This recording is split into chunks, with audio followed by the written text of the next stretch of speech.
từ 2 năm trước và vừa được hoàn thành 2 tháng trước đây bởi Chủ tịch Chi hội Kỹ thuật Hình ảnh Đà Nẵng Võ Xuân Việt. Chúng tôi đã có dịp giới thiệu bài hát này ở Hội nghị Kỹ thuật Đông Nam Á ở Philippines và được đón nhận rất nồng nhiệt. Xin mời quý vị cùng thưởng thức. Before starting conference, I would like to introduce the Radiological song. It was ordered by President Thái Văn Lộc 2 years ago and just completed last 2 months by writer Võ Xuân Việt. He is President of Đà Nẵng Association of Imaging Technologies. We already introduced this song at the Southeast Asia Conference in the Philippines, and it was warmly received. So please enjoy the song. It was ordered by President Thái Văn Lộc 2 years ago and just completed last 2 months by writer Võ Xuân Việt. He is President of Đà Nẵng Association of Imaging Technologies.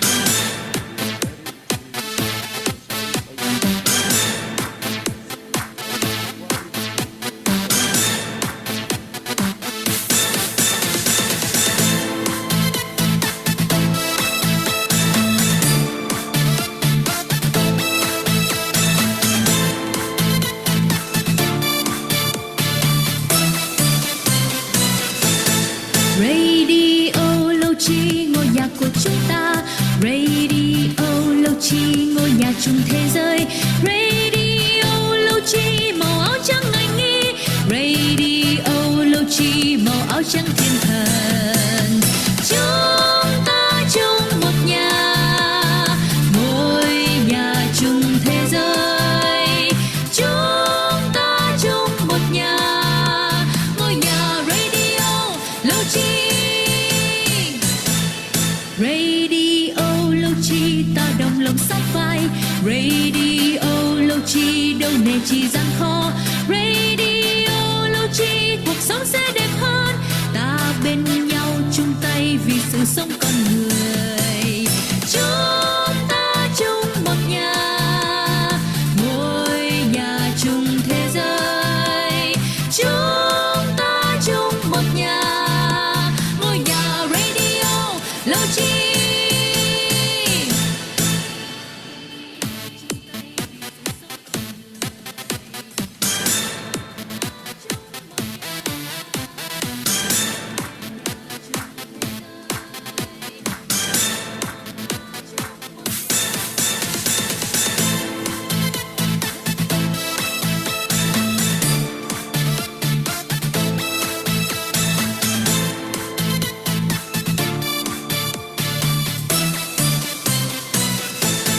Radiology is the home of ours. Radiology is home to the world.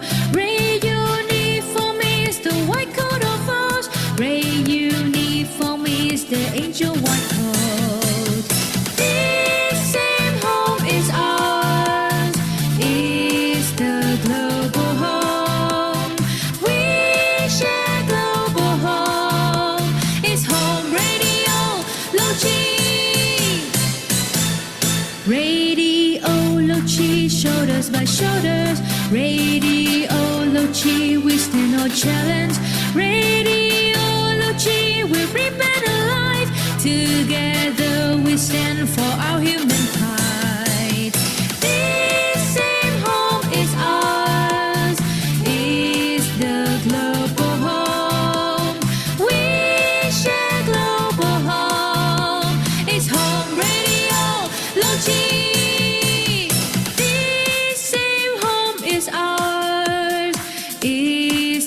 Global home, we share global home. It's home radiology.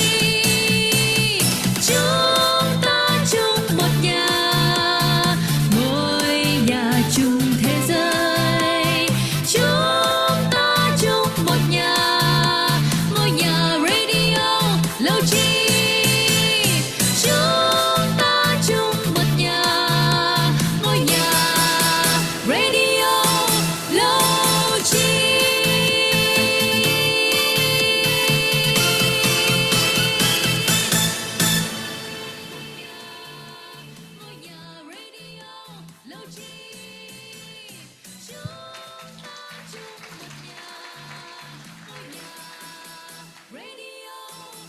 Xin cảm ơn những tràng vỗ tay của quý vị đại biểu.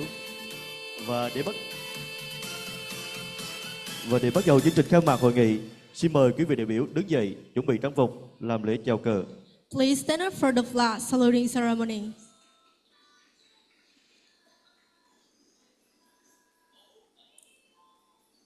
Xin cảm ơn tràng tràng vỗ tay của quý vị đại biểu. Và để bắt đầu chương trình khai mạc hội nghị, xin mời quý vị đại biểu đứng dậy chuẩn bị trang phục chào cờ. Please Chào. stand up for the flag saluting ceremony.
Xin mời quý vị an tọa.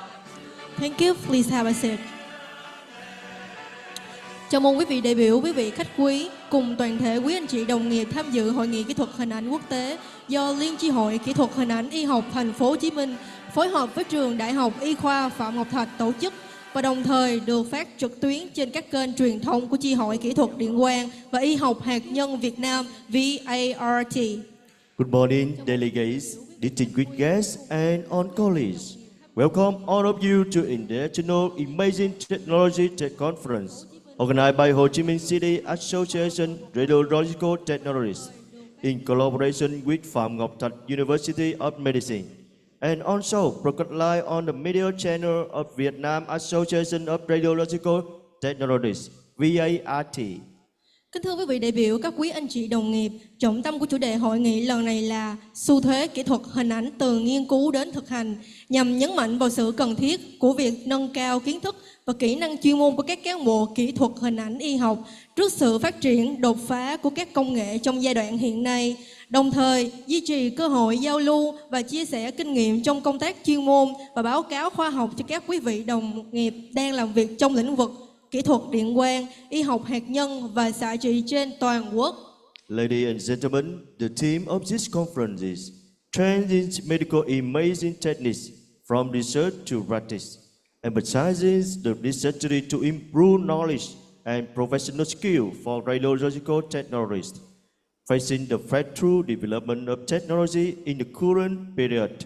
At the same time, maintain opportunity to exchange and share experience in professional work and the scientific report for colleagues working in the field of nationwide radiology, nuclear medicine and therapy. Và tiếp theo chương trình xin được mở đầu bằng tiết mục văn nghệ mang đậm bản sắc Việt với truyền trình diễn đến từ các bạn sinh viên Đại học trường Y Dược thành phố Hồ Chí Minh. Tiết mục đầu tiên có tựa đề Rực rỡ Việt Nam và tiết mục thứ hai hát múa Việt Nam tôi là. Xin mời quý vị. First and primaries, the conference starting with two performances that deliver Vietnam culture's heritage, performance by students from University of Medicine and Pharmacy at Ho Chi Minh City, singing Brilliant Vietnam, and the second performance is singing with dance and companies. To me, Vietnam is.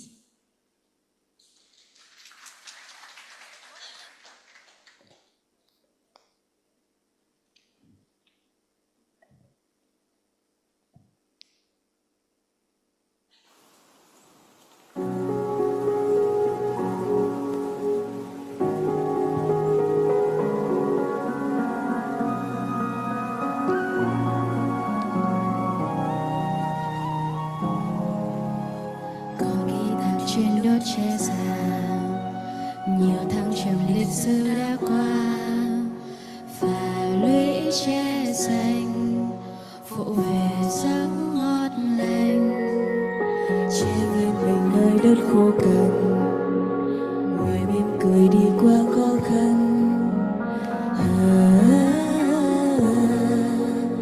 Kề sát vai nhau, đưa con rồng đi ra thế giới nói xin chào, đến thăm Việt Nam tôi, một dải nắm tay nối liền Bắc Nam.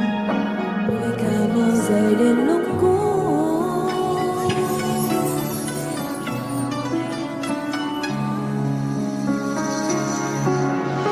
Phố đông đưa ngọn tre lên trang thờ, Việt Nam ta ngàn năm rực rỡ. Người mang tên đất nước đi xa, người nụ cười vẽ vang về nhà. Cơn gió cuốn thời gian bay la đà, người sinh ra và người từ giã. Từ trong tre một búp măng non dài, chờ mai sau vẽ tiếp tương lai.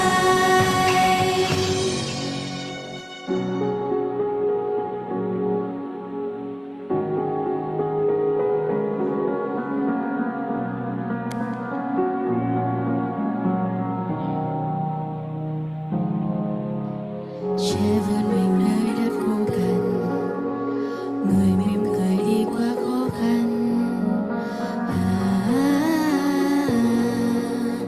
Kề sát vai nhau, Đưa con rồng đi ra thế giới nói xin chào, đến thăm Việt Nam tôi, một cái nắm tay nối liền Bắc Nam. Mũi cà mau dài đến lúc cuối.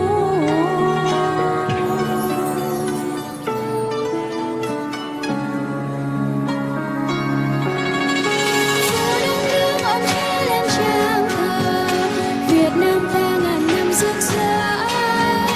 Người mang tên đất nước đi xa, người nụ cười vẽ vang về nhà.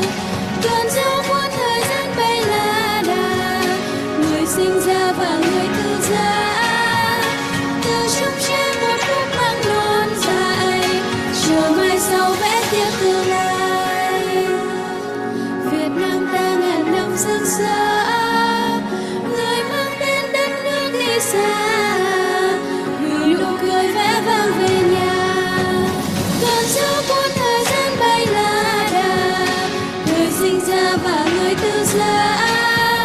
Từ trong tre một búp măng non dài, chờ mai sau vẽ tiếp tương lai. Từ trong tre một búp măng non dài, chờ mai sau vẽ tiếp tương lai.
nhận những nguyên tắc dân tộc bình đẳng từ các hội nghị, thể hiện rằng là Kim Sơn quyết không thể không công nhận quyền độc lập của dân Việt Nam. Một dân tộc đã oan ức chống lại nô lệ của Pháp hơn 80 năm nay, một dân tộc đã oan ức lính người xe đồng minh chống phát xít mấy năm nay. Dân tộc đó phải được tự do, dân tộc đó phải được độc lập. Vì những lẽ trên, chúng tôi, chính phủ lâm thời của nước Việt Nam Dân Chủ Cộng Hòa, trân trọng tuyên bố với thế giới rằng nước Việt Nam có quyền hưởng tự do và độc lập, và thực hành thành một nước tự do độc lập. Toàn thể dân tộc Việt Nam quyết nhân tất cả tinh thần và lực lượng, tính mạng và của cải để giữ vững quyền tự do độc lập ấy.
Xin cảm ơn phần trình diễn rất tuyệt vời và đầy cảm xúc của các bạn sinh viên đến từ trường Học Y Dược Thành phố Hồ Chí Minh. Thank you so much for your performance.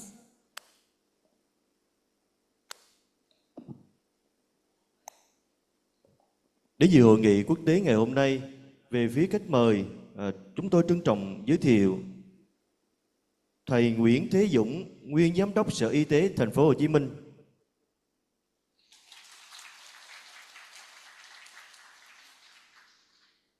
Tiến sĩ Nguyễn Thanh Lương, trưởng khoa vật lý y sinh, trường Đại học Nguyễn Tất Thành.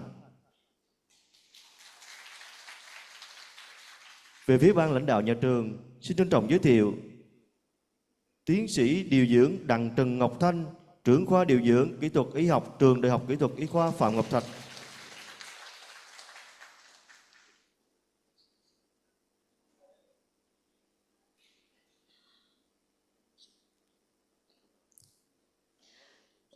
Mrs. Đặng Trần Ngọc Thanh from Phạm Ngọc Thạch University of Medicine, Head of Nursing Medical Technologists Department, Phạm Ngọc Thạch University. Tiến sĩ Đặng Vĩnh Hiệp, trưởng bộ môn kỹ thuật hình ảnh y học, trường Đại học Y khoa Phạm Ngọc Thạch. Mr. Đặng Vĩnh Hiệp, Head of Medical Emerging Technologies Department, Phạm Ngọc Thạch University of Medicine. Hội nghị lần này cũng là một sự kiện đặc biệt với sự tham gia lần đầu tiên của 3 hội kỹ thuật hình ảnh quốc tế đến từ tỉnh Shiga, Nhật Bản, tỉnh Busan, Hàn Quốc và thành phố New Taipei, Đài Loan.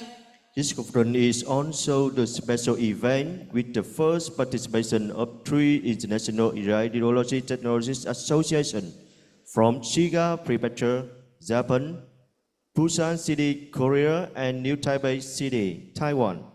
Cùng với sự tham dự của quý khách mời trong nước và quốc tế, các nhà tài trợ và các đồng nghiệp trong lĩnh vực điện quang, y học hạt nhân và xạ trị đang hiện diện tại hội trường cũng như đang tham dự trực tuyến. Xin hội trường dành một tràng pháo tay chào mừng quý vị đại biểu.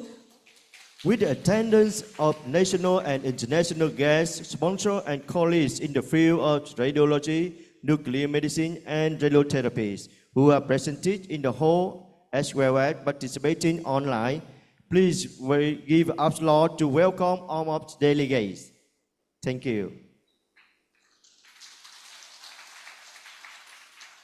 Và tiếp theo chương trình trân trọng kính mời Thạc sĩ Thái Văn Lộc, Chủ tịch Liên chi hội Kỹ thuật hình ảnh y học Thành phố Hồ Chí Minh phát biểu khai mạc hội nghị. Next, we will respectfully invite to come to the stage Mr. Thái Văn Lộc, resident of Ho Chi Minh City, Association of Radiological Technologists for opening the conference. Vietnamese first. 3 minutes. Speak English. 3 minutes. Sorry. Good morning, everybody. Kính thưa các thầy ở trường Đại học Y khoa Phạm Ngọc Thạch, thầy Hiệp và thầy Dũng, cô Thanh và tiến sĩ Hiệp ở bộ môn, luôn luôn ủng hộ cho hội, đồng hành suốt một chặng đường rất là dài. Kính thưa thầy Lương, ladies and gentlemen later, for in professor later, later. Và kính thưa tất cả các bạn đồng nghiệp trên cả nước, rất là đông đang tham dự trực tuyến, và chúng ta đã bắt đầu rất sớm cái chuyện vào trực tuyến hội nghị. Đó là xu thế của thế giới. Vừa rồi tôi họp thế giới, tôi cũng chẳng cần bay qua Hồng Kông nữa, tôi ngồi tôi họp ban lãnh đạo các nước trên thế giới rất đơn giản. Và tôi cũng khuyến khích là sau này chúng ta cố gắng trực tuyến, tiếp tục duy trì. Chúng ta đã xuất phát từ 6 năm nay để tổ chức những cái hội thảo đầu cầu 3 nước đầu cầu 3 miền trực tuyến. Như vậy tất cả quyền lợi nằm ở chúng ta phải dành cho các bạn ở vùng sâu vùng xa, trong một bệnh viện kể cả Chợ Rẫy đi được mấy người. Thế là tôi vẫn động viên và khuyến khích tất cả các bạn tham gia trực tuyến trên cả nước. Và tôi cũng xin gửi lời chào tất cả các đồng nghiệp, không những trong khán phòng này và rất đông, tôi nghĩ hàng ngàn các bạn đang tham gia trực tuyến, và như vậy là rất tốt. Và chúng tôi cũng cam kết sẽ cấp CME các bạn đầy đủ và được kiểm soát đầy đủ. Các bạn cố gắng giữ để mà thời lượng của mình tham gia, và có một cái câu hỏi, những cái câu hỏi sau những bài báo cáo trong hội nghị, các bạn cố gắng tham gia để đủ bằng chứng để chúng tôi cấp chứng chỉ CME. Tôi xin kể, thay vì ngồi dài dòng, tôi xin kể 2 câu chuyện thôi. Câu chuyện thứ nhất là tôi cũng xin cảm ơn các bạn sinh viên. Tôi hoàn toàn tự hào các thế hệ sinh viên của đại học, cái thế hệ trẻ của chúng ta, Đại học Phạm Ngọc Thạch, rồi Đại học Y Hà Nội. Mỗi lần chúng tôi tổ chức Đại học Y Huế, Đại học Y Đà Nẵng, các bạn sinh viên vừa rồi có những cái tiết mục, tôi rất là tự hào, tôi hoàn toàn tự hào về Việt Nam. Các bạn đã đánh thức dậy, và tôi cũng có hứa với các bạn, thực ra tôi không, cái lỗi này của tôi có hứa các bạn là tôi sẽ có một buổi trực tuyến để truyền năng lượng cho các bạn, làm sao Việt Nam vươn ra toàn cầu như hội chúng ta đang bước đi. Tôi truyền lại năng lượng này. Tại sao tôi cũng xin lỗi là với các bạn, tôi có hứa với các bạn sinh viên trên cả nước là tại sao tôi truyền năng lượng cho các bạn Philippines, Úc, họ mời tôi qua truyền năng lượng, nói chuyện làm sao để gia nhập toàn cầu. Thế thì tại sao sinh viên Việt Nam chúng ta và thế hệ trẻ các bạn sau này tiếng Anh rất tốt, tại sao ta không làm? Và tôi cam kết trong tháng 10, tôi nói với ban tổ chức rồi, chuẩn bị tháng 10 tôi sẽ có một cái buổi truyền hình trực tiếp và truyền năng lượng đến các bạn. Các bạn chuẩn bị những câu hỏi để tôi chia sẻ những kinh nghiệm này cho tất cả các bạn. Điểm thứ hai là tôi cũng cảm ơn nhạc sĩ Hoàng Xuân Việt, Chủ tịch Hội Đà Nẵng, đã gian khổ với tôi 2 năm. Tôi đặt hàng một bài bản nhạc truyền thống, và bản nhạc này đã bị tôi sửa đi sửa lại làm sao nó phải mang cái giai điệu của người Việt, âm hưởng tiết tấu nó phải nhanh lên, và sửa tới sửa lui cả từ tiếng Anh cả từ tiếng Việt. Đến hôm nay là hoàn chỉnh. Và cách đây 2 tuần, lần đầu tiên tôi và bạn Trí Dũng hồi nãy đấy có hát tại hội nghị quốc tế tại Philippines. Mọi người, nguyên cả hội trường mấy ngàn người nhảy tưng lên hết. Lúc đó mới là bản thảo thôi, và chú chiếu bản nhạc lên và tôi với bạn Trí Dũng lên hát thì cả thế giới họ đồng ý. Và tôi mong rằng đây là bản nhạc truyền thống trước một hội nghị, hội thảo nào của ngành. Chúng ta sẽ phát bản nhạc này, và nhất là sau này SIGA họ rất thích những cái bản nhạc của Việt Nam thì chúng ta sẽ chia sẻ để họ hát. Và những cái hội nghị thế giới tôi cũng sẽ đưa cái bài này vào trong những cái hội nghị thế giới, và trong những cái thế hệ kế tiếp con đàn em của chúng ta sẽ, đây là bản nhạc truyền thống. Nghe bản nhạc này đi nghe lại, chúng ta sẽ nhớ đến cái ngành của chúng ta. Điểm thứ hai, câu chuyện thứ hai tôi kể cho nó không có nhàm chán trong cái lúc nói chuyện, xin lỗi, là tại sao có cái hội nghị này. Là lúc đầu là SIGA và thành phố Hồ Chí Minh ký một cái hợp tác lâu dài vào SIGA để giúp đỡ cho bệnh viện Chợ Rẫy và Bạch Mai, các nước của chúng ta, các thành phố của chúng ta, các bệnh viện lớn rất là nhiều. Nhiều năm rồi chúng tôi ký 2 lần hợp tác, và thành phố Busan, Hàn Quốc thấy có lý quá, mời đến và muốn đề nghị với chúng ta ký, và chúng tôi cũng ký MOU hợp tác cách đây 2 năm với thành phố Busan, Hàn Quốc. Tiếp đến là thành phố New Taipei thấy nhà Việt Nam này vui quá, thành phố Hồ Chí Minh vui quá, cho nên gia nhập tiếp vào thành phố Hồ Chí Minh. Ok, chúng tôi cũng mới vừa ký chiều hôm qua là New Council Member. Ok, là như vậy 4 hội trước mắt, và sau này sẽ có Hồng Kông và một số thành phố khác muốn gia nhập, và cái thành Đài Loan cũng có một hội khác cũng muốn gia nhập. Thì chúng tôi xin báo là thôi các bạn chậm chậm. Thế như vậy là hôm nay lần đầu tiên mời các bạn tới nhà chúng ta ăn đám giỗ kỷ niệm. Kỷ niệm lần đầu tiên, giỗ kỷ niệm, xin lỗi, kỷ niệm ceremony, kỷ niệm thôi. Kỷ niệm.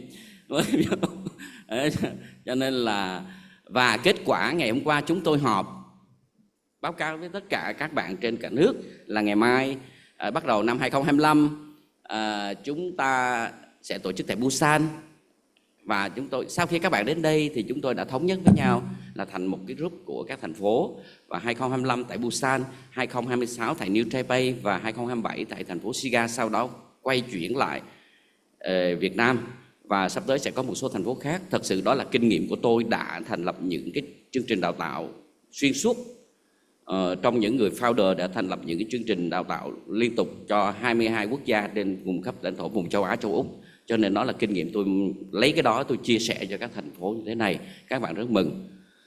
Ok, đó là 2 câu chuyện mà kể cho vui, và mọi người thay vì phát biểu luôn dài dòng. Và ok, tôi nói tiếng Anh. Ok, sorry. I just have a 2 story which I explain for everybody. The first, ladies and gentlemen, welcome. I want to introduce Honor Professor in Vietnam, Professor Peter Chen. Very good relationship with Vietnam. Please stand up, please.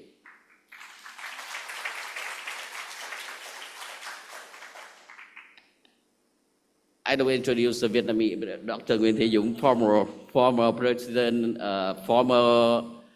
Nguyễn Thế Dũng, former director, Ministry Healthcare, Ho Chi Minh City Ministry Healthcare. Please stand up for FDD. Understand you because I saw MMC cannot introduce you. Former director in Ho Chi Minh City Ministry Healthcare. Okay. And one more professor, honor professor, very good relationship in Vietnam.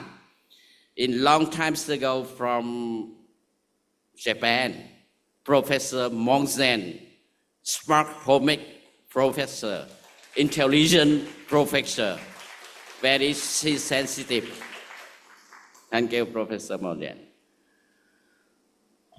Okay, and I also introduce the president from Shiga, President Shiga. Okay.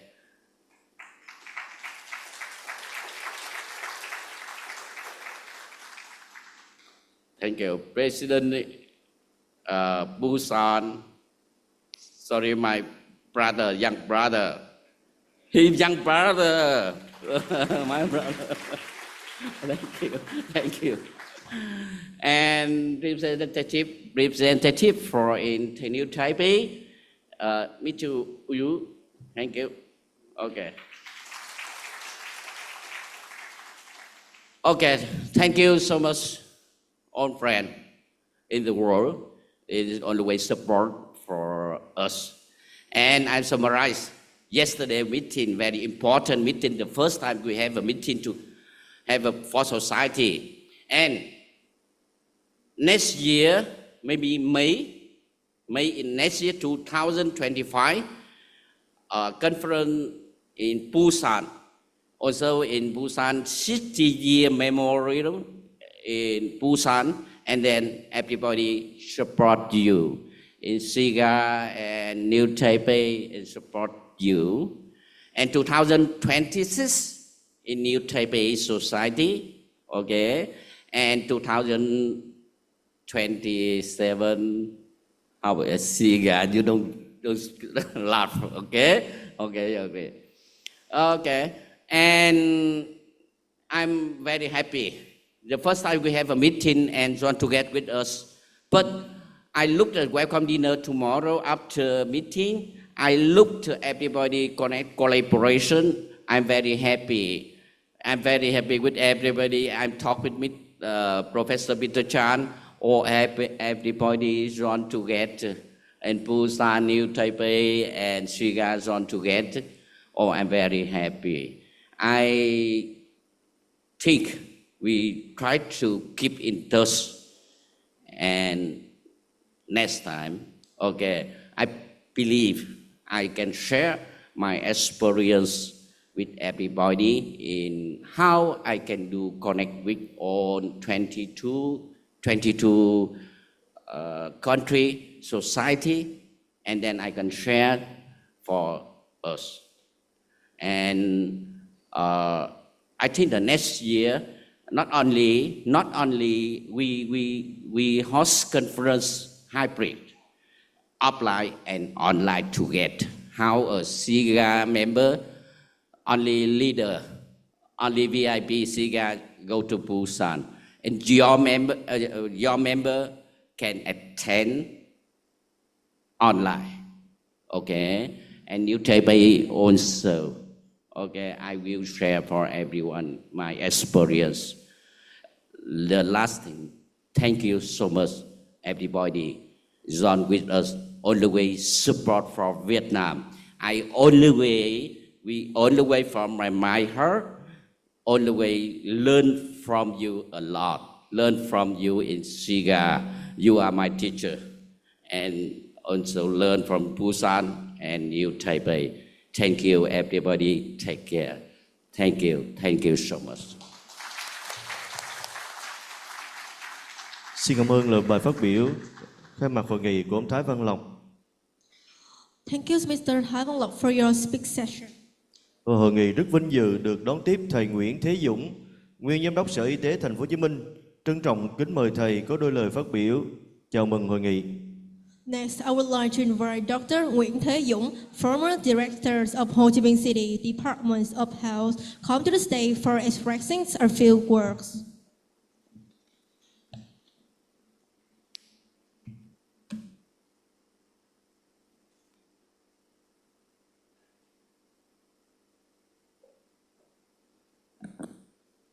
Good morning, all friends. Warm welcome, all of you. Today, with us, I say something because I see in this room there are many Vietnamese also. So I would like to speak Vietnamese first. I ask the chairman give the mic speak in the screen, but he says I can speak English. So I think we speak Vietnamese. Easily after that I will speak in this later. Rất là cảm ơn anh Lộc mời tôi dự cái hội nghị này. Hội nghị này thì thực ra tôi là dân truyền nhiễm. Nếu nói về chuyên môn thì là cũng biết chút đỉnh thôi. Thành ra là phải học với các bạn. Tuy nhiên đứng về góc quản lý thì tôi lại cũng rất hiểu công việc của các bạn. Hiện nay là sự tiến bộ của khoa học, đặc biệt là thời đại mà chuyển đổi số, AI, thì phải nói là chẩn đoán hình ảnh là đi trước dùng AI, bởi vì nó rất là dễ. Rồi bây giờ là bắt đầu là nó phát triển quá mạnh luôn. Thành ra là các bạn có thể nói là đi đầu trong sử dụng AI. Đó là cái nhìn của tôi, không biết là anh Lộc với các bạn chuyên có thống nhất như vậy hay không. Thứ hai là hôm nay thì trường do công việc nhiều, bởi vì trường Đại học Phạm Ngọc Thạch là một môi trường mà có thể nói là bạn bè quốc tế rất là thương, cho nên rất là nhiều hội nghị. Hôm qua hết một hội nghị, tôi cũng vất vả ngày hôm qua. Bữa nay hội nghị nữa, nhưng mà hội nghị này lại trùng với một hội nghị nữa là bác sĩ gia đình hôm nay tại trường. Do vậy cho nên là thầy hiệu trưởng là không đến được để mà cùng với các bạn chia sẻ hết. Thầy hiệu trưởng thì yêu cầu tôi là coi như thay mặt thầy. Tại vì ở trường thì tôi còn có một cái nhiệm vụ nữa là cố vấn cho hiệu trưởng, ngoài cái việc là giảng dạy trường.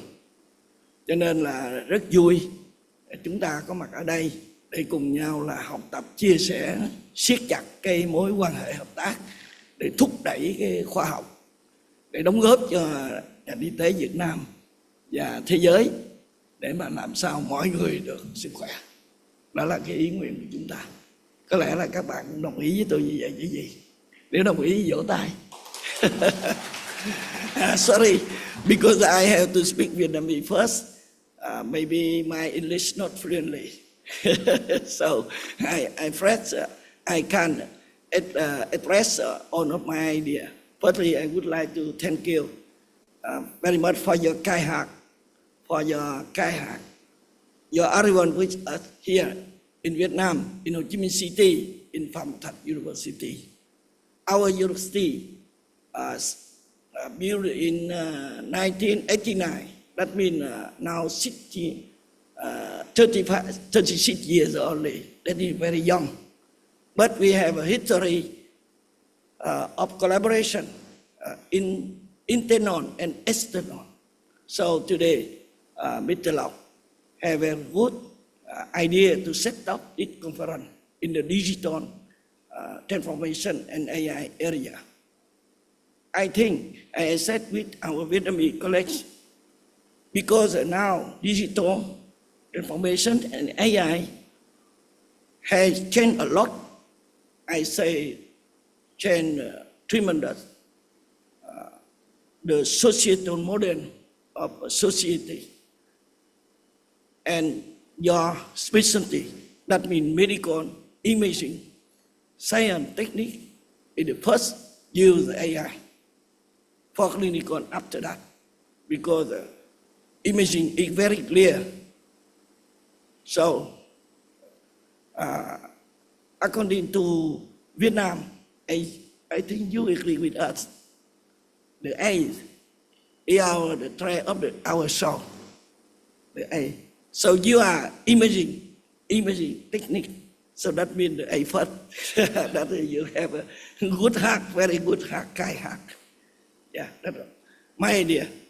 So today, I hope, but I believe we will have a very meaningful conference.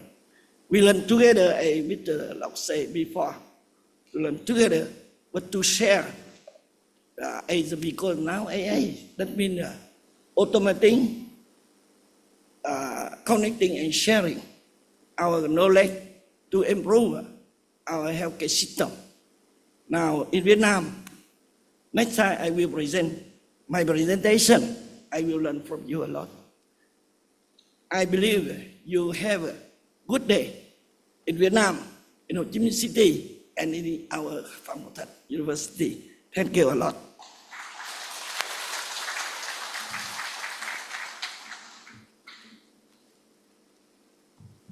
Vâng, xin cảm ơn lời phát biểu của thầy Nguyễn Thế Dũng. Thank you for your speak sessions. Đến với hội nghị quốc tế lần này, xin chào đón các hội kỹ thuật đến từ 3 thành phố lớn Sika, Busan and New Taipei.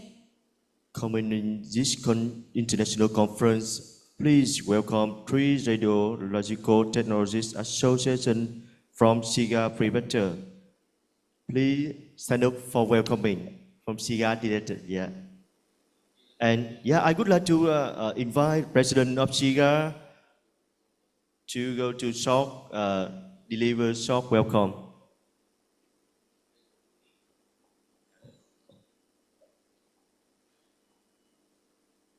Xin chào. Tôi tên là Noriaki Takeda. Tôi đến từ Shiga, Nhật Bản. Dear President Lộc and officers, and dear members of Ho Chi Minh City Association of Radiological Technologists, my name is Noriaki Takeda.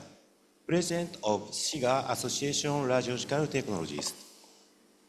I would like to express my sincere congratulations on the successful holding of this international conference of Radiological Technologists Association in the vibrant city of Ho Chi Minh City.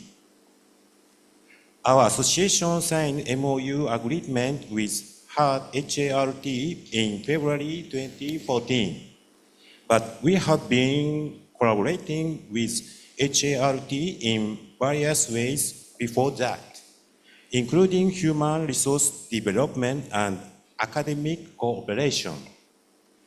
At this conference, we hope to expand our past efforts and deepen exchanges with HART members, as well as think together about radiation technology. We sincerely hope that this conference will further deepen the friendly relationship between the two associations, provide an opportunity for new discovery and exchanges for all participants, and provide an opportunity for the further development of radiological technology in Vietnam.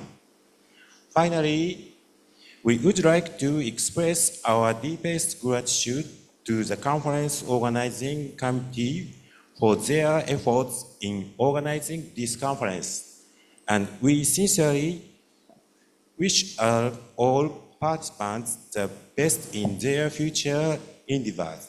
Thank you very much. Thank you for your welcome speech. And secondly, I would like to introduce Mr. Yu Yo-hong, President of Busan Radiological Technologists Association. Come on stage for your welcome speech.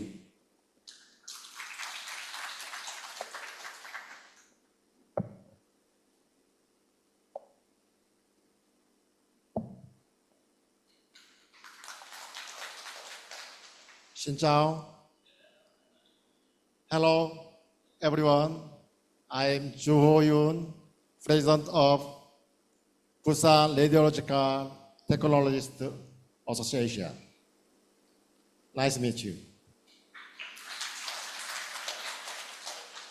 First of all, please allow me, on behalf of Busan Radiological Technologists Association, BRTA, to extend my heartiest congratulations on the opening of the International Conference of Radiological Technologists Association of HART, SART, BRTA, Ntpart.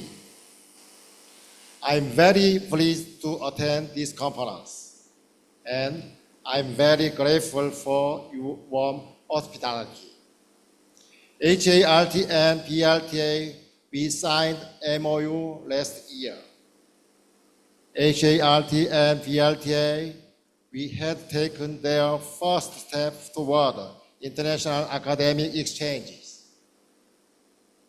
We can exchange the latest research findings, valuable experience, and useful ideas, etc. Enhance our professional and keep abreast with the rapid development of medical imaging technology. Thank you for inviting us to participate in this meaningful conference. We can enhance our understanding and increase our friendship through the exchange of information. We hope HART and BRTA can archive constant development and mutual prosperity through various academic exchanges with medical information sharing. Last but not least, I would like to take this opportunity to express my appreciation to the organizing community and wish the conference a great success. We wish you tremendous success in everything you do. Thank you.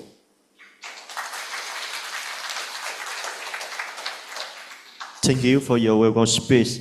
And last but not least, I would like to invite Mr. Wu Min-chi, Executive Director of New Taipei Association Radiological Technologists, for your welcome speech.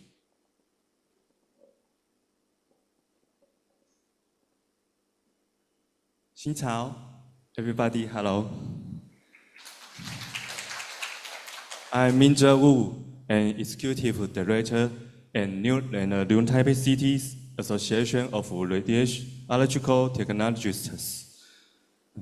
It's an honor to be here in Ho Chi Minh City with President Reggie Lin and the other board members to participate in this conference. This is my first time in Vietnam, and I find the cityscape and traffic quite similar to Taiwan, which feels very familiar and welcoming.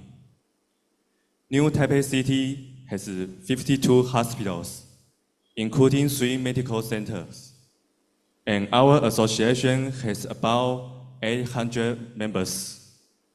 Also, we are the relative small association. Our radiological technologists are always working hard to improve their professional knowledge and skills. We are proud to join all of you at this conference. New Taipei City also has some beautiful spots like Jiufen, Danshui, and Pingxi. If you have any chance, you should visit Taiwan sometime. Thank you very much.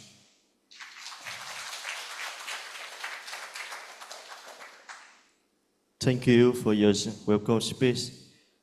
And in that instant, I would like to introduce Mr. Park Nguyen.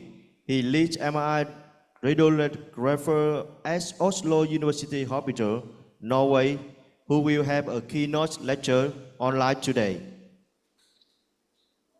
Và hội nghị lần này cũng là dịp Liên chi hội trao kỷ niệm chương cho những cá nhân trong và ngoài nước vì đã có những hoạt động tích cực và hiệu quả trong thời gian qua, góp phần vào sự thành công của hội nghị và sự phát triển chung của Liên chi hội. This scientific conference is the perfect opportunity to award the commemorative plaque for individuals from both domestic and international background because they have a huge contributed to the success of the conference and the department for Hart-Sart. Về phía các cá nhân quốc tế, xin trân trọng kính mời lên sân khấu ông Hajime Monzen, khoa vật lý y khoa trường Đại học Khoa học Y tế Kindai, Nhật Bản. I would like to invite to come to this day Mr. Hajime Monzen, Department of Medical Physics, Graduate School and Medical Scientific Kindai University, Japan. Ông Shiichi Ota, khoa kỹ thuật y học bệnh viện trường Đại học Y khoa Kyoto, thành phố Kyoto, Nhật Bản.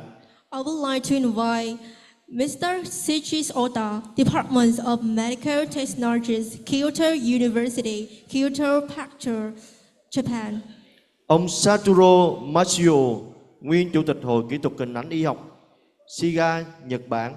Mr. Satoru Matsuo, former president of SIGA, Association Radiological Technologists, Hart-Sart, Japan. Ông Masayoshi Mizuta, thành viên Hội Kỹ thuật Hình ảnh Y học SIGA, Nhật Bản. Mr. Masayoshi Mizuta, member of SIGA, Association Radiological Technologists, Hart-Sart, Japan, Kyoto College of Medical Science, Japan. Ông Noriaki Takeda, chủ tịch Hội Kỹ thuật Hình ảnh Y học SIGA, Nhật Bản. Mr. Nokiari Takeda, resident of SIGA Association Radiological Technologies, Hart-Sart, Japan, Autograph Cross Hospitals, Japan. Ông Sanurori Miyata, phó chủ tịch Hội Kỹ thuật Hình ảnh Y học SIGA, Nhật Bản. Mr. Katsunori Miyata, Vice President of SIGA Association Radiological Technologies, Hart-Sart, Japan. Ông Hyung-il Park, khoa chẩn đoán hình ảnh bệnh viện trường Đại học Quốc gia Busan, Hàn Quốc. Mr. Hyo Il Park, Department of Radiological, Busan National University Hospital, Korea. Ông Chan Gu-chu, Chủ tịch Hội Công nghệ Sinh học Y tế Việt Nam, Đài Loan. Mr. Chang Wu-chu, Resident of Taiwan Vietnam Medical Protect Association. Ông Gu Minh-chi, Giám đốc điều hành Hội Kỹ thuật Hình ảnh Y học New Taipei, Đài Loan. Mr. Wu Min-chi, Executive Director of New Taipei Association Radiological Technologists, Taiwan. Và trân trọng kính mời ông Thái Văn Lộc, Chủ tịch Liên chi hội Kỹ thuật Hình ảnh Y học Thành phố Hồ Chí Minh và thầy Nguyễn Tiến Dũng, nguyên Giám đốc Sở Y tế Thành phố Hồ Chí Minh lên trao kỷ niệm chương cho các khách quốc tế.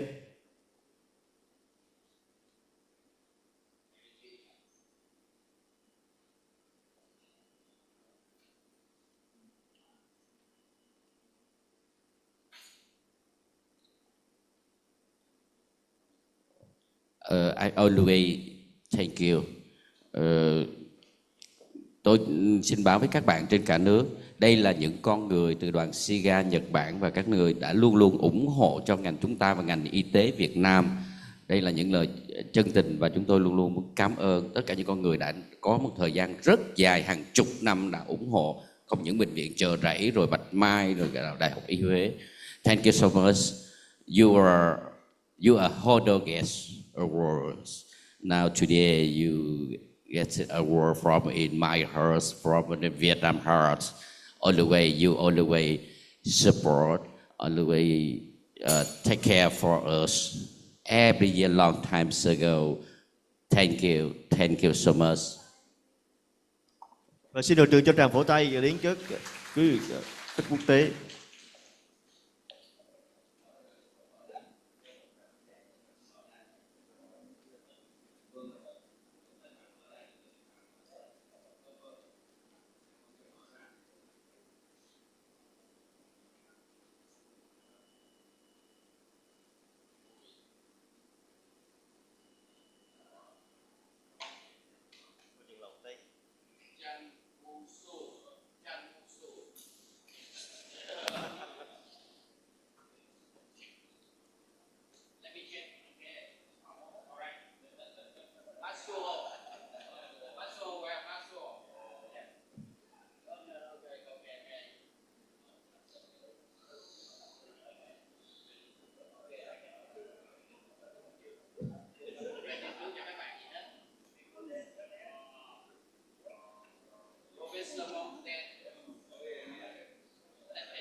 Đủ chưa anh Lộc ơi? Đủ rồi, đợt sau, trong nước đợt sau.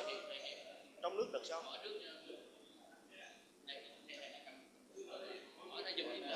Ở trong nước đợt sau, cho nên đi không mở ra trước đó. Đủ gì kìa.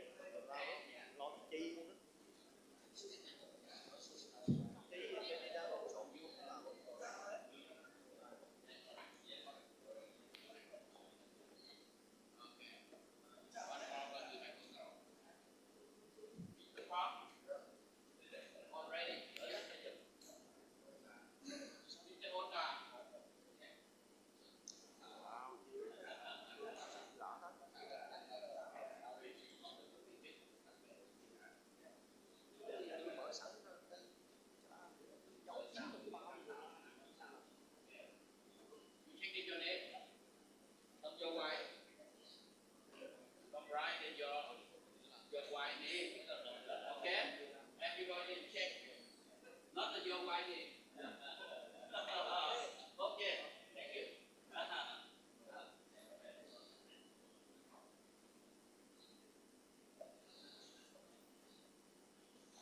Về phía các cá nhân trong nước, xin trân trọng kính mời lên sân khấu thầy Nguyễn Thế Dũng, nguyên giám đốc Sở Y tế Thành phố Hồ Chí Minh.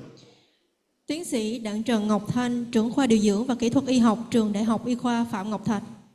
Ông Lục Thanh Vũ, Phó Chủ tịch kiêm Tổng thư ký Liên chi hội Kỹ thuật Hình ảnh Y học Thành phố Hồ Chí Minh. Và xin mời ông Lê Văn Tấn, Phó Chủ tịch Liên chi hội Thành phố Hồ Chí Minh lên trao kỷ niệm chương cho các cá nhân trong nước.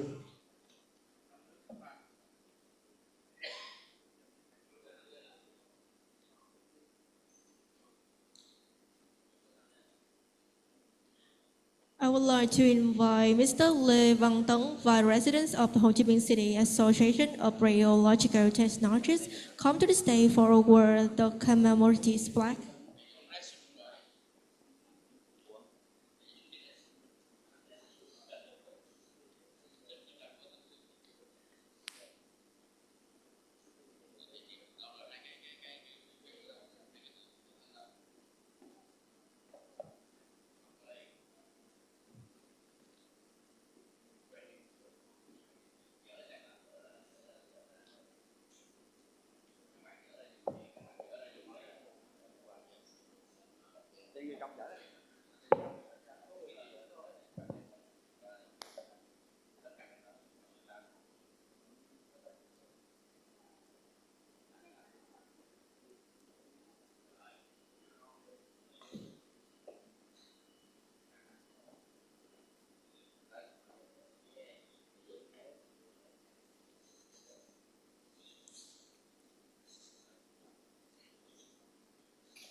Xin cảm ơn.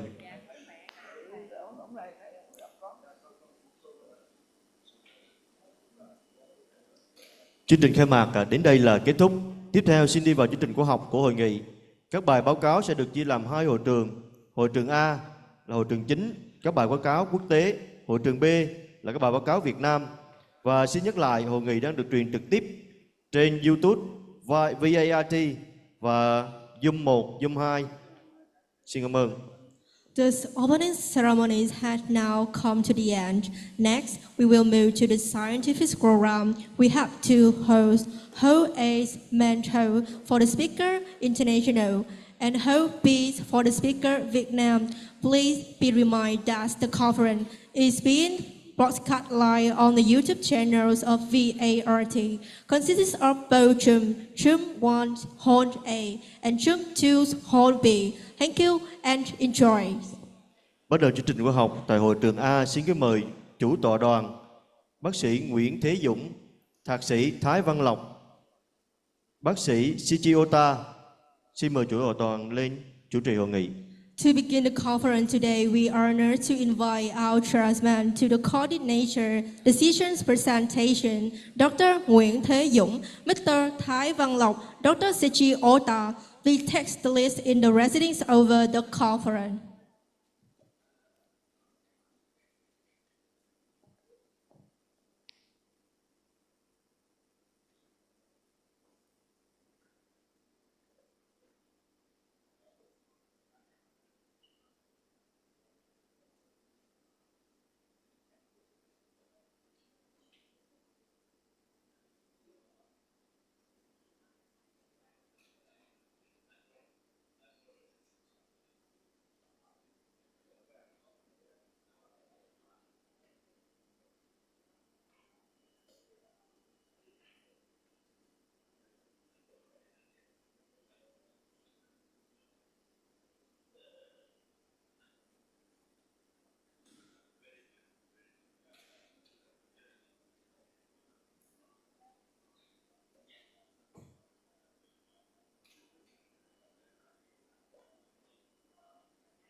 Hello, everybody.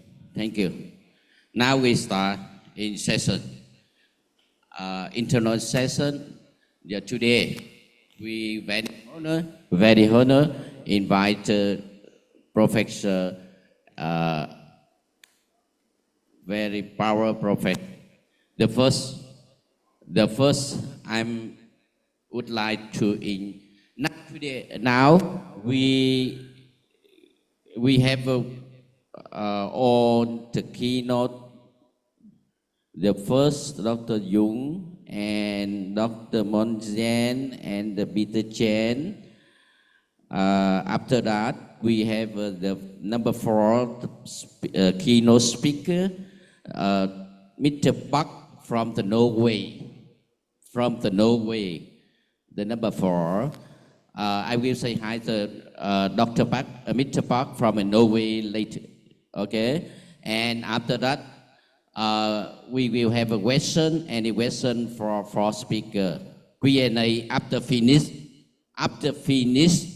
for keynote, and we have a Q&A.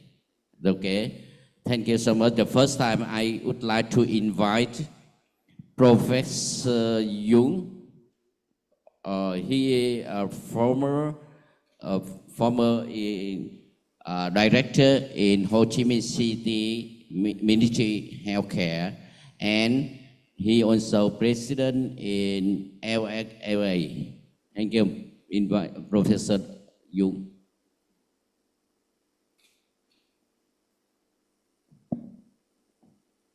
Thank you.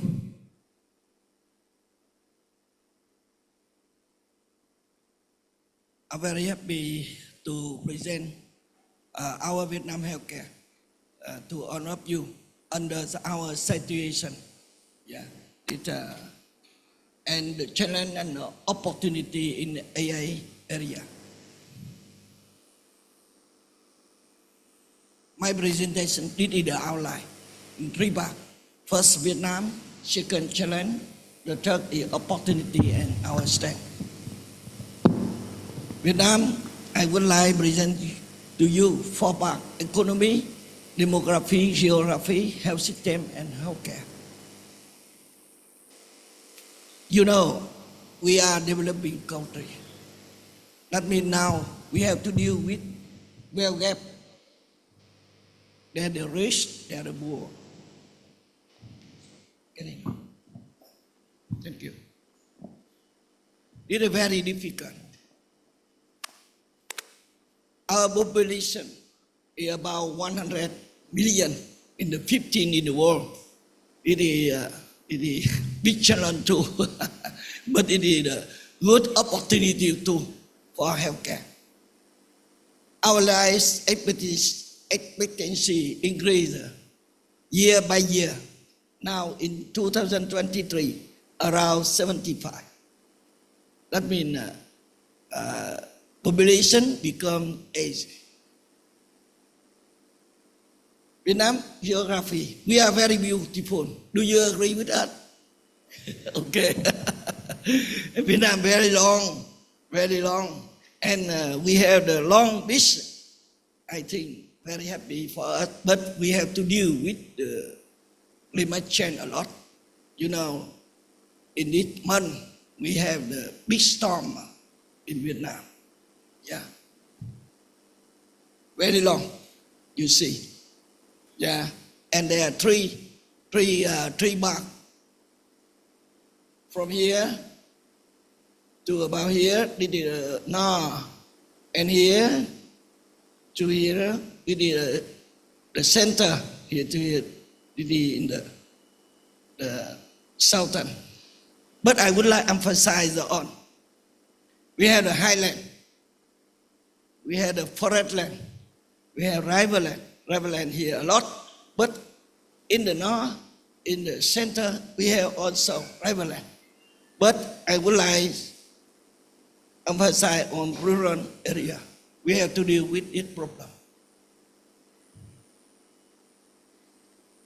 Vietnam health system, I think your country, we look to develop the most cost-effective healthcare. Now there's digital transformation as AI, etc. The cost of for take care of for healthcare increase step by step. But we have to think how to set up the most cost-effective. Yeah, that means quality, efficiency, and effectiveness. And our mission to try for universal coverage, very important. Now, increase step by step in Vietnam. Health equity and Vietnamese in good health. That means in our mission.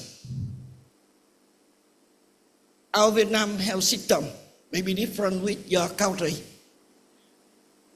We have a 4 level: national, provincial, district, and community level.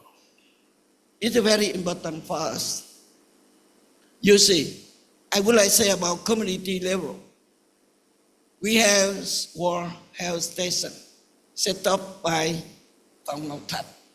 That means our first Minister of Health. He set up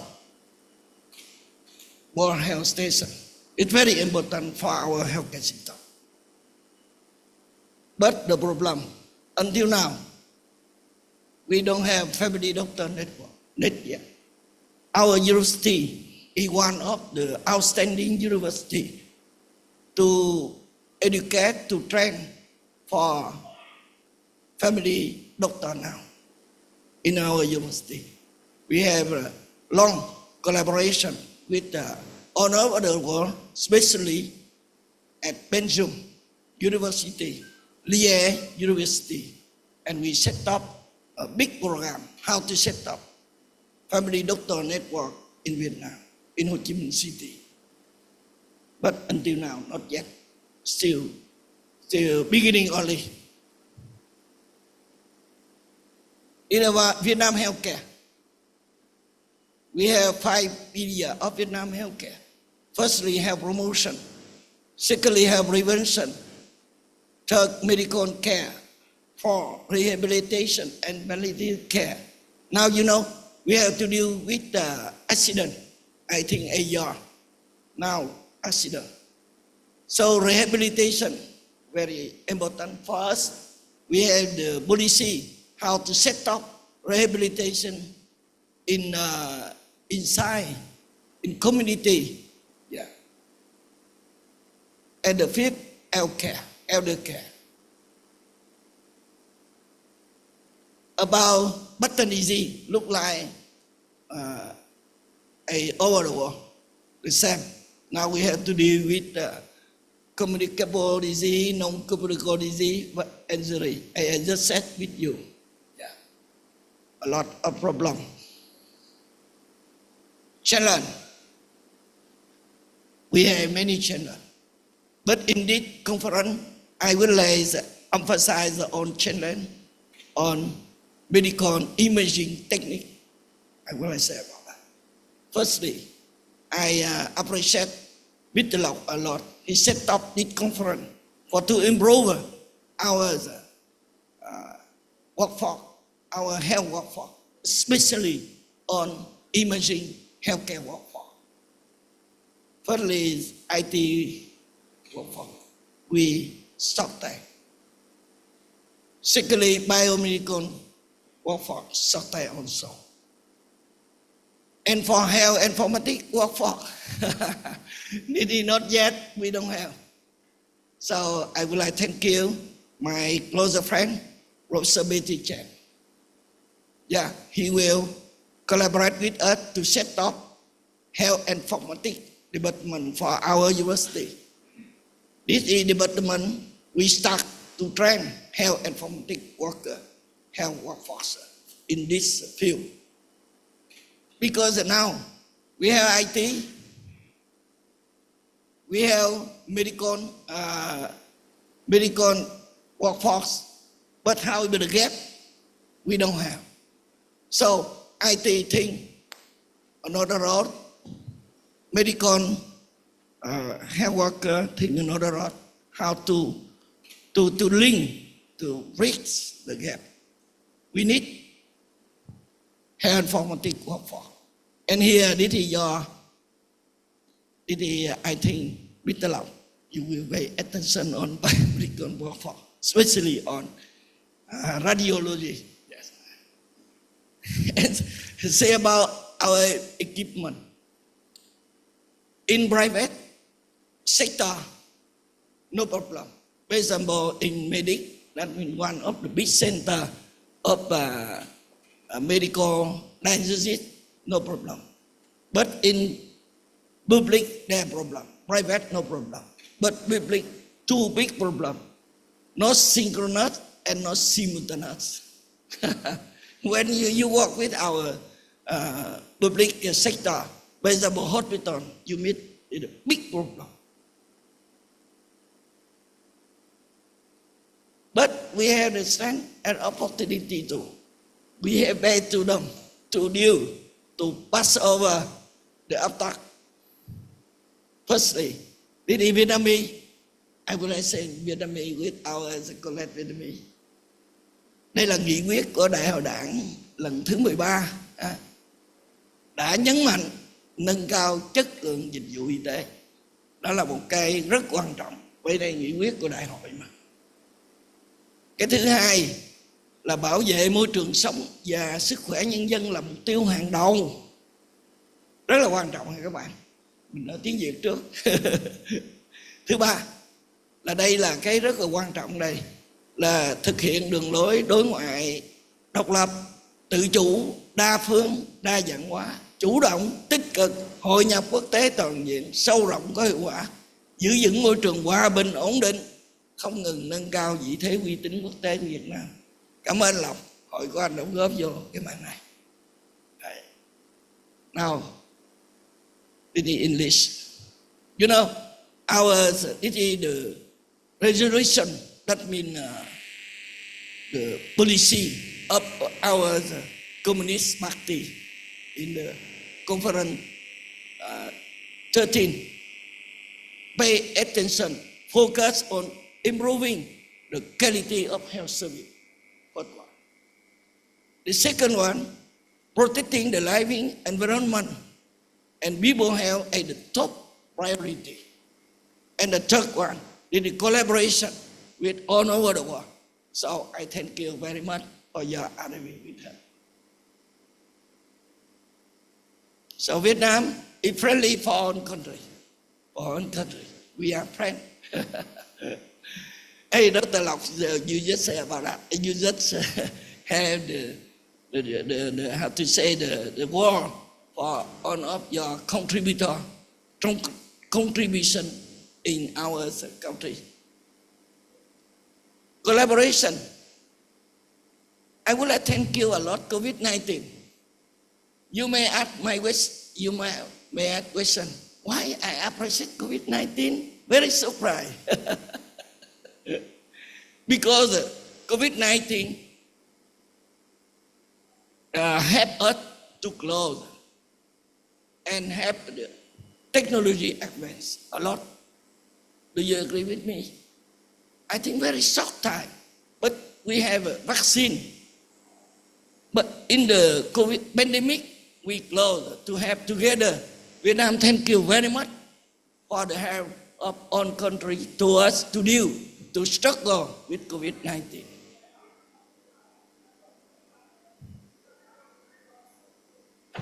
And now, my idea, suggest with all of you, because I'm not a specialist on your field, but my idea on how to help our healthcare. The firstly, now AI, smart healthcare, smart technology, smart device. So, smart have for quality, effectiveness, and efficiency. Do you agree with me? If smart, not quality, not effectiveness, not efficiency, the cost increase, how the patient can access your technique. Smart, have quality, efficiency. I hope in your presentation we collaborate together. The first one we need. The second one, smart for health equity. I would like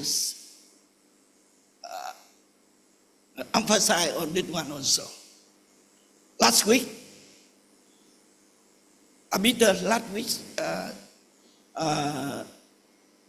Friday, the company from Taiwan showed with us mobile ultrasound tool. Very happy, very small. So I would like to say about mobile and smart technology and device will have a lot for everybody. In my slide before, we had to deal with rural area. Very far from the center, the patient can't go to the hospital, etc. They're very far. So how to get your technique? If you have a smart mobile, smart device, very good. X-ray, mobile, ultrasound, mobile, and smart, very good for health equity. If not, the rural patient can get your technique. First one. The third, smart for no smart. Because now everybody, they can use a smart device, etc. But smart can help the non-smart. That's my idea. Share with all of you. And thank you. I have only 20 minutes. Thank you a lot for your very attention.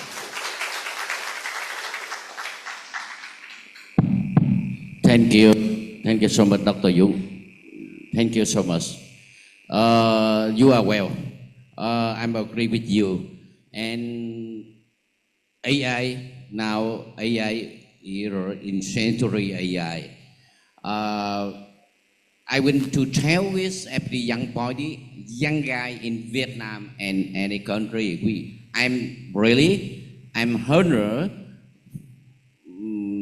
I hear from a leader from in government can speak English very smooth, very well. Introduce, I think very honored. I think the young guy in Vietnam we can learn from.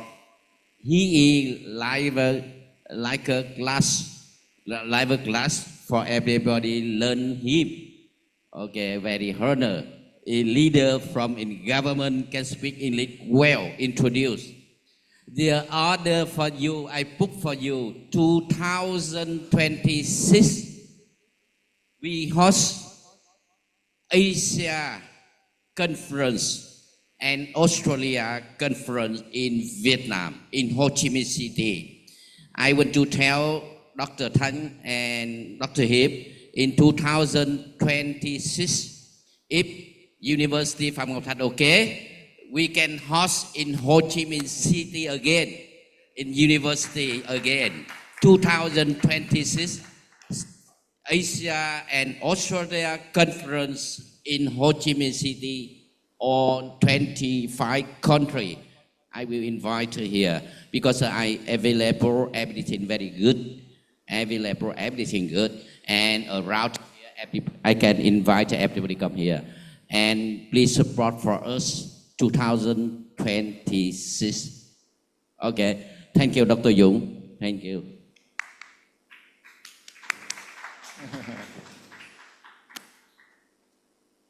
Good morning. I'm one of the chairperson. I'm Ota from Sriga Association. And next, I'd like to invite the next speaker. I'd like to welcome Dr. Professor Monzen. Here you have a presentation entitled Artificial Intelligence, a Medical Learning Algorithm Related to Radiation Therapy. Okay. Could you start your presentation? And thank you for your introduction. All right.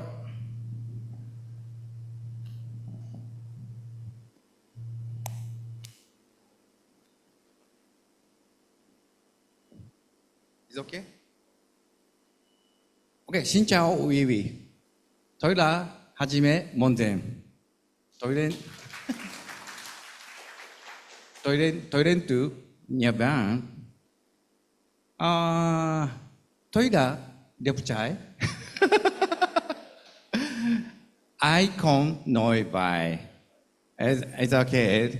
And also, 안녕하세요. 저는 먼저 하지메입니다. 감사합니다. Yeah, okay. 不好意思啊，你们好，我是林晨毅。today 您辛苦了。Okay, without further ado, I'm Dr. Mondend.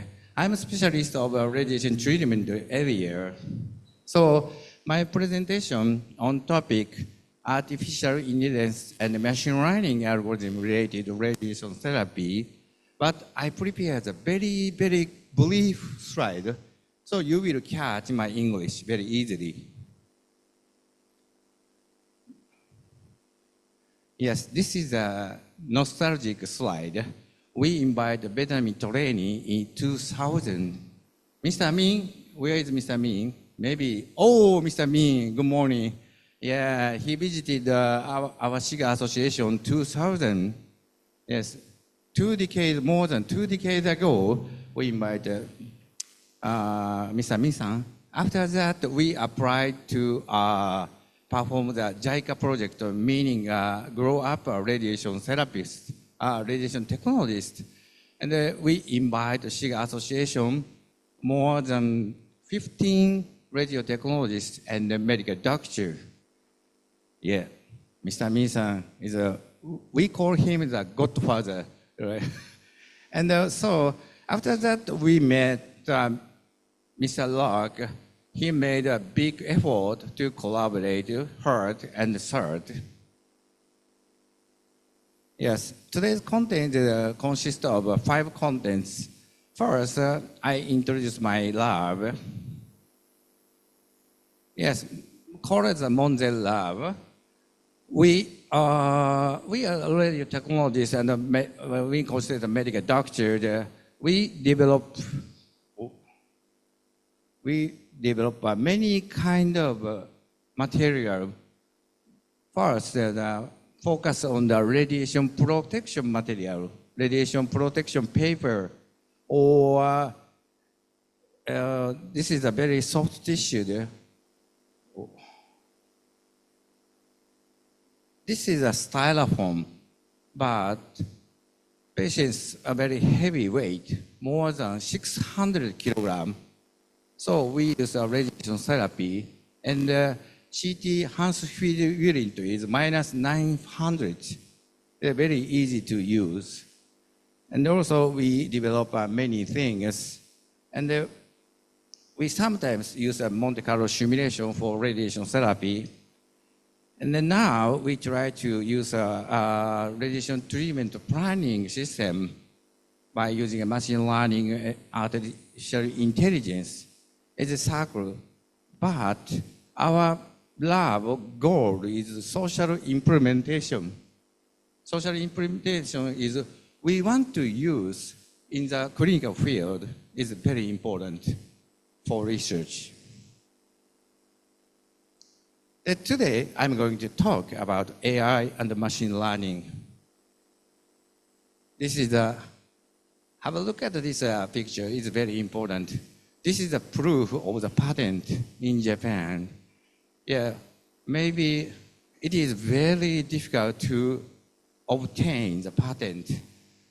Our lab obtained 5 patents in Japan. Also, we applied to international patent, 6 cases now applying.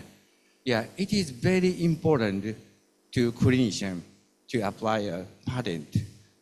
Maybe in the future we will get the money or other research money. Very important. Yes, this is our lab is very famous for visiting many countries to make a presentation. Yeah, I have many graduate school students for a PhD course.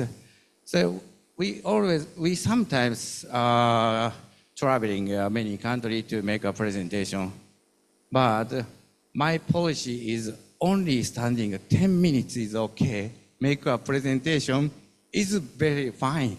After that, you can go everywhere. Is my lab policy.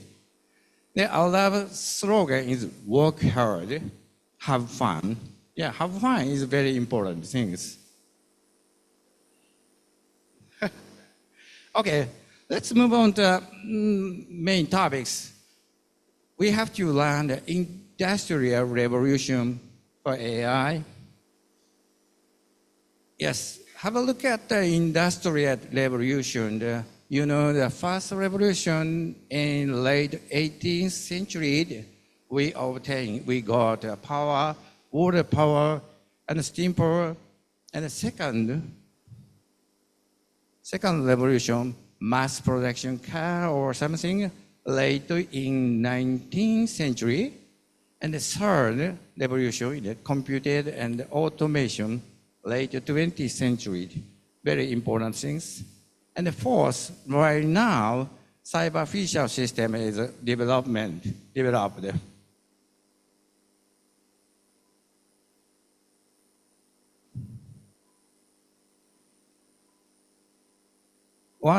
My question is, what is the fourth revolution? What is the revolution? I wrote in Vietnamese, but I'm not sure correct or not.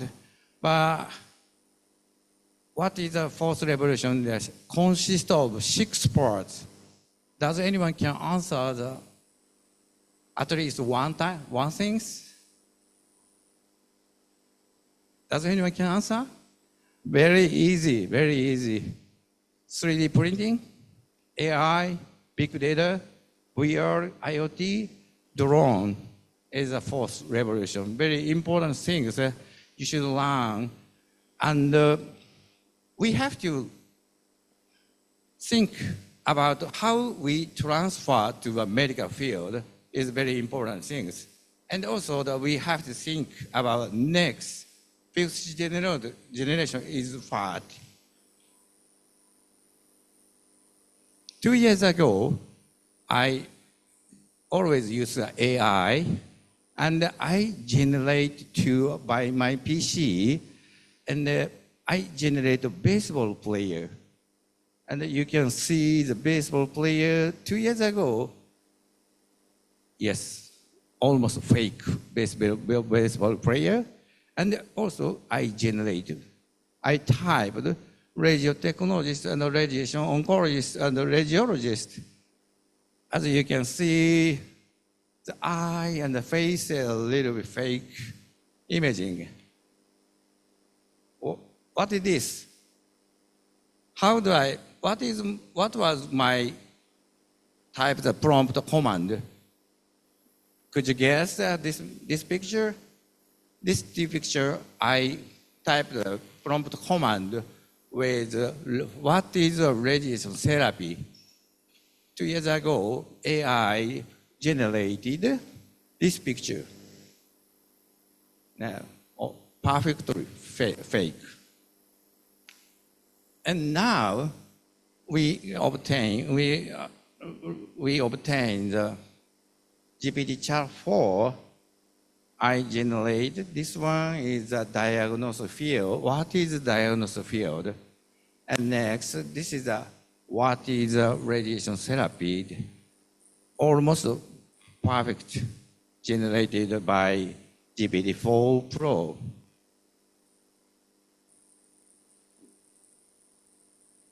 Okay, this is the main topic. What is knowledge-based planning? We use AI and deep learning radiation therapy. So I will explain in detail. Yeah, RD process consists of 6 parts. Yeah, input the patient data and controlling, delineation, the target and the OAR, and the dose calculation, and the dose optimization if we use a BOIMAT or IMRT, the high precision radiotherapy, and the treatment plan, the evaluation area. Today, I'm talking about dose optimization phase with AI, deep learning, and contouring, guide-based auto contouring, two topics.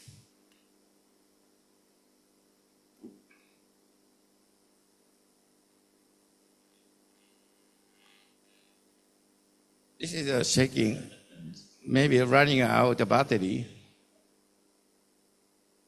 Oh, yeah, this is a knowledge-based planning for optimization phase.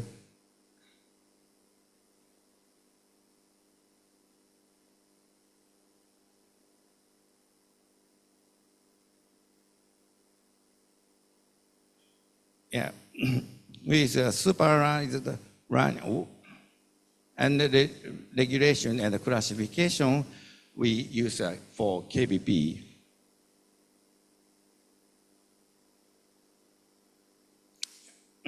What is a KBP with deep learning? Only use optimization phase.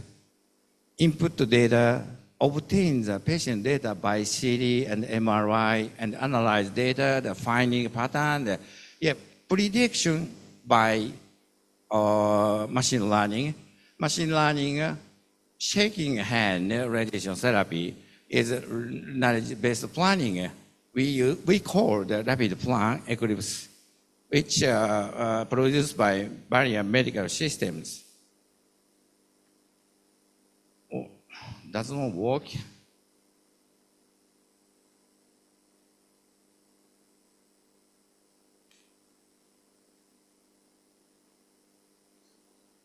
Oh, no, next slide.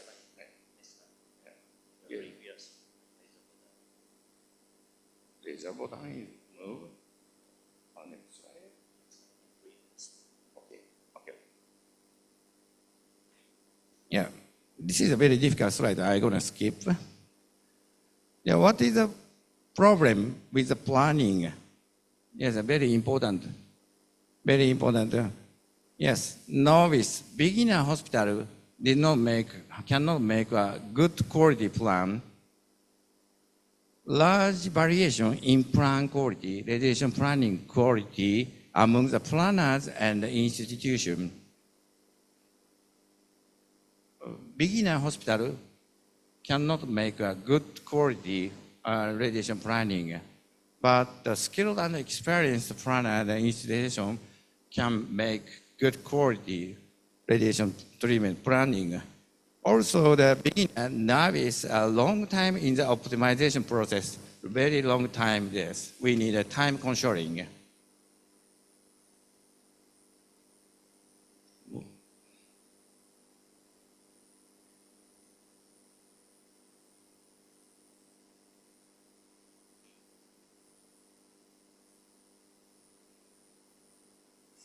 Yeah. Okay. Now here is a quiz, but I'm not sure the movie doesn't work or which plan was created by KBP. I mean the human radiation oncologists establish radiation treatment planning. One is only machine learning, one push button. The process planning is.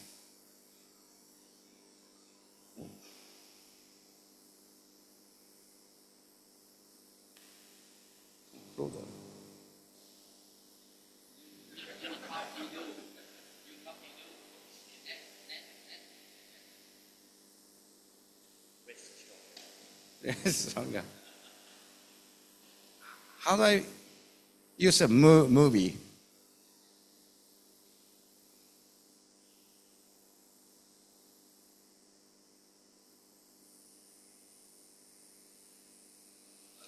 Please enter the movie button. I prepared.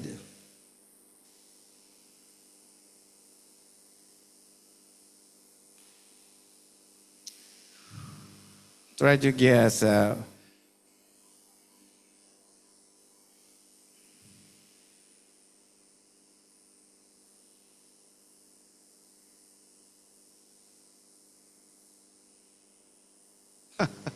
Now, okay, doesn't work. Yeah, we're running out of time, so I'm gonna skip.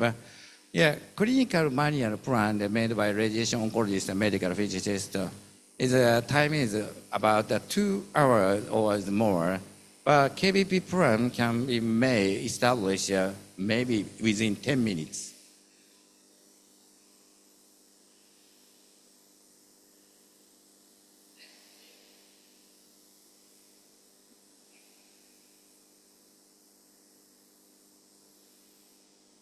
And we summarize next slide.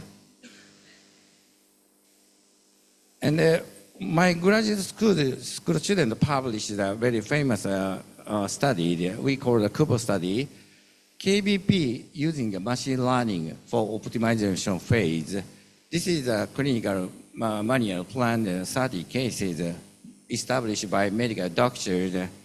So which one is a good quality of the radiation treatment planning? We compare the 30 patients.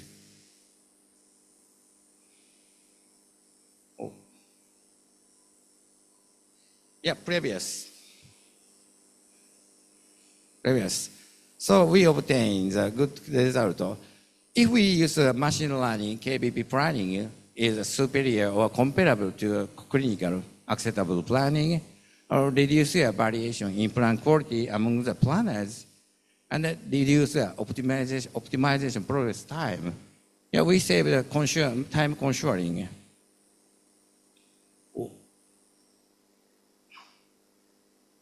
Time is running, so it is very difficult slide, so I'm gonna skip. We success to standardization of the plan quality when we use machine learning for radiation treatment. KBP model is okay, but we are having trouble with next.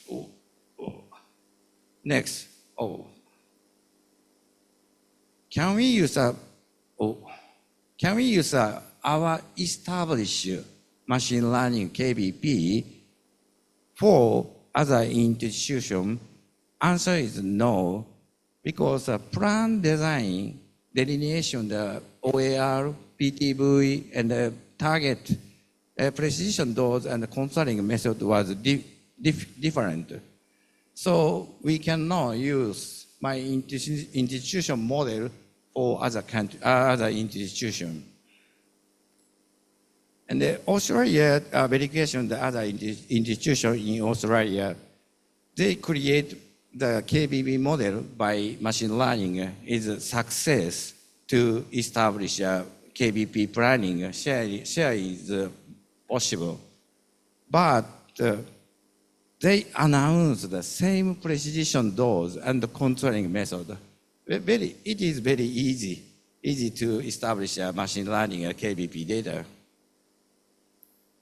So we hypothesis that we invite other 4 big hospitals, and we add patient data and input the data to establish a machine learning. Then we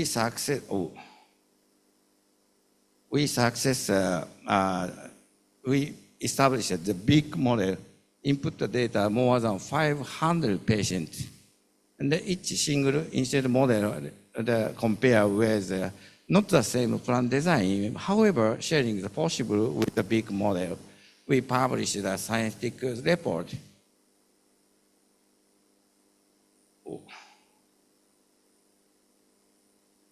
Yeah, next is the guideline-based auto-controlling. But today, movie does not work well, so it is very difficult to explain.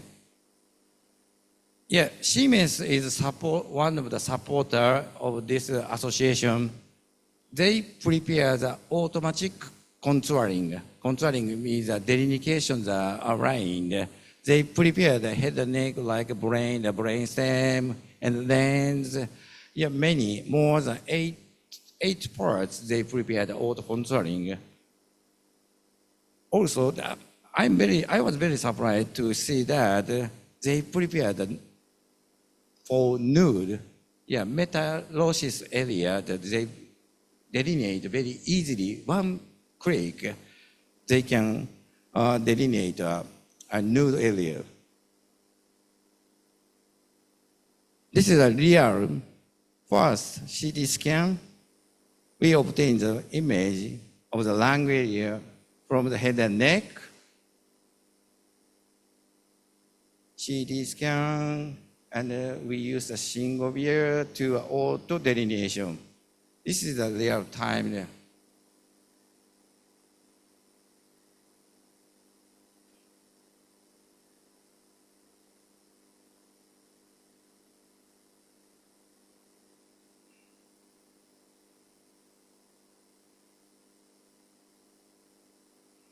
Yeah, single view start to delineation, where the brainstem, the eyes, and then export to TPS automatically. Maybe time is within the 5 minutes, 5 minutes.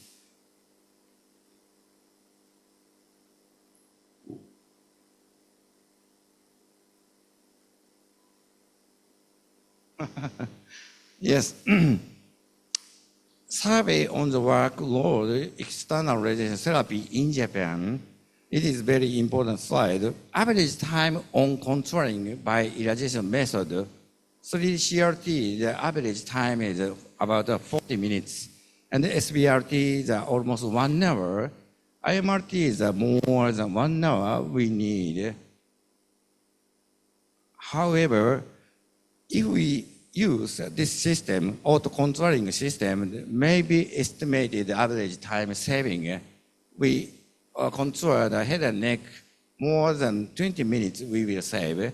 Lung and breast, 25 minutes. Abdomen, the pelvis, as below. So now we obtain, we can buy this software very easily. The contouring phase and the optimizing phase is saving a time.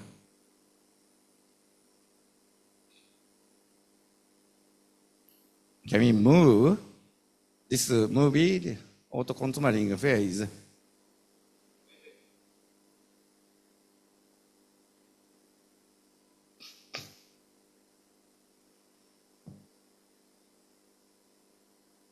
Oh, you can see the auto contouring. This is the para-aorta. Yeah,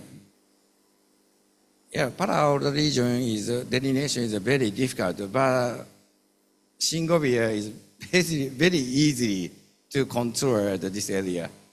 Maybe 5 seconds. Okay, next slide, please.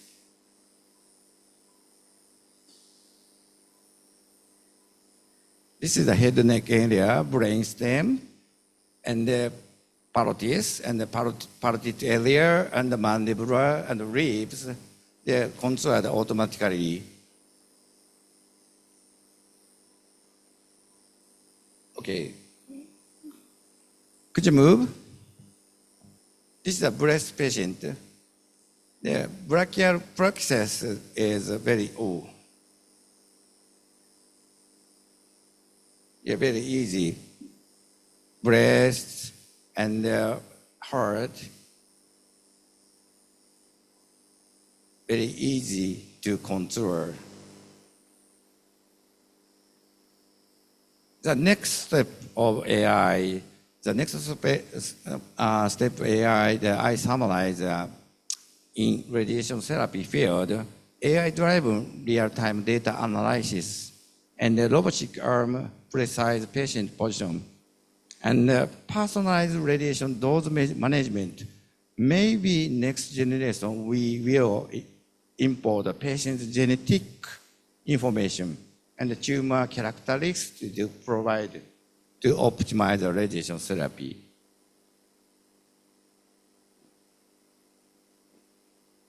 And the next AI, we have to run maybe a digital EX wave is coming in the medical field. So we have to run the digital EX. And the fourth generation is, I explained 6. Maybe, I think, fourth class biology, gene or something, we have to face, we will face the fifth generation industrial revolution. Maybe next gene therapy and the genome will be coming soon. This is my final slide. I'll take a home message. Yeah, AI and deep learning enhance precision, improve efficiency, and the human oversight is essential. Well, successful. But my final message is very important. The final decision to establish a patient plan or something, or using AI for patient, final decision and verification are the role of the humans, not decide AI. Yeah, human knowledge or human experience is very important. Thank you for your attention. Xin cảm ơn em nhé. Thank you, Professor Mongen. Please stand there. The first, you are movie star professor. Thank you very much. I'm no movie. The second, you are professor to pick. Not only I'm say, I know I'm very honored invited you because in the world, everybody told you are big. Your presentation very good. I think the next time, Mr. Tin, President Ho Chi Minh City Radiotherapy invite you again. Thank you very much. And I'm a great honor. you talk again. Presentation for AI in radiotherapy for everybody in Ho Chi Minh City in Vietnam. And the honor for you 2026 have a big session for radiotherapy. I will invite you again in Vietnam 2026. If you busy, you please, I order for you the next AI you make for me. AI Professor Monsten, not you. You don't come. AI come here. Yeah, I'm very honored to hear that. I'm very honored. Yes. So I'm going to visit Busan next year. Yeah, next year, Busan. Okay. Thank you. Invited you, Dr. Jung. They give you in certificates.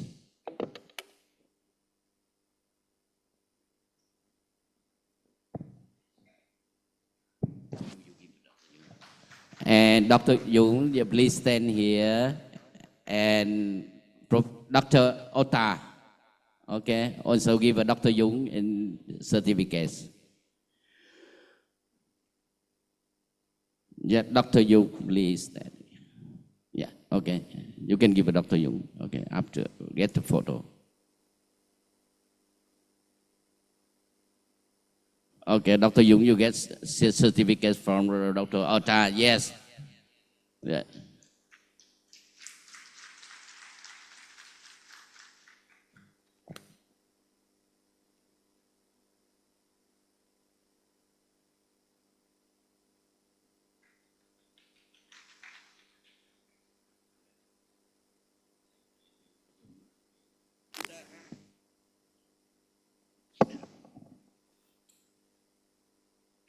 Now, we would like to invite Professor B.T. Chen.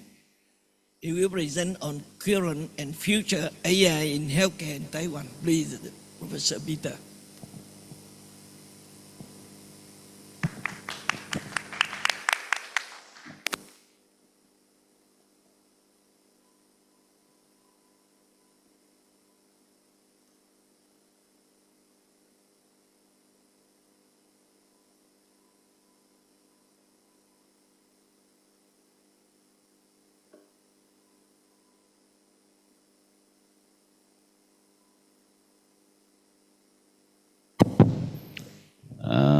Xin chào, good morning, ohayou gozaimasu, Kim.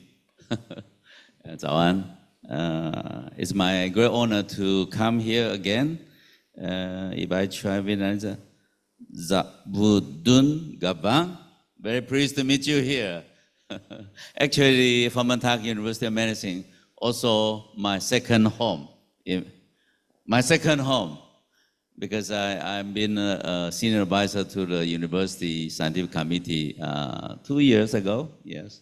So with thanks to Locke and my elder brother, Dr. Yong, and many of the good friends, Thang. It's a great pleasure to meet all young friends and many, even New Taipei City good friend. I'm also a young professor in Tufts University in Boston, and also I was very pleased to be the honor president of the Asian Health Literacy Association. I'm going to present a little bit about health literacy and AI later on. I'm also working in Sichuan healthcare system. And in this room, I received Ho Chi Minh badge in May this year, a few months ago. And I also received a medal of the Dr. Pha last week. Dr. Pha was the first health minister of Vietnam, this beautiful big country. It's very important. Talking about COVID-19 in 3 years ago, exactly 3 years ago, right now, I was working in Thong Nai province, Sim Mak Hospital. I stayed 6 months working with Vietnamese doctor to taking care of many Vietnamese and foreigners here. So I'm again to say that this is my second home and welcome to my home. Okay, I was asked by Locke to talk about AI, but before AI, there's a lot of long history development for ICT, and I'm going to talk a little bit about a very small country in between Vietnam and Japan and Korea.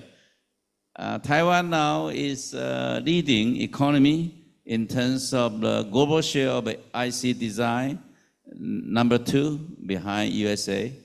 This data is very new, but ICT producer by the wafer, we are taking 78%. So we shouldn't have any war, because if there was a war, then ICT will be very expensive, and we cannot produce a lot of cars, etc. And the package and testing, Taiwan is more than half. And this kind of things, ICT is very expensive. And how did Taiwan develop this ICT industry capacity? Thanks to many of you.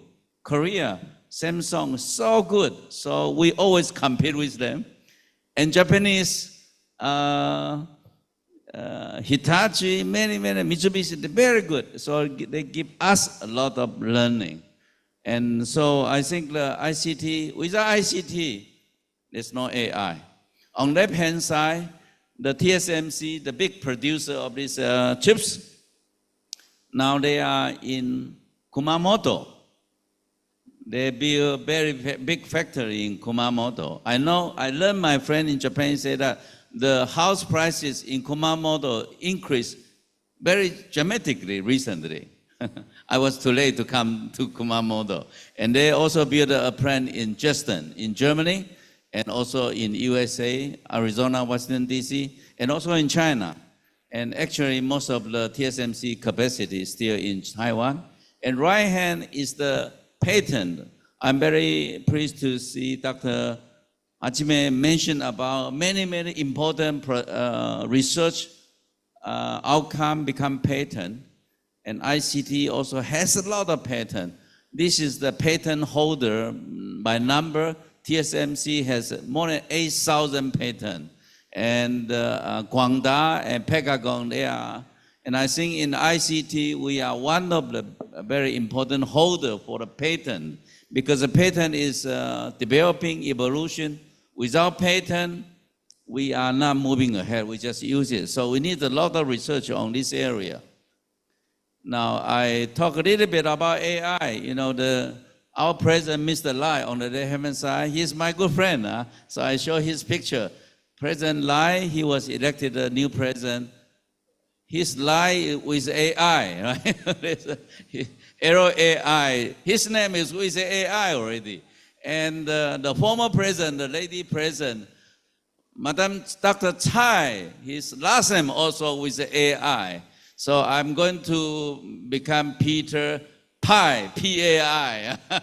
Sooner or later, my name. Okay. GDP in Taiwan, because ICT and AI recently, we increased.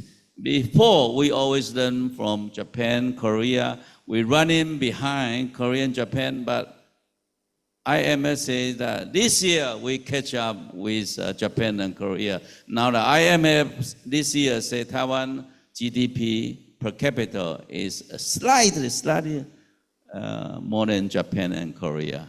China is about 1/3 of the capacity. Only this year. I don't know what happened next year.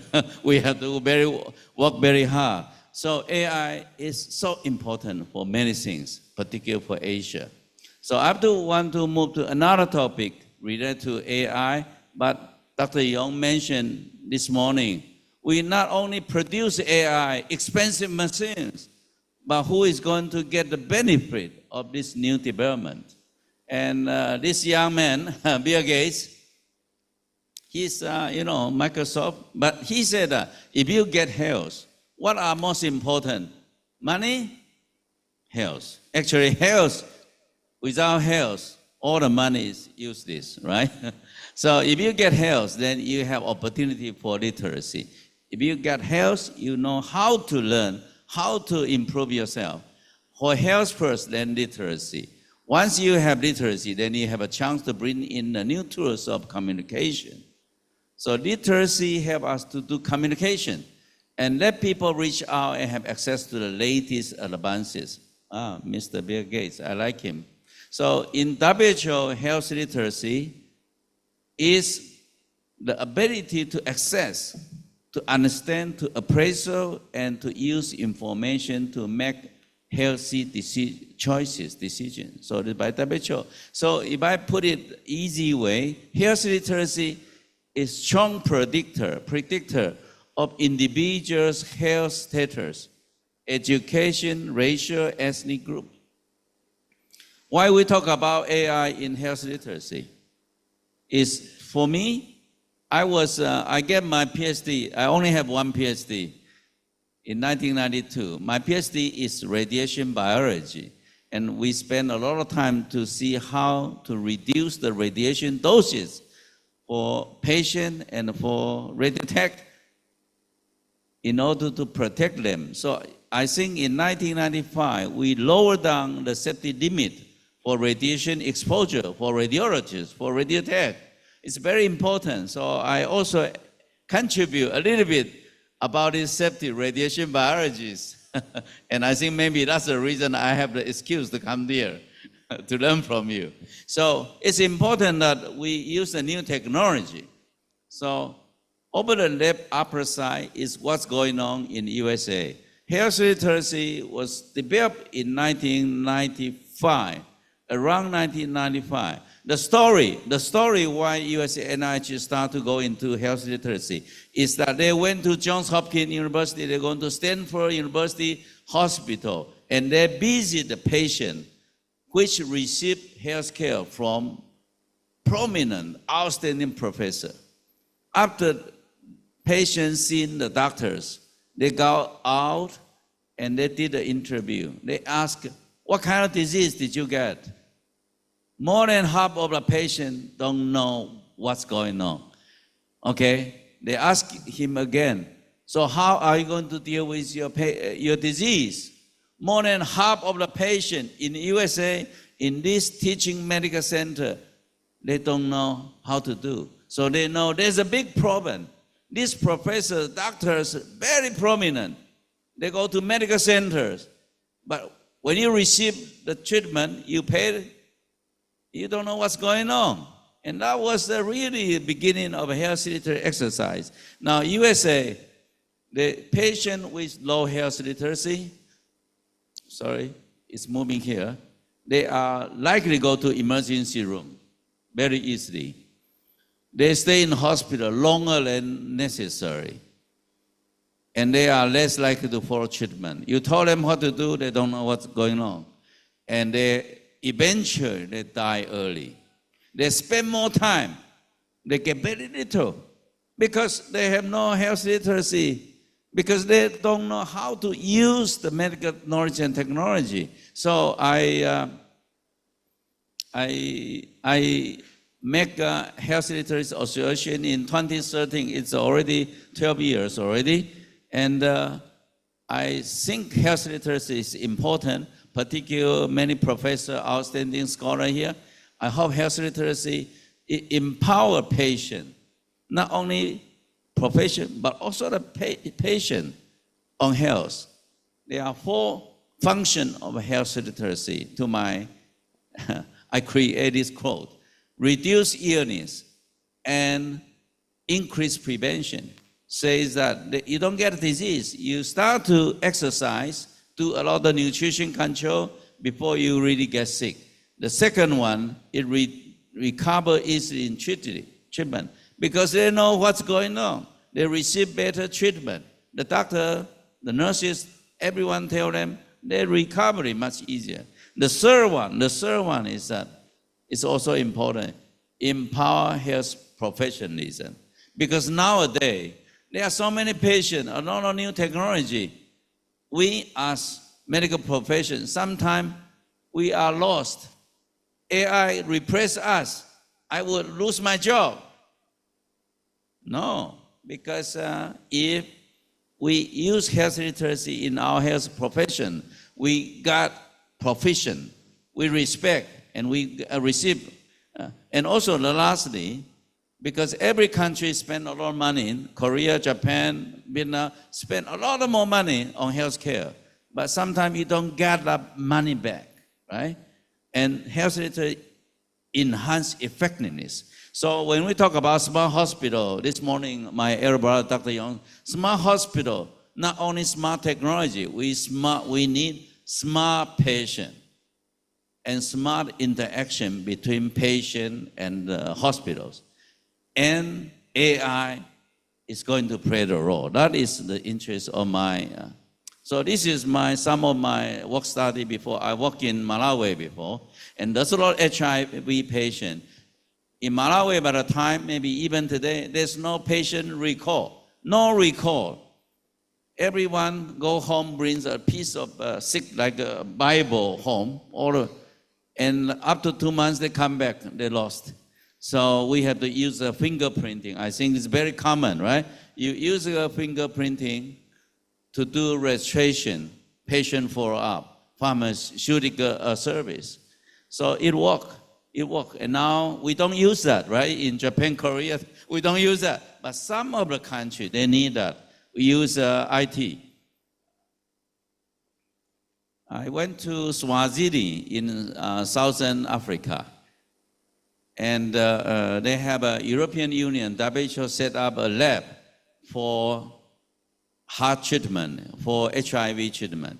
And the patient was in the community, and they took the blood, and the motorcyclist ran 3 hours to the central lab, and they do the result.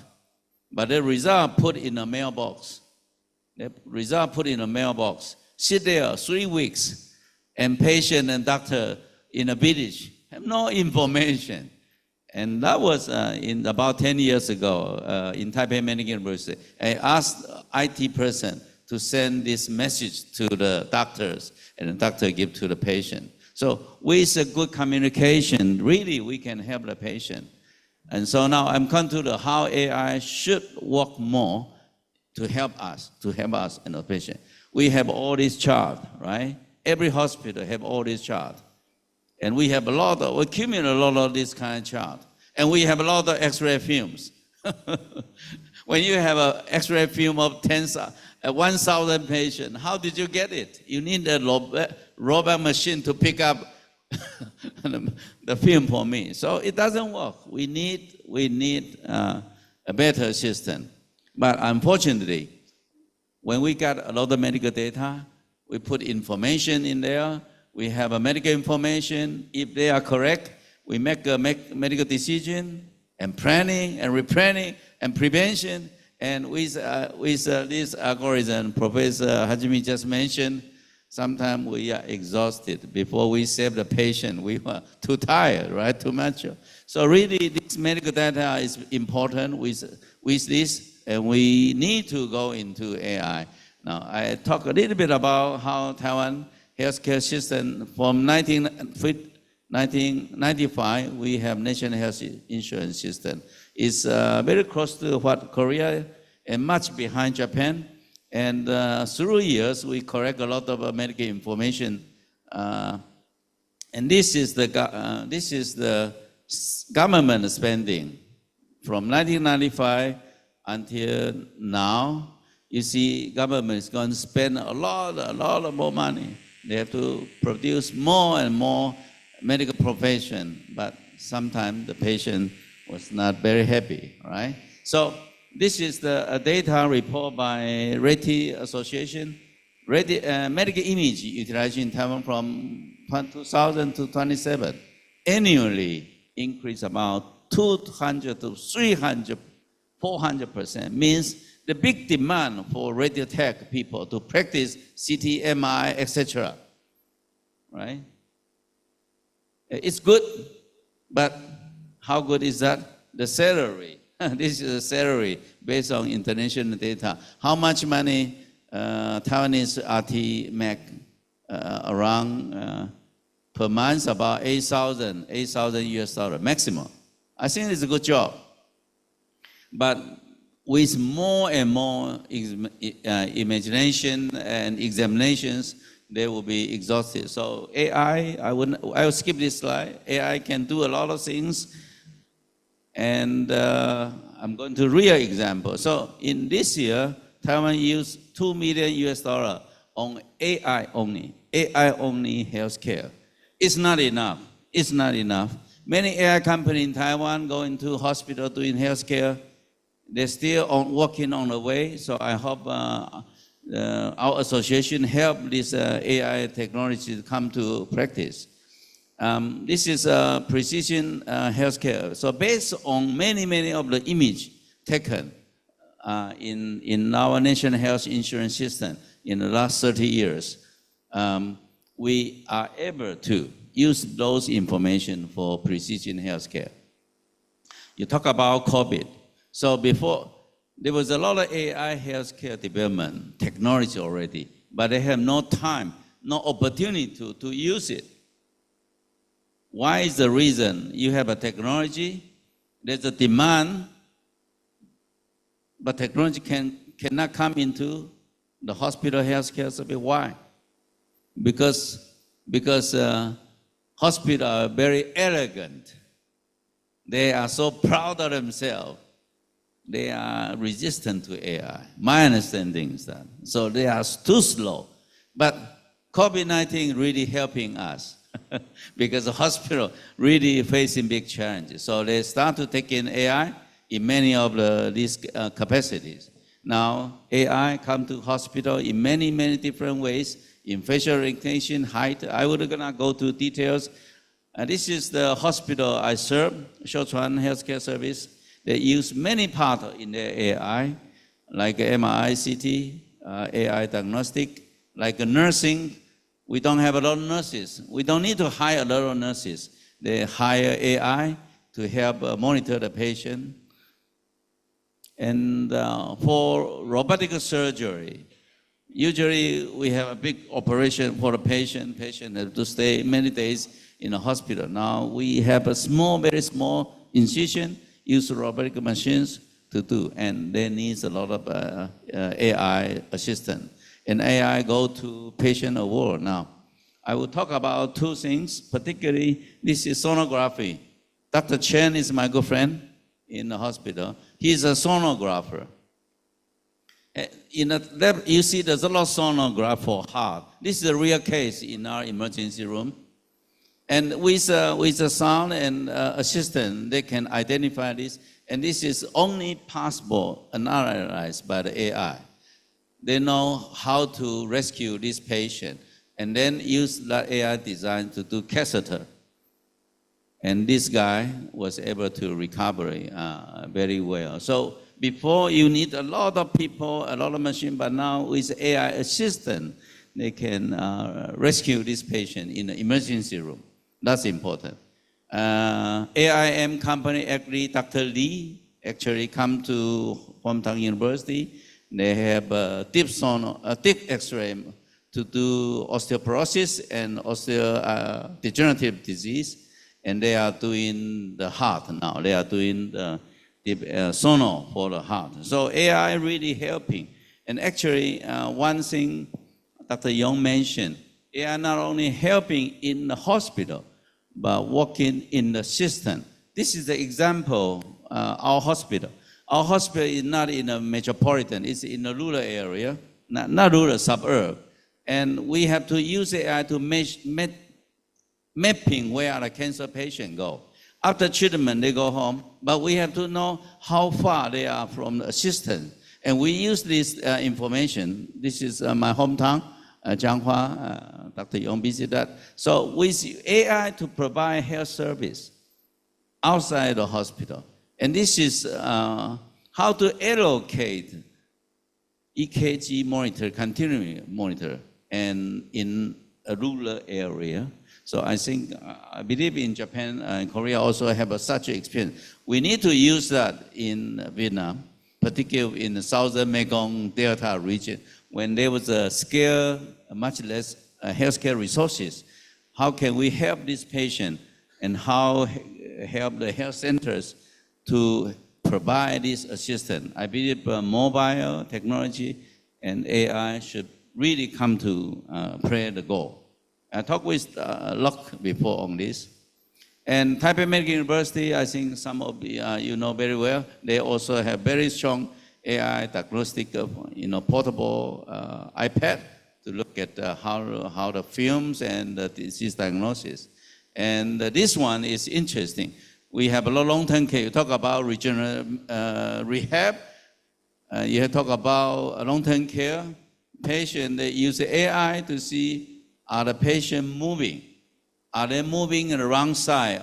Are they, because a sleeping lying position is not correct, so the patient didn't receive very good steering care, use AI, all right? So I think this is, when Yin was in Taiwan, we use, when you're sitting, AI tell you, you may have to change your position, you have to do exercise, and these are all installed in the bed. Or a sensor in the bed, so even you are sleeping, you are sitting, you are lying, AI help you to recover. So these are without people, right? We don't need, we don't have a lot of that. So also AI helping pharmaceutical. In Taiwan, we are starting going down in the number of pharmaceutical. So we use AI to help them, and also doing AI nurses to reduce the human capacities. And the AI certainly in many other diagnostic, like we usually telescope, right? A doctor, but now we don't use it too much. We use AI, and it can detect different sleep apnea, etc. I'm almost to come to the end of my presentation. So my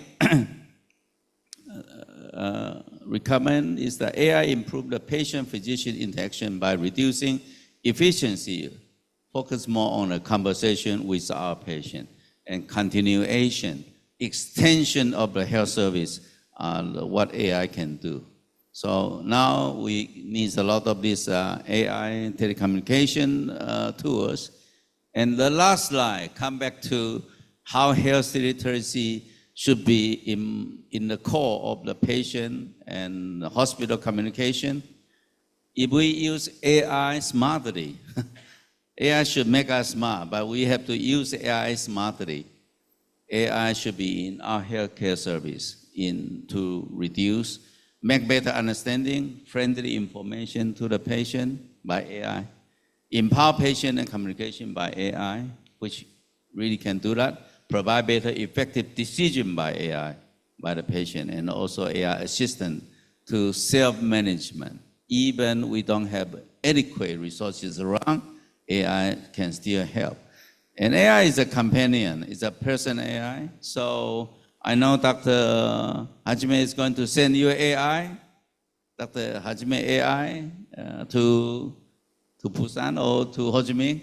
And I will try to learn from you how AI can really helping us to move health education, research, and practice in the coming era. Thank you so much. Xin cảm ơn.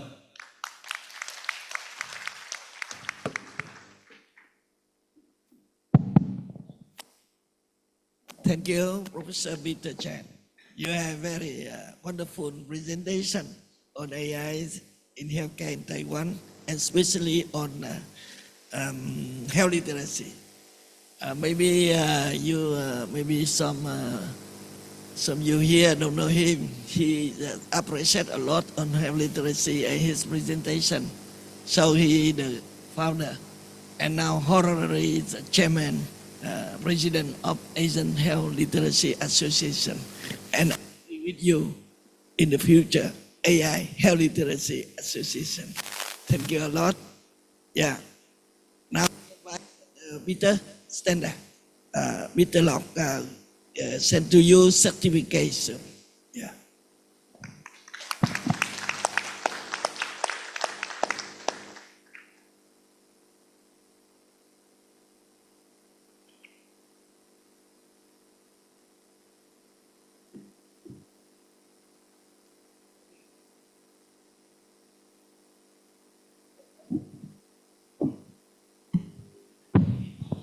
Okay, before I invite the next speaker, I want to say with everybody in Vietnam and everybody, Dr. Professor Peter Chan. I'm the first time I meet him in here in 1 year ago.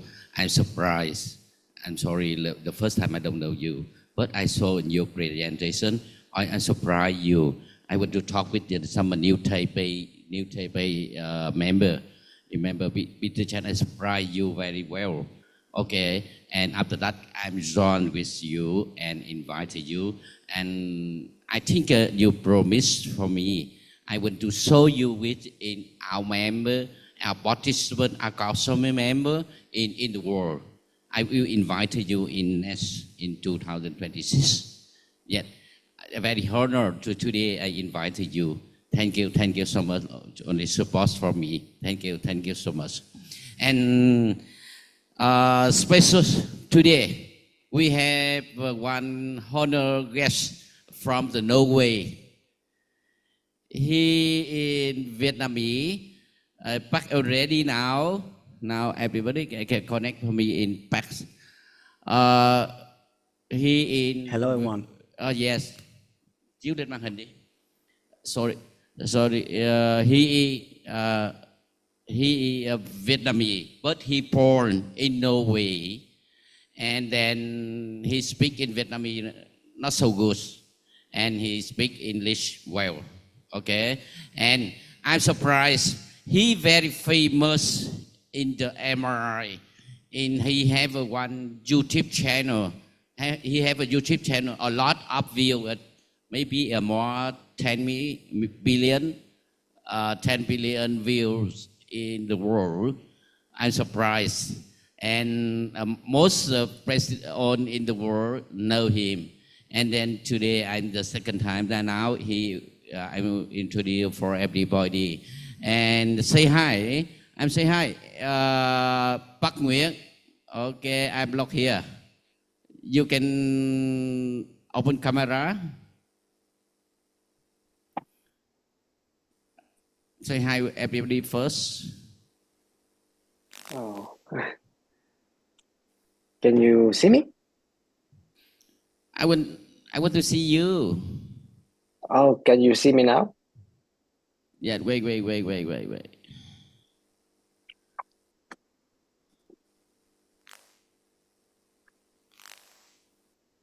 The most everybody, and thank you on Professor and Bắc Nguyễn also. I'm other topic for everybody. Yes, I'm on the way. What we need, I'm order for everyone and professor and all professor. Okay.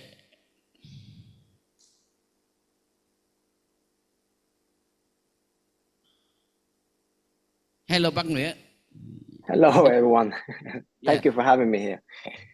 Also 1,000 in online and see you, and in offline also 100 more 100 people see you again. I'm explaining for you now in Ho Chi Minh City, Vietnam, and we have a conference in Ho Chi Minh City, and Busan in Korea, and Shiga in Japan, New Taipei Society in Taiwan, international conference in Ho Chi Minh City. You hear me? I hear you very well. Yeah. Okay. And thank you. You always support for us. Thank you so much. I believe now is the second time you talk with everybody in Vietnam. I think Asia. I think I introduce for everyone and your YouTube channel. YouTube channel very big, will be surprise. Everybody surprised, a lot of surprise. I understand. Okay, now you say hi with everybody. I think you can speak English. Okay, no need to speak in Vietnam because he speak in Vietnam not well. Okay, you speak in English. Yeah. Xin chào các bạn và các anh chị. Thì bác cũng không có nói hơn là cảm ơn được mời đến hôm nay nói về MRI. Cái đó là một điều là bác rất là yêu mến, và biết nhiều về MRI. Cảm ơn anh Lộc nhiều. Okay, say hi English. You speak English? Sure, in English. Okay, yeah, English. I just want to say thanks for having me here. I'm very honored to be here with you guys today. This is my second time here, and also second time I see you, Anlok. It's a true honor, and I want to share my experience within MRI and AI. So without further ado, let's get started. Thank you. See you after finish speak. Okay, thank you. Thank you. Thank you for having me here today. And it's a true honor to be a part of this conference, Heart 2024. So today I'm going to share the topic with you, which is called Trends in Imaging Technology from Research to Practice in MRI. So let's get started. This is my disclosure. Besides my work at the hospital, I also work for VIA as an application specialist. And from today's presentation, I got a honorarium from Siemens Healthineers. So my outline for today is the first one, we're going to talk about flexibility. Second part is efficiency. Third part is precision. So let's talk about flexibility. When we talk about flexibility, I want to mention the hardware. We're going to talk about the cones. It's very important to understand the different cones which you have available at your scanner. Here is the body cone. So let's say we're going to image the liver. Why do we have body 6, body 12, body 18? What does all the numbers mean? So I'm going to give you briefly an introduction to that and give you a little bit more understanding, because it's very important to have a understanding regarding this for being able to, being flexibility and optimize those different sequences. When we talk about hardware coils, as you can see, this is the whole body now. So we are covering the head, we're covering the thorax, cardiac, we're covering the pelvis, and the liver, and then the peripheral, and in the back, we're covering the spine as well. These small blue dots here, just illustrations, and it's called the elements in the coils. If we zoom in here to the body, let's say liver, so we have something which is called body 6, body 18. And whenever you are looking at the scanner, we talk about channels. These are the channels available. So let's say we're going to take an example here, 76 times 32. That means that you have 76 channel scanner, and you can connect 32 elements all together at one field of view or at one scan. So that means that if you have a 32 and 8, you cannot use this coil because it doesn't fit, because this one is 18 elements and you can only connect 8 at once. So this is what it's for. You need to use like this coil, which is body 6. So that one is you can use for this. If you want to know more about this, there are definitions of RF receiver channels and coil density. which is a white paper. It's a very nice paper. You can scan this barcode, which leads you directly into this paper, which you can read more to have a little bit better understanding regarding this. And this is just another example. This is the new coils. It's big, right? And you can see here you have two body 18 on top of the integrated spine 32 on the back. So that means that with this field of view right here, you have 46 channel available, because you have something in the front and you have something in the back. So this one is 88. With this field of view is 88 elements available, because you now have 64 head and neck channels, and then you have some of the body 18, and then you have some of the spine cord connected. So let's talk about the different coils we at the hospital have available, and I'm just going to give you some demonstration. We have 3 different coils here. The one is body 18. You have UltraFlex 18 channel and UltraFlex 18 channel small. So they are all 18 channel. Their purpose is, liver imaging, peripheral, and so on and so on. If you have dedicated areas, they are made. So I did some CT out of this just to show you that the elements right here. So 18 channel means that you have 3 in that road and you have 6 in this road. So that means that 6 times 3 is 18 channel elements. The same is for this one. However, for this one, the elements are smaller. So you have 3 up here, 6 over here. So that means 3 times 6, 18 again. But they are small elements. And then you have even smaller. This is the UltraFlex small. So same here, packed all together with different elements. 3, 6, 18. And they are very, very small in the area, as you can see. So what's the purpose of that? What do we use only this one, which covers a lot? Let's take an example right here. We have a pediatric imaging right here. This is just an example. We have one which is 7 days, 3 years, and then 9 years. What we used here, we used UltraFlex small, because the most important is that the body 18 elements are big. You cannot use the big elements of the small kit. Of course, you can use it, but you will not fully utilize it maximum due to acceleration, due to SNR. So if you use body 18 on this small kit right here, that means that only a few elements are touching the area of interest. If you use a small coil, the small elements means that more elements are touching the area of interest, and then you can optimize even further. This one fits for a small one, and this one we combine it with a large and a small to have a whole coverage. And this is 9-year-old, which is of course bigger in size, so we're using body 18, which fits for this one. The coils here have different purposes depending on what you're imaging. Another thing I want to highlight is that, is it like that the higher the channel, the better? So it means that if you have a 64 channel, is that always better than a 32 channel? So let's take this as an example. This only have 4 channel. It's very small, very dedicated for small areas, more like surface areas.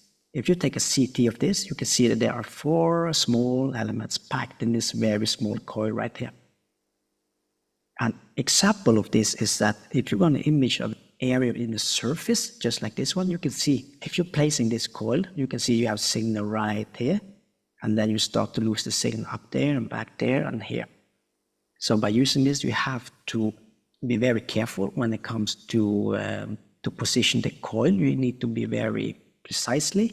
This is a tumor right here at the inner ear. So it's very good for this kind of purpose if the pathology is on the surface of the anatomy, right? As you can see, the penetration is not far. If you had to place the coil right here, you can see just above here somewhere, you can see there are noises.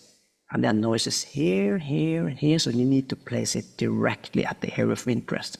There are not much room to make mistakes here because it's very dedicated and it's a very good coil. All these 4 elements are touching the area of interest. You can do a diffusion if you want to. You can see here on the high B value and the dark ADC. So let's get back to this body 18. This body 18 is special. If you take a further look at these elements, there are something in here which makes it very, very special. Actually, it's called body 18 channel beat sensor. What does beat sensor mean? Right in here, 2 dots here, you can do an examination without the physically put on the ECG. If you go to cardiac imaging or if you doing other examination where ECG is needed, especially for cardiac, you can now just put the coil on and it will automatically detect the ECG of the patient, which saves you a lot of time, If you want to know more about this biomatrix beat sensor, this coil, so we did a test on this at the headquarters of Siemens. You can scan this barcode and you go directly to the movie where we did some tests.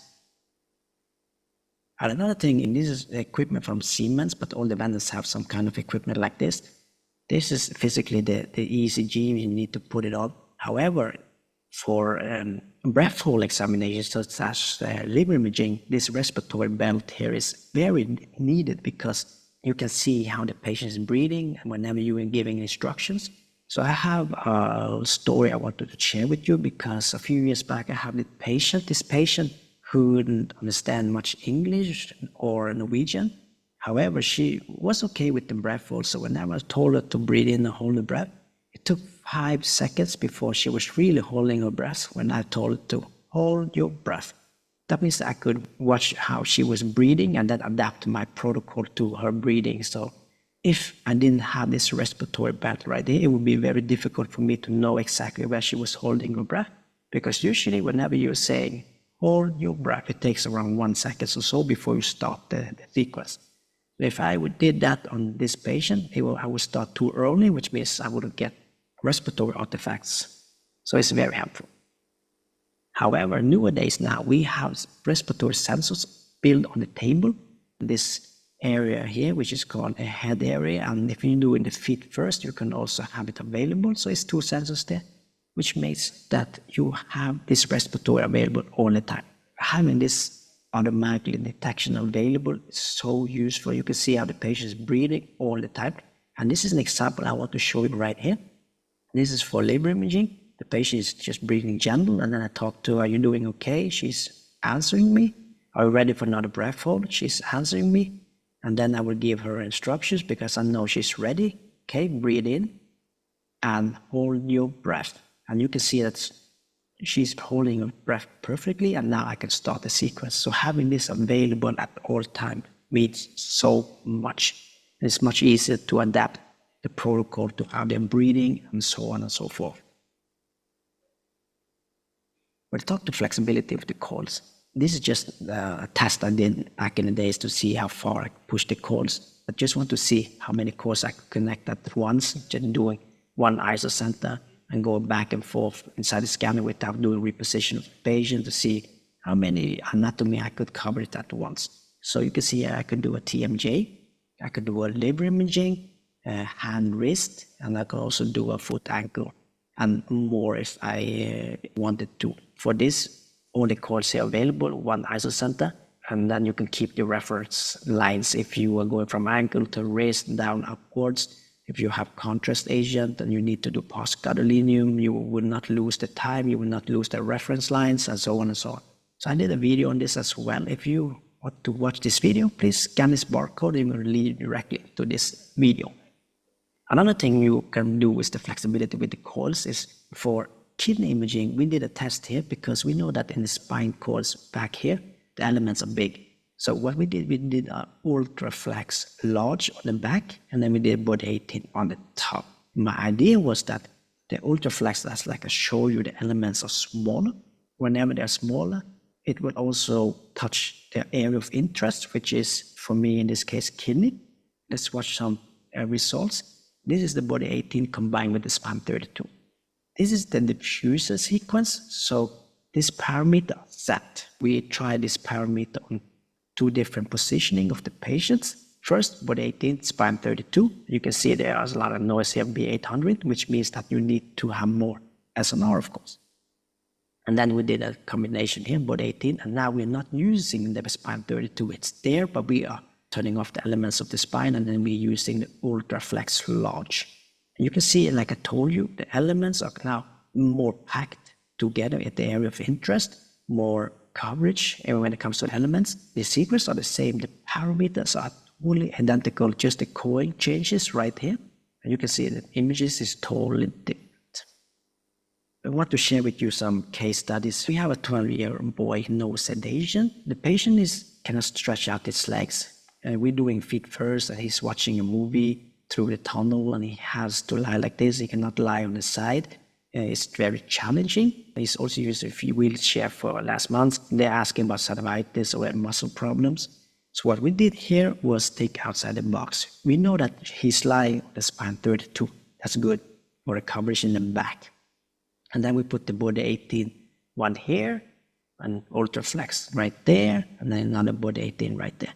So in my mind, this will never work because look at the area, the distance from the spine coil right here to there is too far. So I'm not sure how much spine will help here compared to these three coils. So let's check some images. So this image are covering this area right here. Only 1 minute, 30 seconds or so. This is with the deep result, so it's fast, it's very fast. Looking at the signal of noise here, the quality image is insanely good. Of course, here you have the help from the spine and this area right here, the spine cord. However, whenever you're coming to this area, the spine cord, I'm not sure how much it will help because the distance is very far away. If you look at the image quality, I'm very surprised that the body 18 can help you to get images like this. And the green arrow on the lower extremity, 1 minute around there, and then you have the legs and the ankle, the same here. So all these images, combining the coils like this, you can get really great results. Not only that, but you can also do some diffusion. And as you can see here, there's some lighting bulb here at the B800. Post-gadolinium is enhancing contrast. And we do a subtraction between the pre and the post-gadolinium non-fat sat. You can see also enhancement here. So the patient here had nerve sheath tumor at nervus peroneus on the right side. And the next case I want to talk about is this 48-year male, high inflammatory values, suspect wound infection, and osteomyelitis. They ask about this. So this patient is very challenging. He's 120 kilos. So let's look at the images right here. We're doing feet first. The problem is there's so much edema. There's so much edema at his thigh, so he cannot close his leg, closer. He has to lie like this. And if you try to move the ankle or try to get the toes pointing a little bit more towards in the middles, because of course you're off center right here. You can see he's losing a lot of signal here, losing here because he's lying off center. He's very much in pain. However, they're asking about the lower leg right here and they're asking about both feet. For these images, we got a good coverage of the lower legs. However, the most challenging now is this part because they wanted to highlight the foot as well, each foot at a time, the left one and then the right. How did we manage to do this, I thought? Because we are scanning it, it's not that long because 1 minute 41 for this one and then 1 minute 41 for this one. And 1 minute there, 1 minute there. That means that we did this separately, 1 foot at a time. What we did here is that he's very tall as well, 120 kilo and almost 2 meters. So he's lying as far in the back as possible on the table. So his feet is around this area.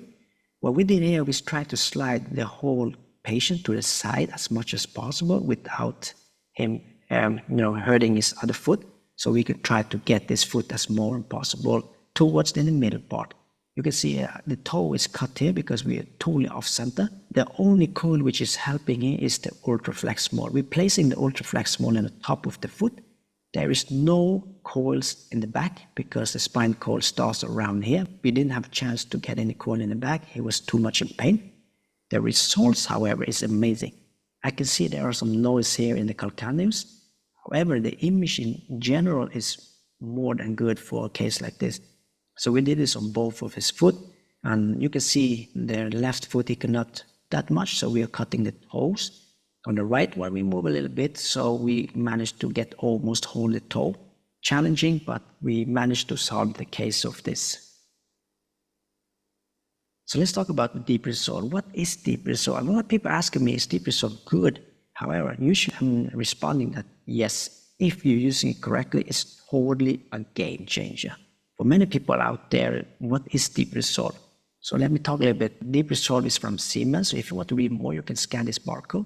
So very short said is AI-powered image reconstruction technology. So that means that you are able now to run much faster, shorter scan time, high resolution, all that. So let's go to the next slides right here. If you want to read more about how it works, what it is, this is a very nice figure. I'll give you a short introduction of what it is, and if you want to know more about this, you can also find this figure right here in this paper. So I really recommend you to take a look if you're interested in AI.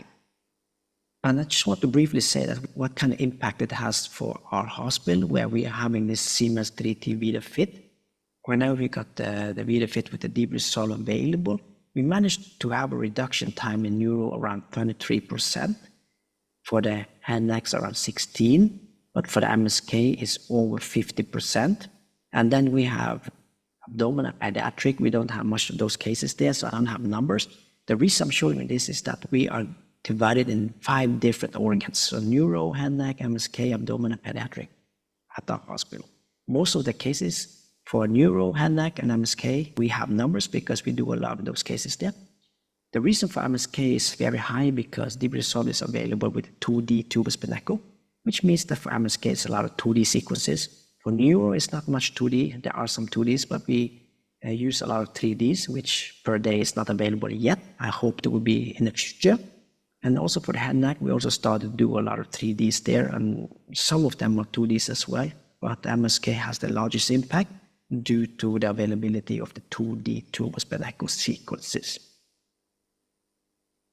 So what are the things that this Deep Resolve have for us? Because we now managed to get better image quality, we have a higher throughput, we have the flexibility with the patients, different cases, we combine and we solve them, and we of course get new ideas. It's innovative and inspiring, and many, many more. So when we talk about AI, it's images like this, of course not. This is from ChatGPT. It looks, amazing, but this is not what we are looking for when we are talking about MRI. For example, this knee. So I can show you 4 images here. 2 of them are with AI, and 2 of them is not. If you take a first look here, they look more or less the same in terms of stick quality. However, the parameters are totally different. So I want to walk you through here. This one takes 3 minutes and 45. This is the old school. In around 1990, the parallel imaging came around. It was totally a game changer back then. This sequence with these parameters took around 3 minutes and 45. And then the later years, 2012, the SMS came around, the simultaneous multi-slice. You can now excite multiple slices, not only one, which means that you can speed up the scan time a little bit. So here in this test, you save around 1 minute. And then the new one, which came in around 2020, Deep Resolve, then you save around 30 seconds or even more here. And then the latest one is called the Boost, is 2022. It's really a game changer. Going from 3 minutes and 45, and now you're 1 minute and 10. You save more than 50%, as you can see. And not only that, the image are more or less the same, or I can say that it's even sharper with a shorter scan time. That's what makes Deep Resolve so unique, and also, in my eyes, a totally game changer per day. This is just an example. Of course, you're not giving a radiologist images like this. It's too noisy, right? However, if you put AI on, you can see the images turns out great. And if you look at the scan time, it's insane. It's less than 1 minute per sequence, covering the whole ankle on all the sequences. This is what you can do. Whenever we talk about Deep Resolve, you've probably seen some images on the social media where you find it more or less like a cartoonish. It doesn't look like what you're used to when it comes to MR. However, when you talk about Deep Resolve, you have the strength because you can even turn it off. You have the different type of Deep Resolve, and then you can choose the strength. So if the radiologist like some images like in between here, you can choose that, or you have here, you have the opportunity to choose. It's not like it's either on or off. It's something in between also. Deep Resolve, where can it be used? We know that the T2 flare for neuroimaging, it can be used for neuroimaging. That's nothing new. Head neck is also where you can use it. MSK for knee here, sternum, thorax, and then not even though area of a lot of movement in this area, aorta. So tumor around the aorta. By this, it can be used everywhere. As long as it's working, you can use it everywhere. That's my conclusion. Also for liver imaging, you can also trigger this. This is navigator triggering for breathing. A 2D tubus per echo. It's a fat set. and diffusion. You can use it for whole body diffusion as well. This is done directly coronal, around 1 minute or 30 seconds each step. So for this coverage, as you can see, it's composed together. We have 1 step, 2 step, 3 steps. These are 3 steps, 1 minute, 30 seconds around that for each step. And you can combine it together and you're now available to do a very fast whole body imaging. Possibilities are there. The sky's the limit. Let's go for the last part here, the precision. 30 years old female, pregnant, ultrasound week 33, we are suspecting congenital heart disease. MR week 37 for clarification, C-section 3 days after MR. So we can also say that why didn't they do ultrasound? Yes, they did an ultrasound, but they weren't sure about what they were seeing, so they wanted to be prepared whenever the baby came after the C-section. We did a MR scan, but we don't have equipment for ECG of the baby, so it's a totally free breathing, no ECG. And you can see the cardiac is moving right here. And then I want to point out a few things here. You have a short axis. This is somehow a port chamber view. You have aorta and descendants right here. You have LVOT. You have pulmonary artery. So this patient has Shone's complex. Lymphatic imaging. We are doing a lot of lymphatic imaging as well. This is a 41-year female. So we are talking about lymphatic system leakage right here. So we are having a needle in the groin area, 2 needles, diluted Gadovist contrast agent, and we are slowly injecting the contrast to the lymphatic system. So this is static images, T2 haze, and then we have an MRCP technique for high T2 fluid, just to see. You can see there is something happening here, but we cannot say that it's leaking. Where is it leaking? So we have static, and now we are having dynamic. We're doing dynamic as well, so we're using the T1 weighted flash. This is the same sequence as we're using for contrast enhanced MRA. We have slow infusion, and then you can see this movie right here. We're slowing infusion, take images as well, and then you can compose all the images together, and you can see whenever the contrast is moving upwards, we are starting with the next station, and you can see it's moving here and draining right there. This is just a composed image just to show you that the lymphatic system right here is totally pathology. And we did another thing here for during the washout period. We have a T1 flash inversion recovery, which is non-ECG in this case. This is actually a cardiac sequence, but it's very good for anatomy. So you can see you get the anatomy right here, static. So since we're waiting for the washout, so we have time to do this. And if you do a MIP, you can see that it's great. So my last part of the presentation, I just want to share with you some work in progress. We have a collaboration with Siemens, and by that we also have some access to different sequences, which we optimize and have a collaboration with them. When it comes to liquid dynamic imaging, we know that from standard routinely, we have 3 breath holds, arterial, portovenous, and 3 minutes. For some cases, you can also do multi-arterial and so on.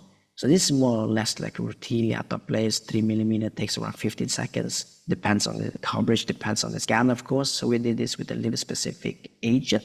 However, with the work in progress, we're now able to push the limit even further. Instead of 3 millimeter, you're now able to put it on 1.5 isotropic. Non-interpolation is pure 1.5, so 70 seconds for breath hold there, 17 there, and 17 there. The good thing about this is that during the arterial phase, if you see a small lesion, you can already here go into the 3D mode and you have it available on 2 different planes, coronal and sagittal, and you can do the cross-ref. Or you can do another method, which is multi-arterial. With 1 single breath hold, you get 4 images, and then you have a portovenous, 3 minutes.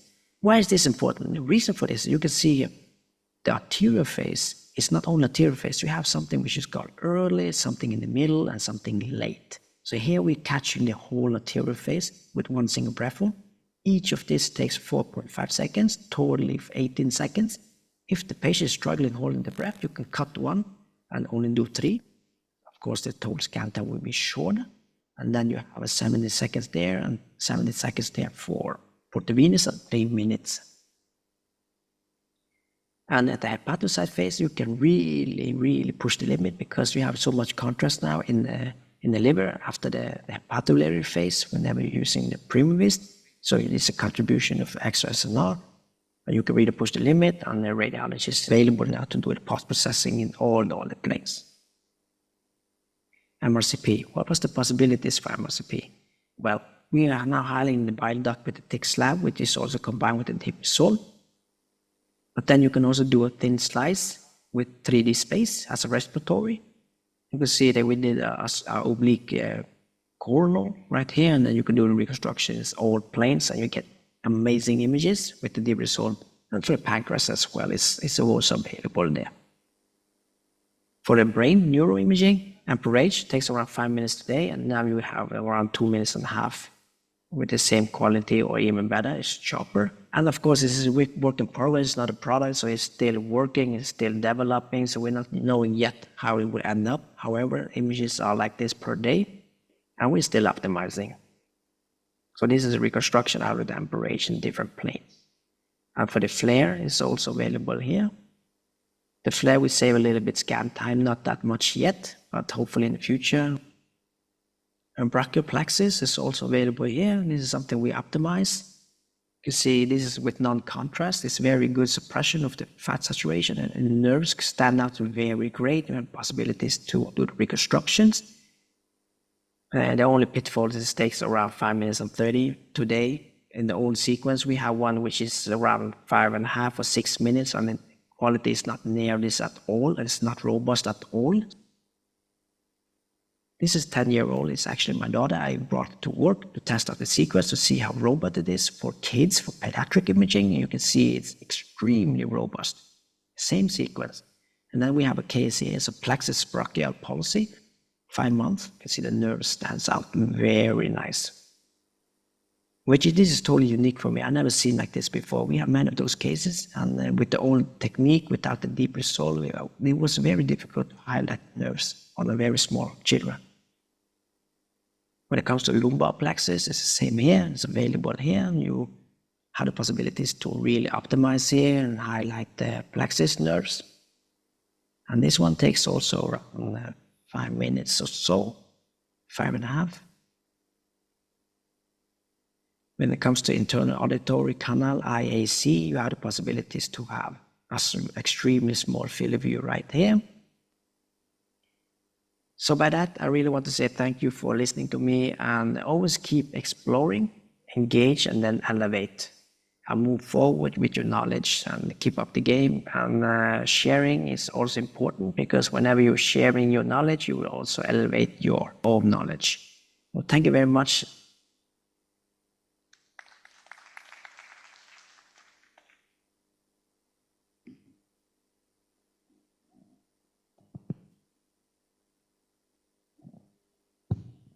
Okay, thank you, Bác Nguyễn.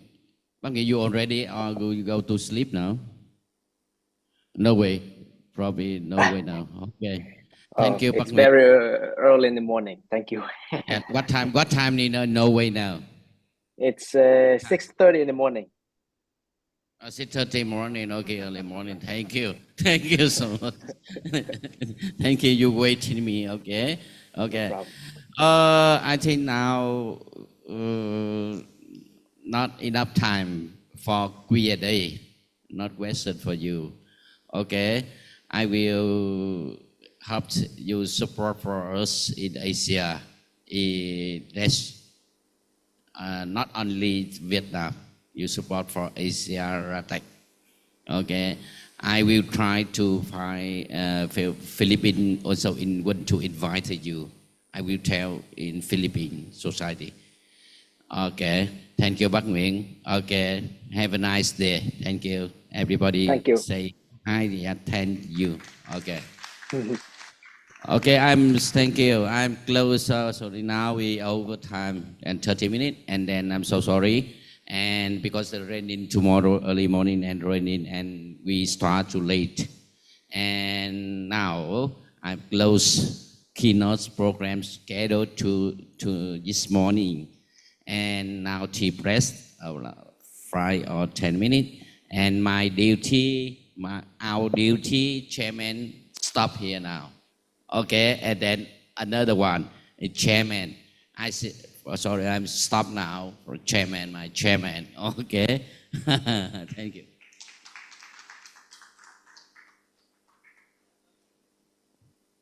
Yeah, we stop to the keynote speak here, and before the second session, the presentation, international presentation, please take a break 5 minutes, and we will come back here for the second session, international presentation. So thank you, and please take a break.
Hello.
It's working. What to?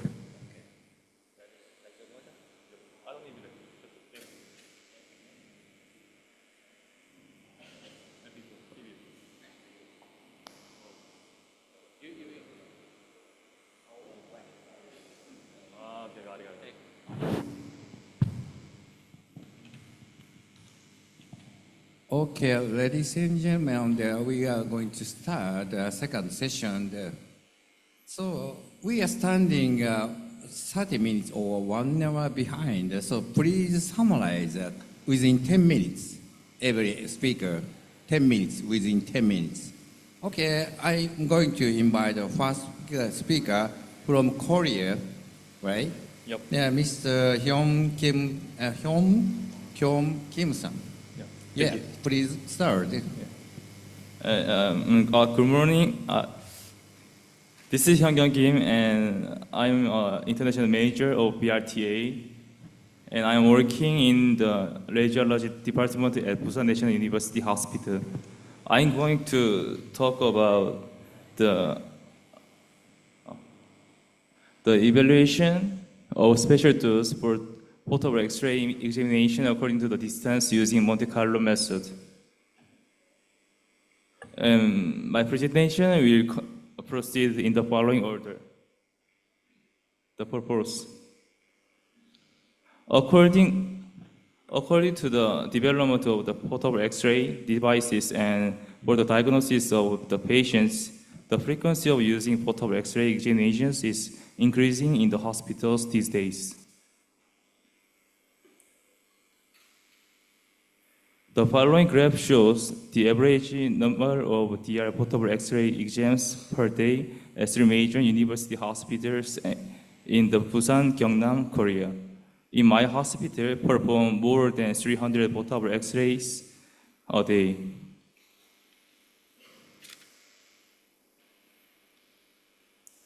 There is no problem when we conduct portable X-ray exams in a single room or ICU with wide spacing between beds, but when performing portable X-rays in multi-rooms, it may cause unavoidable radiation exposures to patients near the bed or their guardians and other medical staffs.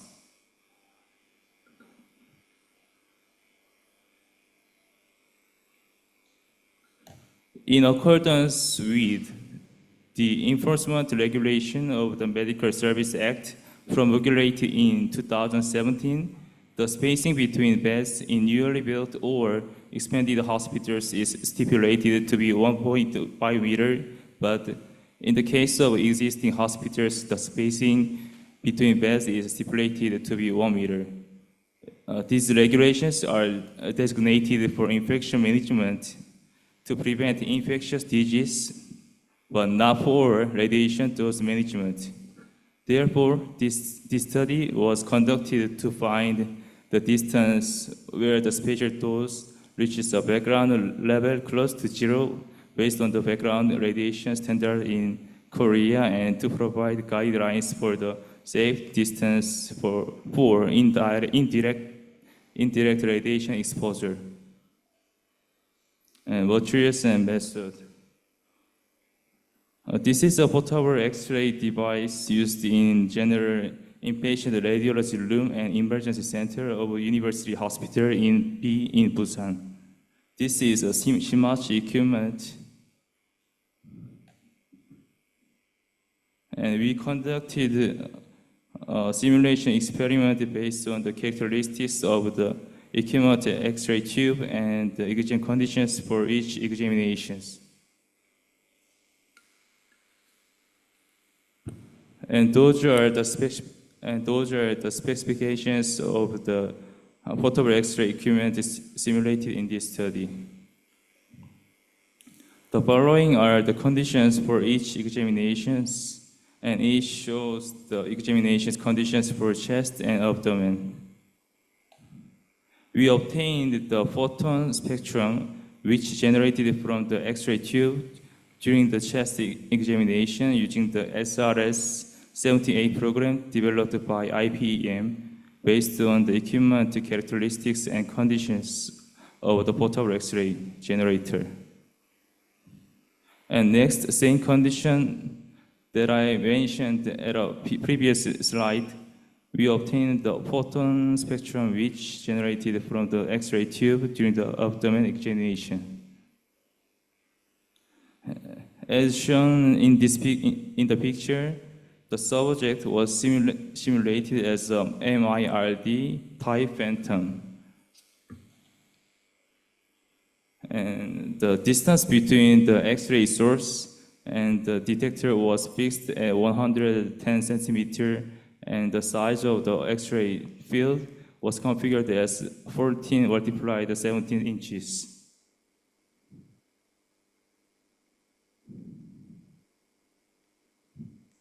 And the spatial dose was measured at each distance by increasing the distance from the phantom, that is the patient bed, in three directions: left, right, and the feet from the 10 centimeters to 300 centimeters, which is the standard for the measuring surface radiation dose.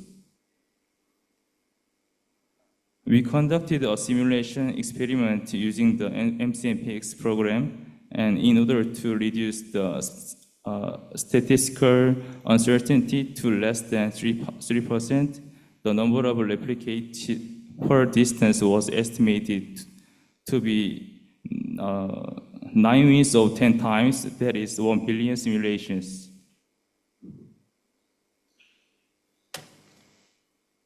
And this is the result. This is the result of dose distribution depending on distance in the lateral side and foot areas of the patient during the chest AP.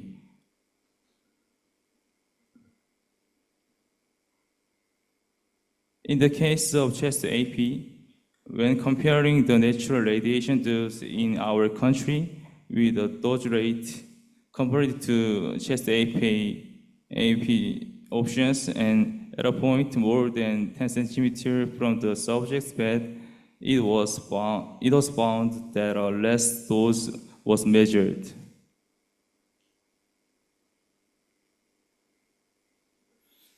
And to describe the dose distribution to the graph, you can see the highest spatial dose distribution was observed at the 10 centimeter point, and you can see that the dose tends to decrease exponentially as the distance increases.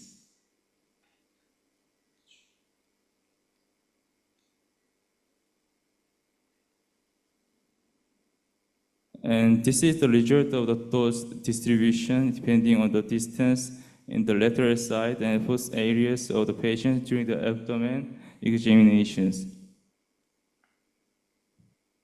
In the case of abdomen supine X-ray, the dose distribution seems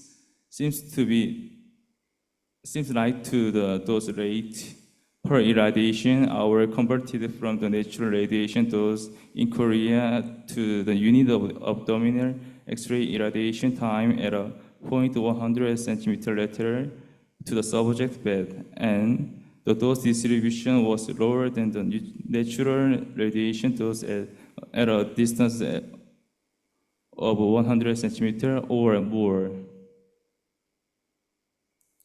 And same as chest AP, when I describe the dose distribution to the graph, you can see the highest spatial dose distribution was observed at 10 centimeter point, and you can see that the dose tends to decrease exponentially as the distance increases.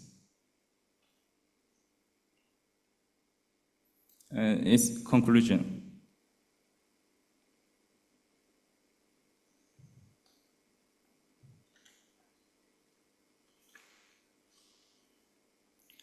The result of this study showed that when portable X-ray is performing in a multi-room, make up problems with near the who stay in the bed or the patient guardians or other medical staffs. But when the distance from the patient's bed being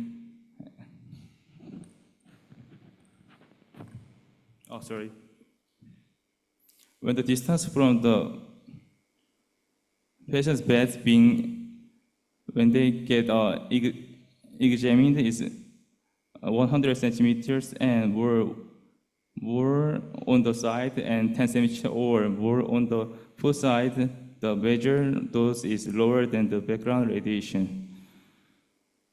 However, since this simulation experiment result based only on the characteristics of CMACH mobile X-ray equipment, and the exam conditions of based on additional characteristics of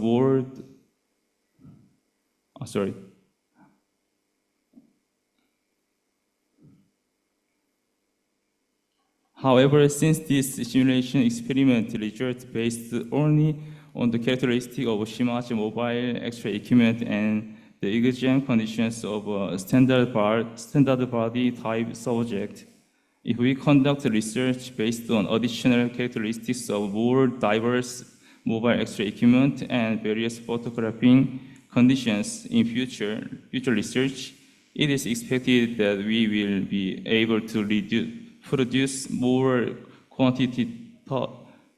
informative data. In addition, based on this, it is expected that the safety distance for indirect exposure of people around during the portable testing will be clearly presented and improving awareness of the indirect exposure. And lastly, I want to say just one thing.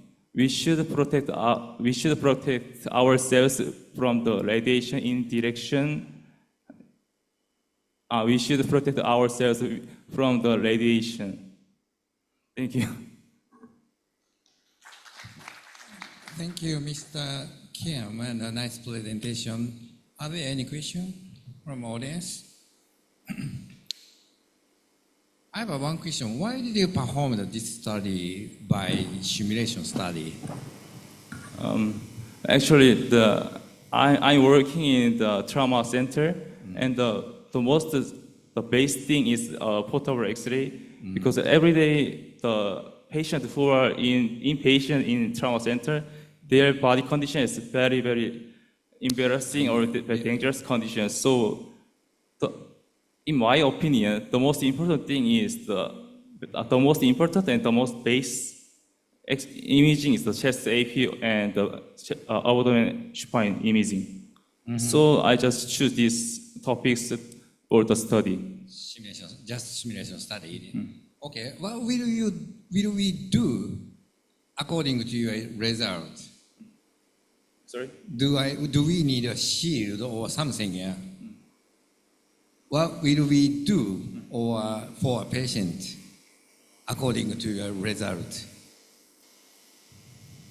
First, very low irradiation to the next patient. Is there any shield or something? What will we do?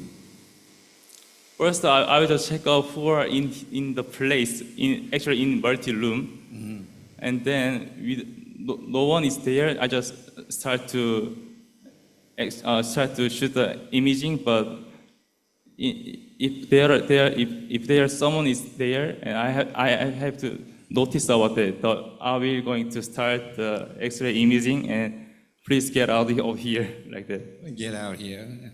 How about patient? Patient? Yeah. Next patient? Next patient? Unavoidable the time. I just select the tight field size, and then I just started. Yeah, thank you very much. Thank you. Okay. Thank you very much. Great presentation. Thank you so much for the outstanding presentation. May we have the pleasure to invite the next speakers, Dr. Ong Kazunohi Fuji. Am I correct? Yeah. And the presentation will be, the title will be Usefulness of TBS and BMD Comprehensive Assessment in Fracture Risk. And now Dr. Fuji is working in Japanese Red Cross Otsui Hospital in Japan. You are very welcome. Thank you for your warm introduction. Hello everyone. I'm glad to make a presentation in front of all. I came to Vietnam from Japan yesterday. I feel Vietnam is a good country. With an active atmosphere, everyone has smile. Okay, for the next 18 minutes, I talk about bone fracture risk and osteoporosis. We have non-conflict of interest. First, osteoporosis is a disease that decreases the quality and quantity of bone and increases the fracture risk.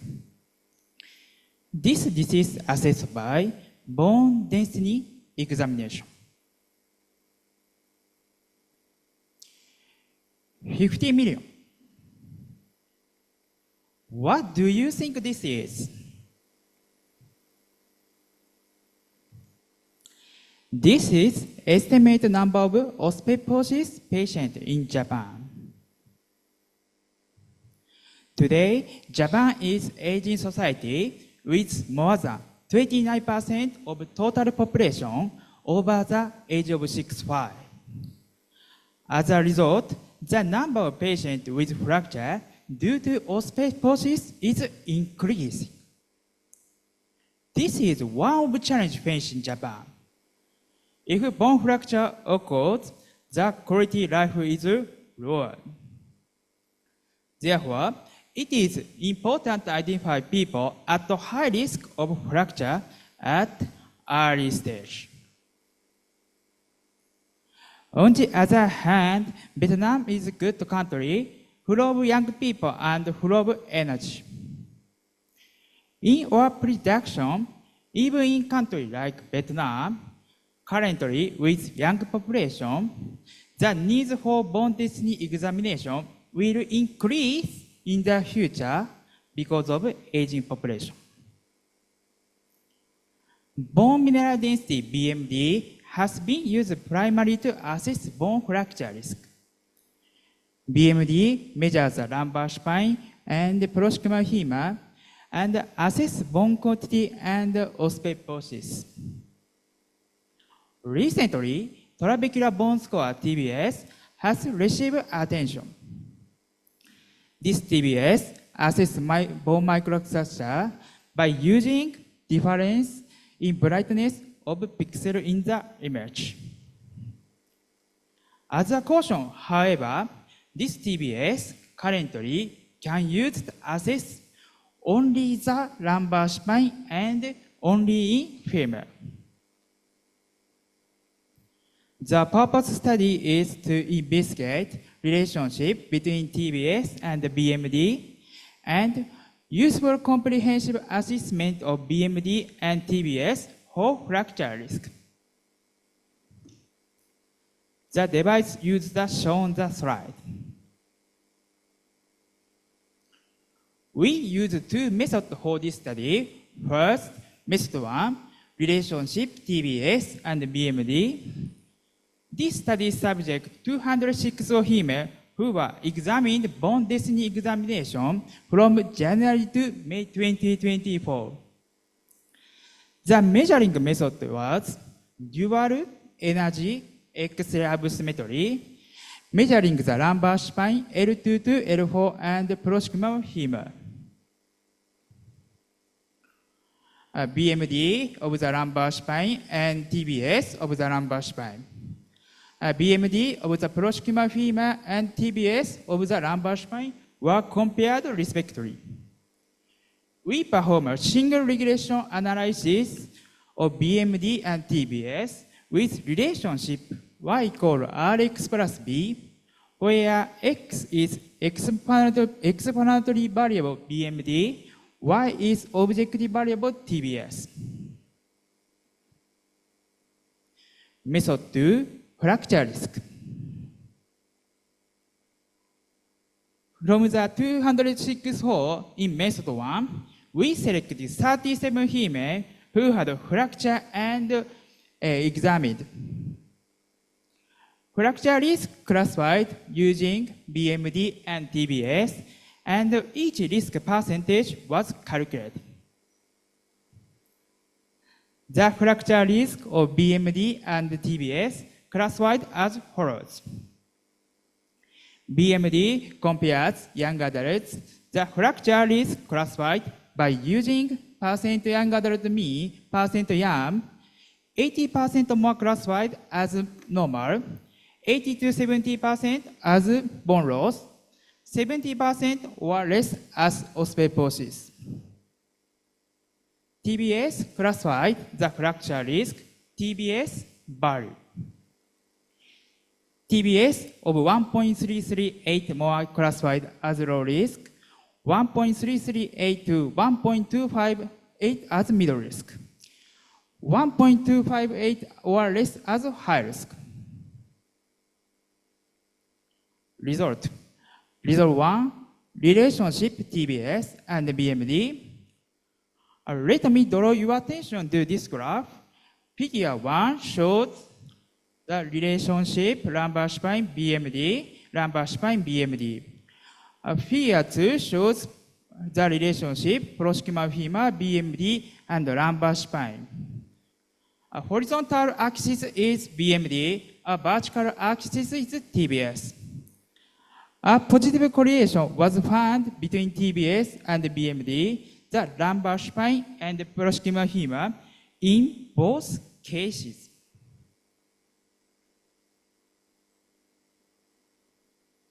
Result 2, fracture risk. Figure 3 and figure 4 are pie charts showing the percentage of BMD and TBS risk classification. 54.1% fracture patients were osteoporosis with BMD, and 43.2% were high risk with TBS. TBS high risk percentage is lower than BMD osteoporosis percentage. Figure 5 is a table showing the classification of BMD and TBS risk combinations. The most notable result is there are 10.80% cases high risk TBS despite normal BMD in the lumbar spine and proximal femur. Discussion. In patients with fracture, the percentage of high risk with TBS is lower than the percentage of osteoporosis with BMD when assessed alone. However, there are about 10% of cases normal BMD but high risk TBS. One important thing to know is that this means comprehensive assessment of BMD and TBS rather than single assessment of TBS or BMD can detect patients at high risk of fracture at early stage. In conclusion, the relationship between TBS and BMD was positive correlation. In addition, it was suggested that comprehensive assessment of BMD and TBS is useful for early detection than single assessment in fracture risk. Thank you for your attention.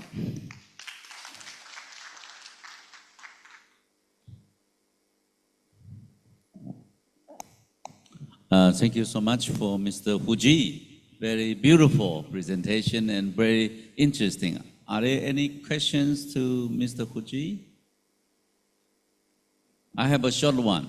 Your methodology is based on GE. I think it's very good, outstanding measurement. And there are a lot of discussion about AI assist radiogram, similar or approximate to BMD. Do you have any comment on this approach? Thank you. Thank you. Thank you.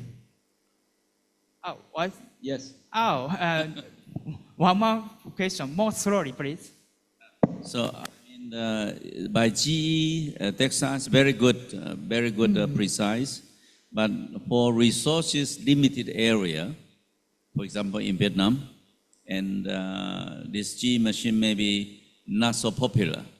So there are discussion about using traditional radiographic to represent the BMD. So you think, based on your information, look like it's very useful to use AI-assisted radiographic diagnostic. Do you agree, or do you have any comment on that? Does mean that this study is useful for another area? Yeah. Okay. I believe this study is useful for another area, for example, Vietnam, Taiwan, Korea. But as a caution, we need to further investigate because we are different lifestyles, habits, other factors. So we need further investigate. I have a comment to Professor Chang. I think his data is very useful for another country. He suggests if we use Japanese data to AI and deep learning is the best way to spread all over the world. That your data is very important to use deep learning and AI. That's the reason why the Vietnam and Taiwanese will face age-old patients. So your data is very useful. So you prepare the use AI and deep learning is his suggestion. Okay, I'm challenged. Yes, thank you. So thank you so much for this, and hopefully we learn from your more study in the near future. Thank you. Thank you.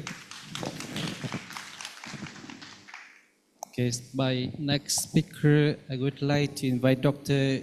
Hiroyuki Kosaka from Department of Radiological Center, King University Hospital, Osaka, Japan, with topic improvement of workflow and image quality using AI technology in CT. You're welcome. Thank you. Introduction, Chairperson. Shinchao. I'm Hiroyuki Kosaka from Kinta University, Japan. Today, I'd like to talk about this title. Okay, let me show you the agenda of this presentation. Let's start. Let's look at backgrounds. When we take a CT from a patient in medical situation, we have set the isocenter height set up with their body appearance, but 95% of patients were not positioned accurately in the gantry isocenter. And it was shifted the average of 2.6 centimeter distance from isocenter. In report, it has reported a 3 centimeter shift in distance from isocenter, increased the exposure and image noise of 80% and 6% respectively. This slide shows the process of outpatient positioning with 3D camera by Siemens Healthcare. First, depth and IR images were created by 3D camera. Next, software estimates the patient pose and scan region like this figure. And then they are fit to a detailed body mesh to the depth data. And finally, geometry-based isocenter is estimated for selected body region.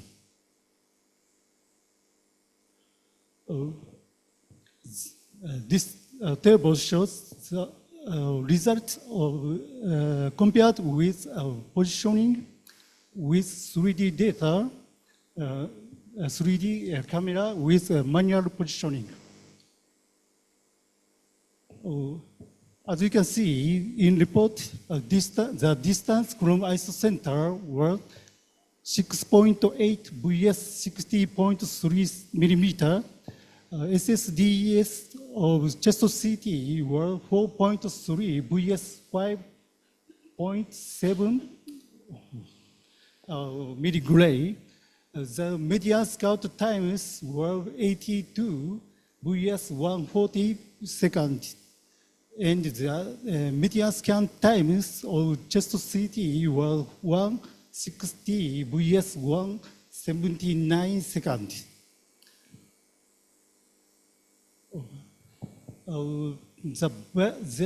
These values with green letters indicated each differences or reduction rates.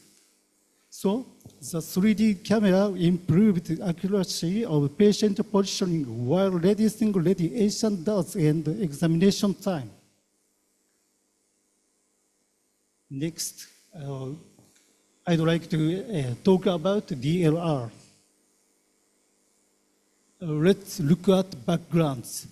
Radiotherapy planning requires high accurate delineation of the clinical target volume and organ at risk. Manual counseling of CTV and OAR differs among respective observers. The counseling accuracy influences the result of the dose volume histogram for radiotherapy planning. So, NIFO improves the image quality of CT for radiotherapy planning. This slide shows the reconstruction method of CT using in medical situation, FBP, IR, and DLR. The key challenges of FBP were image noise and artifact in radar settings. And then that of IR were plastic-like, looked paint brushed, and so on. On the other hand, DLR can produce a true natural looking image texture in low dose settings. This slide shows the reconstruction process of DLR. First, the data acquired by the CT are sent to neural network. Next, in neural network, CT images, input CT images trained by using high quality CT images.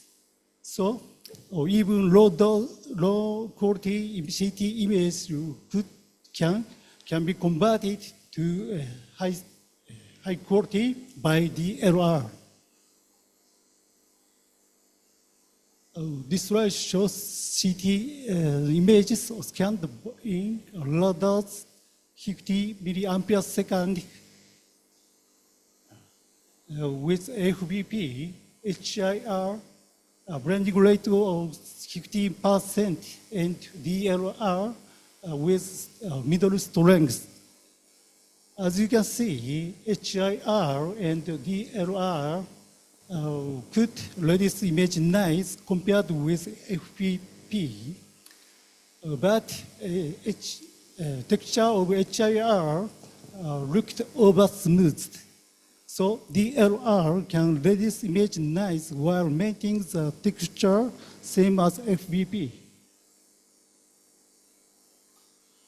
Our purpose of this study was to clarify the impacts of DLR on the CT number, relative electron density calibration curve, and image quality for radiotherapy planning. Okay, let's move on to methods. Method 1 was comparison of CTED curves with different reconstruction methods. In this study, we used RMI phantom like this figure. This phantom can insert 10 materials lot with various density. The relative electron density and insert location were shown in this table. Exposure conditions were as follows. We compared CTED curves obtained by DLR, low, middle, high, MVP, and HIR blending rate of 30, 50, and 80% at tube voltages of 80, 100, 120, and 140 kilovolt using RMI phantom. Next, method 2. Method 2 was CNR raw measurements with different reconstruction methods. We scanned CAT1 phantom 3 times and obtained in CT images with 7 different reconstruction methods. Exposure condition was as follows. And next, I explain the analysis of CNR law. We obtained CNR laws using this formula.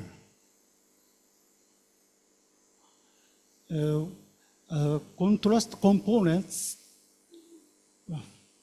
were calculated by low contrast module, and NPS were calculated by uniform module with following parameters. Okay, let's look at the result. Figure 1 shows CTED curves obtained by different reconstruction method at 120 kilovolt. X-axis is CT number and Y-axis is relative electron density. As you can see, the old CTED curves obtained by different reconstruction methods at 120 kilovolt were matched. These graphs show CTED curves obtained by different reconstruction methods at 80, 100, and 140 kilovolt. As you can see, the old CTED curves at other tube voltages were matched, same as 120 kilovolt.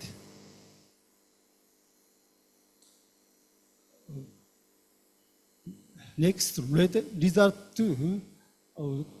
Figure 3 shows CNR loss obtained by different reconstruction methods.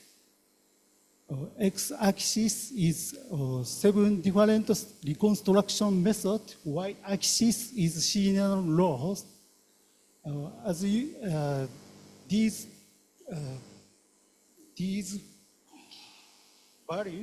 These values indicated the increased rate of CNR loss compared with FBP.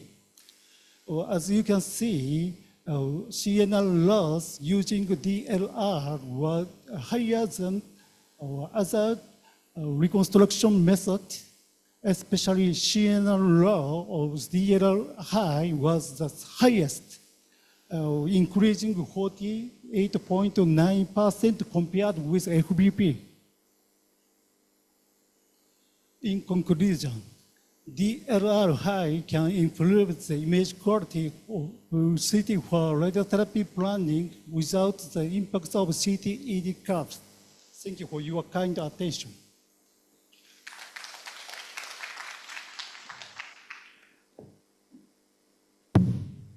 Okay. Thank you, Dr. Hiroyuki. Any question from the audience after his presentation? Okay, I've seen one question from Mr. Hui. Can we pass the microphone to him?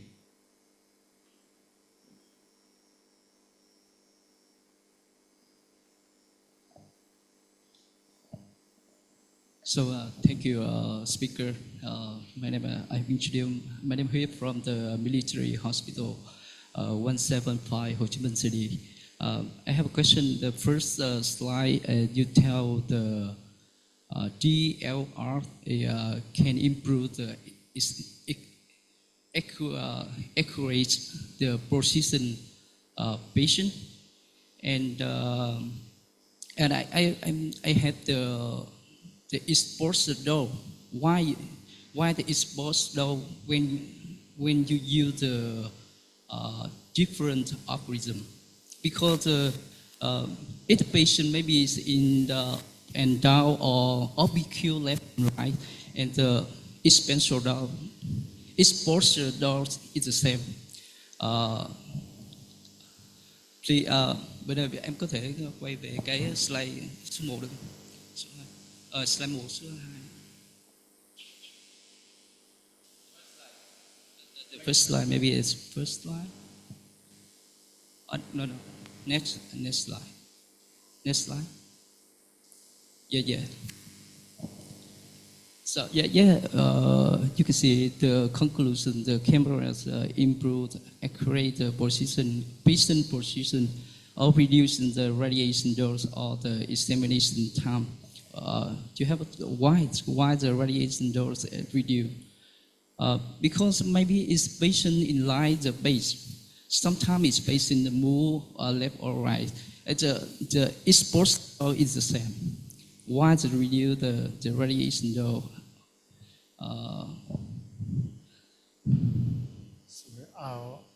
Thank you for your question. Maybe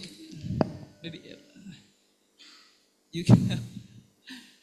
Yes, you can see it's red light. The radio, I agree to improve the accurate patient position using the camera 3D, but the reduce the radiation dose or the examination time. Why? Because maybe his patient is lying in a little bit, maybe it's OBQ left or right, or the exposure dose is the same. Why the reduce the radiation dose? Thank you. Okay, I think I will have the medical physicist from the Indian is working in the AP hospital try to explain to his question. I think here he meant to, if the positioning is not good, so we need to go back one more image. So he's trying to say like if the positioning is not good, so we have to go back one more image, so it's going to increase the dose. So that's what he was trying to say. Yeah. Like you need to do multiple images to make it better positioning. Yeah. So multiple images increase the dose. We cannot hear that. Could you okay. Could you answer it again? So he was asking how the camera is going to reduce the patient dose. So if the patient positioning is not good, so obviously we need to go for one more image to reposition the patient. So if we reposition again, we need to go for the scout one more. So you can see the scout, the first one has 82 and second one has 104. So obviously if you do one more scout, it's going to increase the dose for the patient. So that's what he's trying to explain there. I didn't catch you. You are meaning scan. Number of Base images scan, go number higher. of the scan. Yeah, number of Yeah, scans go higher, scout so it view increase the is the dose. number of the scout new. It Yes. depends on the Yes. dose. Yes. Is it okay? Yeah, that's what he's trying to say. Yes, I never heard that. Thank you. But I Is think it correct? Is it correct? No? Oh, why?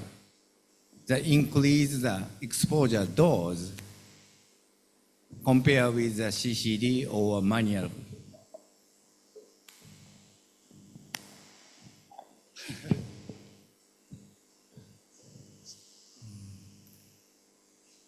Next slide, next slide. Yeah, it is very important matter. Yes.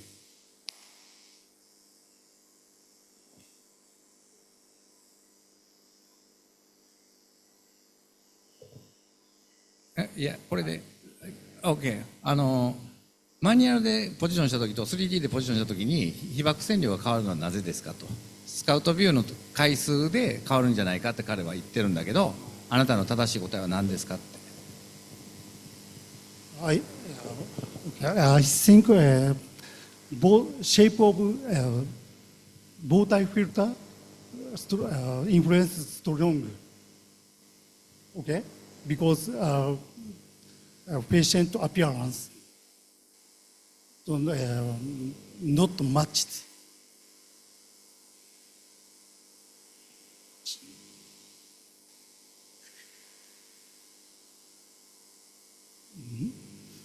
Okay, we think we don't have enough time. We can discuss this later. It's okay. It's okay. Okay, thank you, Dr. Kosaka, for your presentation. Now we move to the next speaker. thank you. And the next presentation is the last one for this session. We would like to invite Mr. Hong Yu Park from Busan National University Hospital. Sorry. Min Kyo. With the topic is the single institute station data collection study from investigation of the communications and the trend following the use of contrast agents in the commuted tomography patients. Please welcome.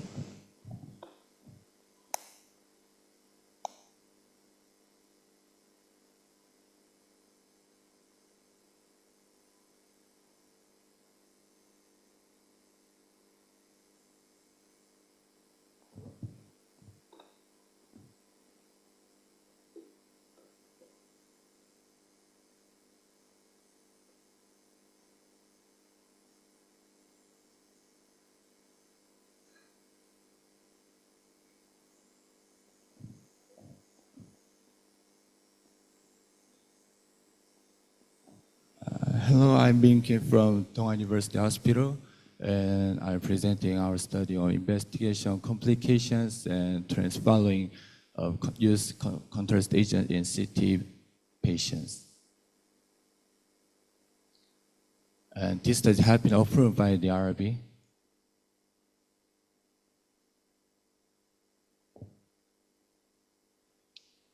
I will provide some background about this study. And in CT scans, contrast agents enhance medical imaging by contrasting the state of tissues and lesions, and contrast agents can induce acute delayed or hypersensitivity reactions and side effects. So the decision to use a contrast agent should be made considering the benefits that can be obtained from its use as well as the potential risks to the patients. And contrast agents commonly used in CT scans typically contain iodine.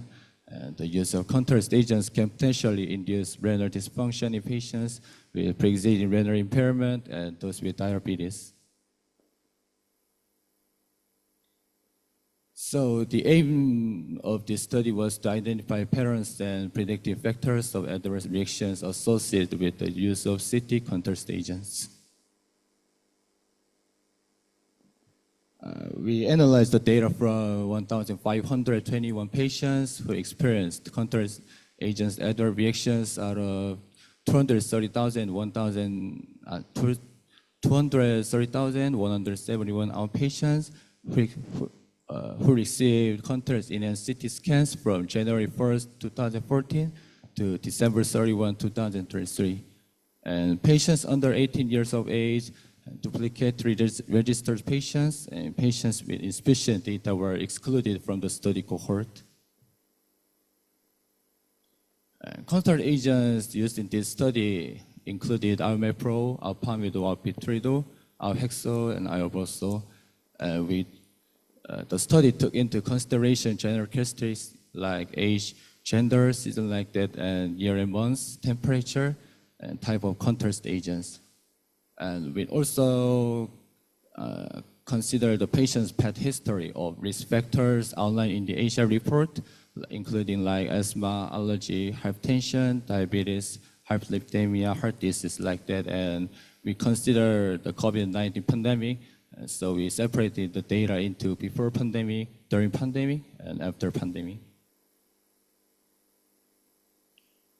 We categorize the contrast agents' other reactions into mild, moderate, and severe reactions according to the guidelines provided by ACR. Mild reactions included like symptoms like nausea, vomiting, urticaria like that, and moderate reactions included bronchospasm, chest pain, hypoxia, and severe reactions including anaphylactic shock, arrhythmia, and seizure. So it's necessary to closely monitor the patient's condition before and after administration of the contrast agent. The result of study yielded the following findings. This is the year-wide ADR results. The ADR incidence among outpatient subjects was 0.66%, showing a gradual increase since 2014. These figures resemble the results from previous ACR studies. Here are the monthly ADR results. The incidence rate of ADRs was highest in September with relatively high rates, also observed in June, July, and November. And here are the ADR results according to the daily mean temperature. The average daily temperature and the incidence rate of ADR show an increased trend as the temperature rises. Here are the ADR results according to the contrast agents complements. The incidence rate of ADRs according to the contrast agent complement was highest for Alboso and lowest for Alpamido. This is the proportions of mild, moderate, and severe adverse reactions by year. When examining the ADR incidence rates by year, it was observed that the incidence rate of mild cases relatively increased after the COVID-19 pandemic compared to before it. But during the same period, the incidence rate of moderate cases decreased, and while the incidence rate of severe cases remained similar. The following results show that the incidence rate of ADRs increased sequentially from the before pandemic period to the pandemic period and then to the post-pandemic period. As observed in the chart, the age groups get younger, female rather than male, and higher summer and fall compared to other seasons. And patients with allergy, diabetes, and low hypertension were higher incidence rate of ADR. This is discussion and conclusion. This study aimed to identify patterns and predictive factors of adverse reactions associated with the use of CT contrast agents. And we confirmed that ADRs occurred more frequently in females rather than males. And the younger age groups in the summer and autumn seasons had relatively higher incidence of ADRs compared to other seasons. And the incidence rate of ADRs was higher in patients with allergy, diabetes due to multiple factors. If these questions are addressed in the future studies through more extensive data collection, it could help reduce risk factors and mitigate adverse reactions to contrast agents. And in the future, our research could be utilized for studies aimed at reducing side effects. But there was not enough data after the COVID-19 pandemic, and it's necessary to look for other factors associated with the lower incidence of adverse reactions in August in the monthly ADR results. Thank you for listening.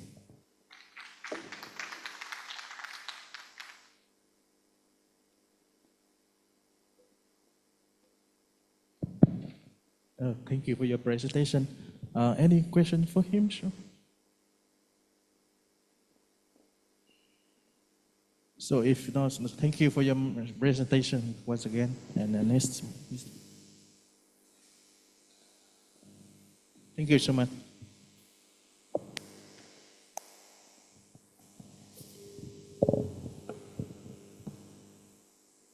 Okay, thank you for your presentation.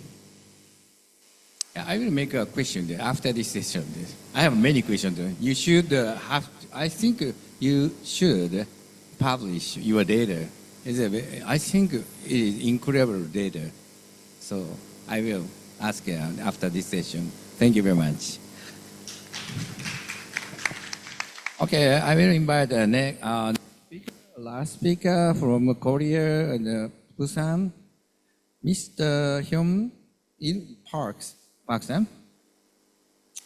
His title is Evaluation of the Useful of the CT image using turbo flash mode during CT scan for emergency patients. Okay, please go ahead.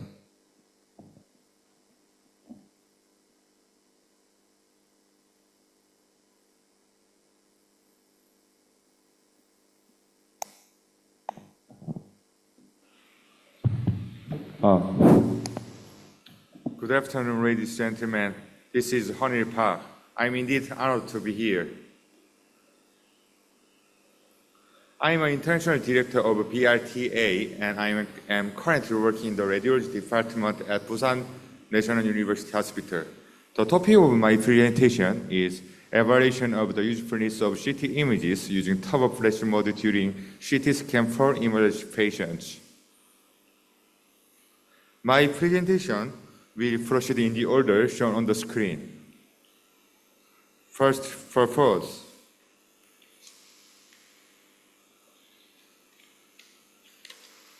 The following chart shows the major cause of death. As you can see, except for malignant neoplasm, these diseases require rapid CT scan and rapid diagnosis to make a treatment plan within golden time. Even though the patient needs rapid CT scan, in the case of a patient who have excessive movement, rapid scan is often impossible due to motion artifacts. Accordingly, the objective of our study was to evaluate the usefulness of CT images using turbo flash mode during CT scan for emergency patients who have excessive movement. I will briefly explain for the turbo flash mode. If we use turbo flash mode, it can be performed at low dose and high pitch, so we can reduce the motion artifact.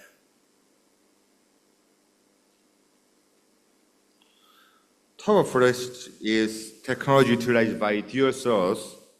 Dual and spectrum imaging can be possible to cover wide range at high speed and low dose.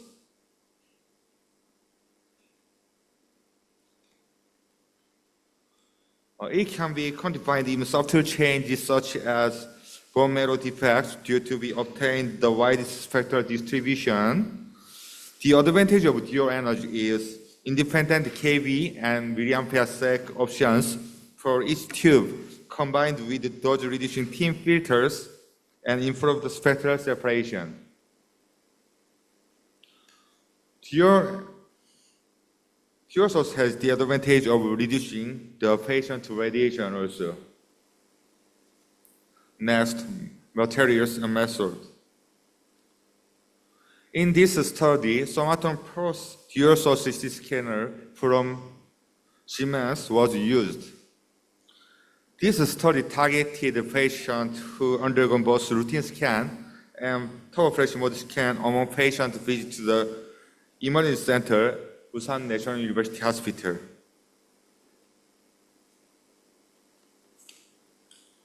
Qualitatively evaluate used a 5-point Likert scale.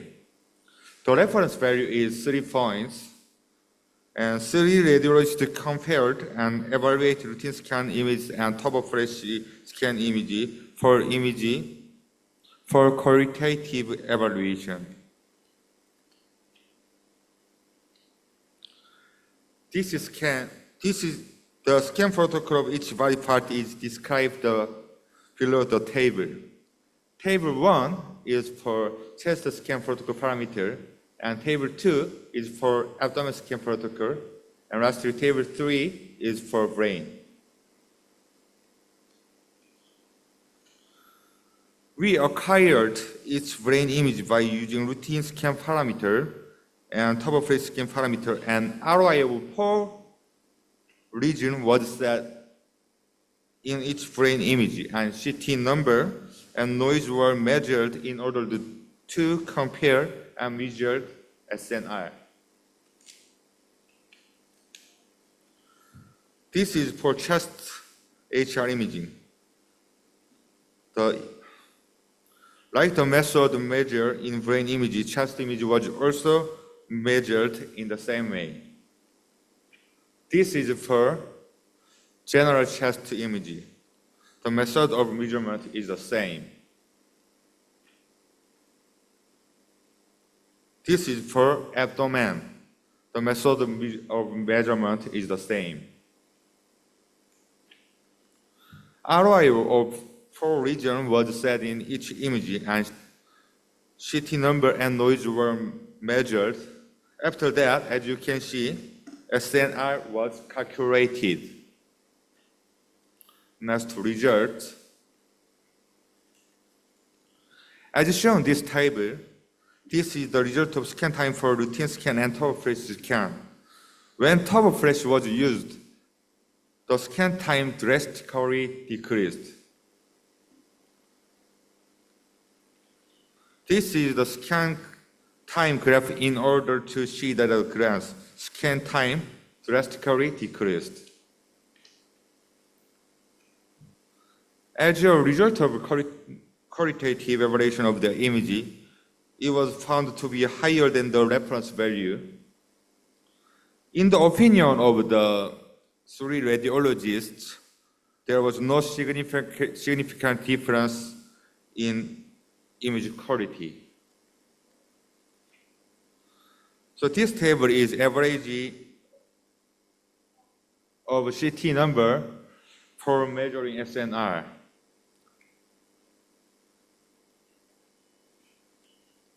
And this table is for noise value. And this table is the result of measuring SNR. We evaluated the SNR using SPSS for quantitative evaluation. This is the result of t-test. The matching sample t-test result showed that whole p-values were higher than reference value. It means it indicates that there was no significant difference in image quality between routine scan and top-of-flash scan. Lastly, conclusion.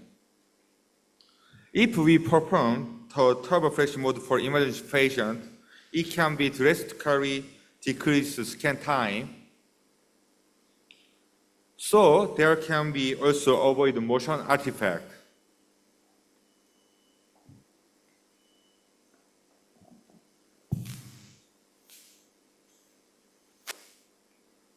And there image were no significant difference in image quality.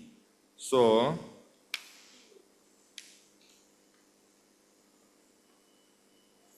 we can think that rapid CT scan will be possible to make a treatment plan within the golden time for emergency patient by using top-of-flash mode. I will end my presentation here. Thank you so much. Thank you for attention. Thank you very much, Mr. Park. Are there any questions so far? Kisan? No.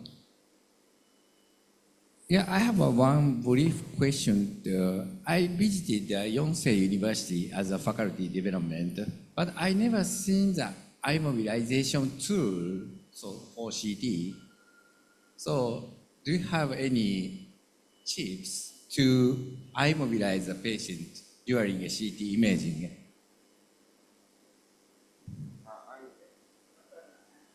I'm so sorry. I couldn't hear clearly. So can you tell me again? Sorry. Yes, we always prepare the belt or some tool for immobilize patients.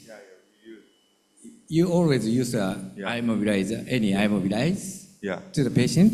Yeah, even though we use that kind of tools for for the scan, but actually it is not enough for for good image quality. So that's why we use turbo flash mode. But even though we still use the tools of the Yeah. Okay. Thank you very much. Thank you. Are there any? Okay. Okay. Thank you very much. Thank you. Okay. Please stay there, and Dr. Mongzeng will give you the certificate for the presentation. Yes. Okay, I will come one by one. So now, first, Dr. Mongzeng will give the. This one will be.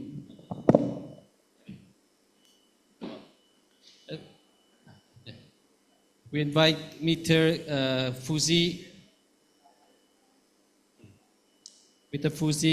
and Mr. Hyun Kim. Fuji, maybe Professor, you give Fuji later.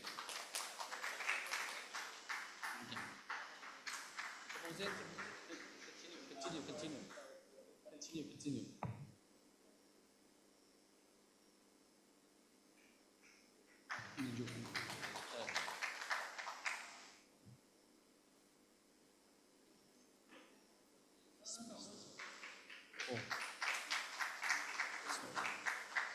And the next one, Dr. Kosaka.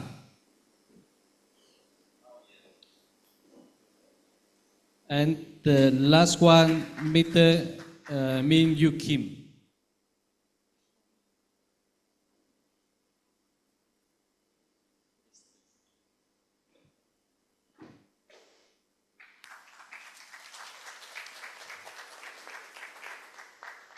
Okay, thank you very much. So we close our session here, and we have a lunch, and then during the lunch we will continue with another session.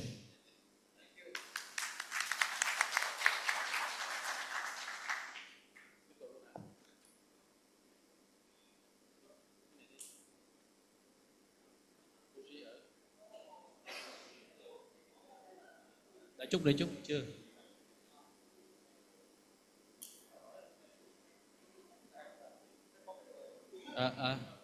We will serve lunch box during the conference here. So just stay here and we have lunch. During lunch we have one presentation from the Fujifilm company. May I know the representative of the Fujifilm company? Can you come for the presentation?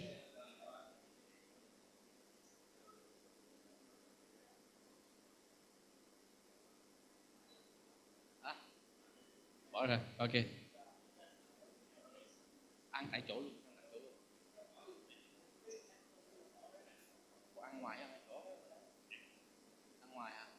Không có lâu.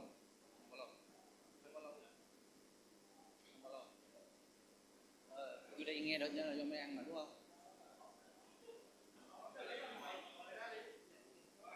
Okay, we have a lunch box outside. After 50 minutes for lunch. Okay, we have 50 minutes for lunch and then we continue with another session. Okay, please go out outside. We have lunch box outside. Please receive the lunch box outside. You can select the lunch box.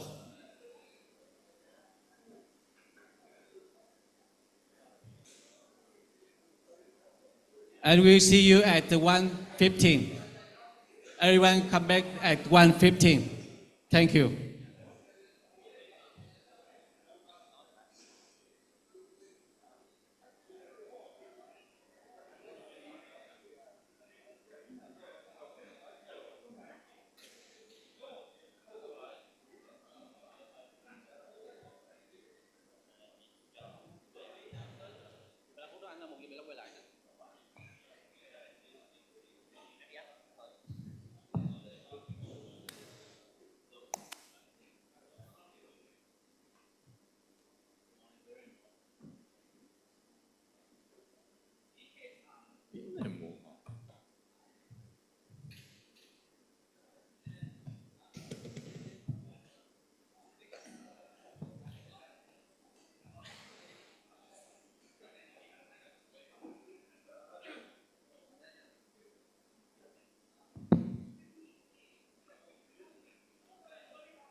いいじゃないですか。もうしましょうか。もう始めましょうか。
Okay, everyone. Now we start for the next session for the afternoon. So we have for next session we have the three chairmen. We would like to invite Dr. Sejota, Dr. Phan Công Chiến, and Đặng Quang Huy for their chairman for this session. Please welcome.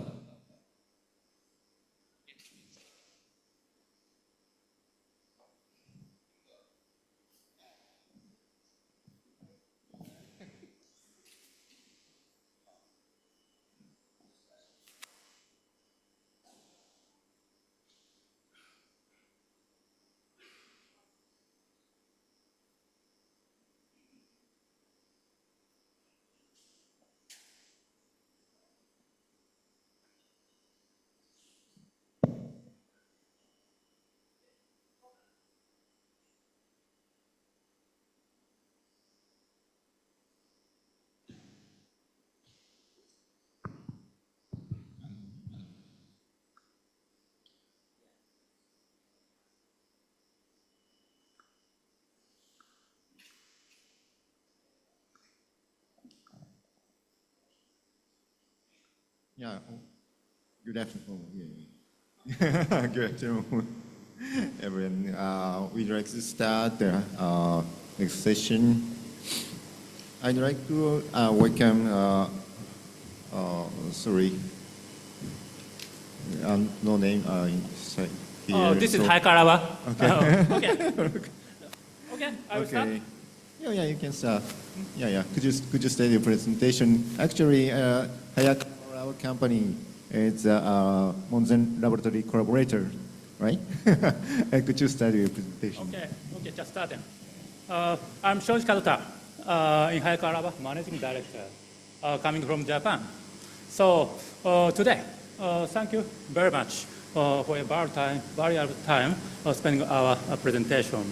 So afternoon, I'm a fast butter, so that maybe you feel full or sleepy, and so that just keep relaxed. So listen a little. Okay, just started. Today, I introduce 3 products. Each product developed with Kinki University, led by Professor Monzen.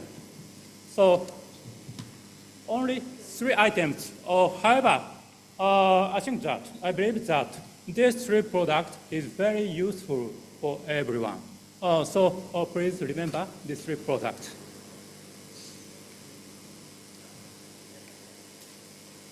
So one is Sheila STR.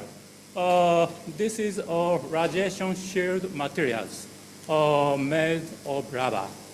And HM Boras, Boras, new Boras material. And skin marker, HM skin marker, is very clean skin marker, no toxic, no harmful, no psychogenic. So summarize the history. We started to develop with Kinki University from September 2016, and already launched 3 items. One is Sheila STR, June 20. Second is HM Boras. This is 2021 February, but still released in market within this year. And 3, HM skin marker. This is already released last year, and we released in the market in Japan. So both items, Sheila STR and HM Boras, we got a patent in Japan and also PCT. And HM skin marker still applied. So first one, Sheila STR. STR means soft tungsten rubber. Please remember soft tungsten rubber. So about Sheila STR, the background of development. You know that Usually, radiotherapy aid use low temperature alloy or lead, but it's harmful, and handling process is very complicated. So that we develop with Kindachim. It's very easy handling shielding material. And also low temperature, only 60 or 50 to 70, you can deform this material on your site. No move. So future, there is 4 future. One is free. The second, radio sharing capability. In case 7.0 micro thickness, STR, 6 mapped electrons are shielded 98% or more. This is the same as common conventional material. And temperature characteristics, this is a very unique point of our original technology. STR becomes softer enough to be easily deformed by heating by 60 to 70 degrees. And more than free. If you're handling the low temperature alloy, you need a high temperature and also need molding and deforming. It's very complicated. But it's a hand on your hand, form easier. So maybe you know that, no explanation. Like this one, this is conventional low temperature alloys method. So second one, making mold, and tour, melting injection to the mold and completely takes maybe 1 day or 2 days. And also, you're handling low temperature. If low temperature generated toxic gas at heating and melting. This is the HDR. So I have a sample. Sorry. So this is it's easy to seating and molding. So cutting easily, heating. Even if you failed, it's recover reheating. So like this one under photos cutting. However, you failed. So it's easy to recover like this one. So this is the temperature impedance. Normal temperature hardness is 92. 92 means that in the lava, hardest. But after heating 16 degrees, temperature is changed 20. 20 means you suppose that gray. It's easy to gray. You can form everything. So this is oil gray, compressed oil gray. STR is also same. However, after normal temperature, this form is keeps and hard. So we expect that not only installed at irradiation port, maybe it can be used for Sukins director. So conventional use is left side. So you use this entrance. However, some cases you can use body direct. So protect and masking. We expect this using. The second one, HM boras. So this one also is easy to handling and follow the everybody curved area and so on. So also 60 degrees heating, you can deform easily. So difference from conventional products. Conventional products is not enough to probability to the curved area. But in case of STR, probability is very good, so that you don't mind the space of boras and skin. So recently, some cases using 3D printers to deform the masking. However, you know that 3D printer is very, very not speedy, raw. And also, it takes a long time to deform masking. So that I think that this borax is very useful for you. This is borax. So this is a comparison of convention. In Japan, so left side, Medotech borax is major. So weak point is only, I said that, space of skin and borax. So this is right side 3D borax. So this is an example. The CES CT cross model, conventional left side, there is space. And HM borax, the space is very small.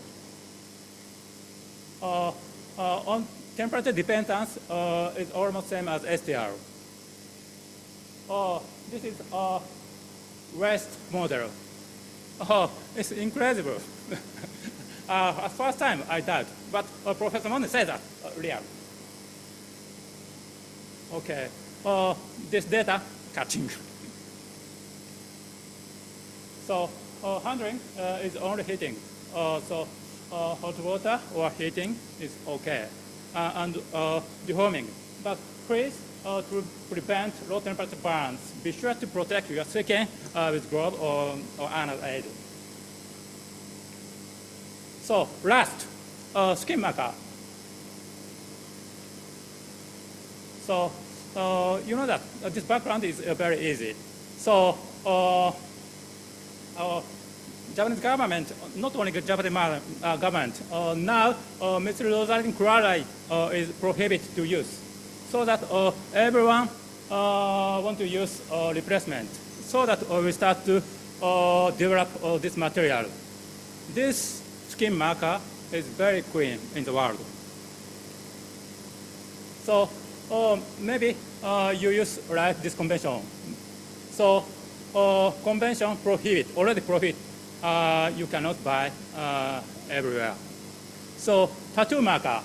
Tattoo marker also major player is Inkbox, but we cannot buy in Japan already.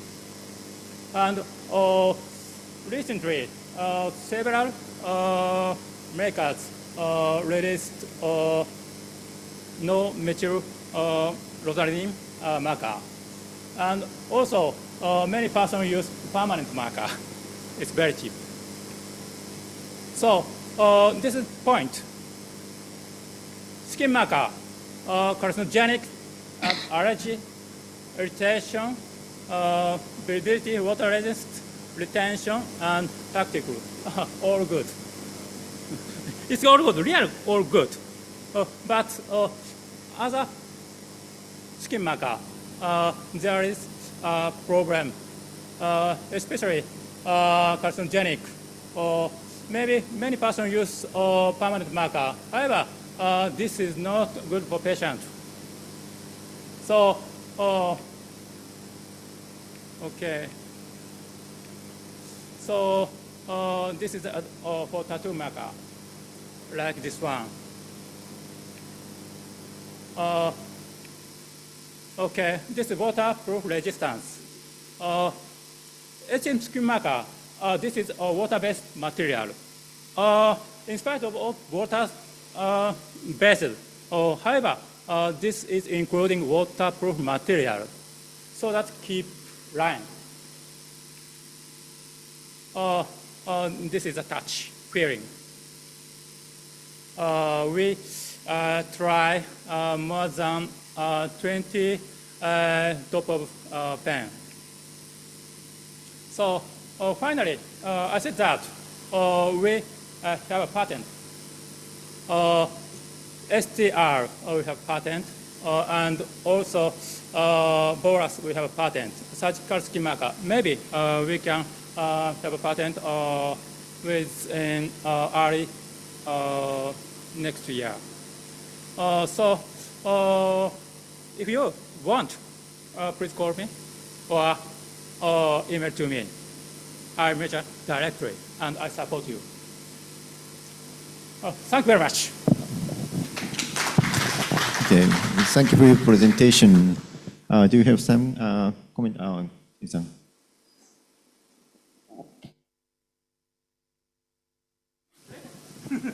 Okay. I don't have question, but I have still some, because I've seen one picture, you showed that the reaction from by the pen marker.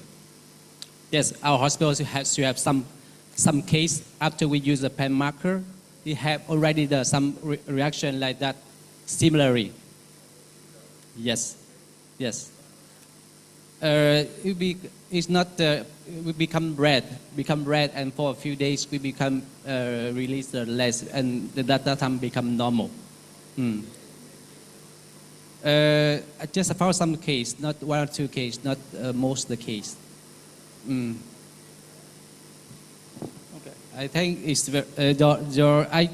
as I published to Dr. Kakotar, I will try to summarize in Vietnamese.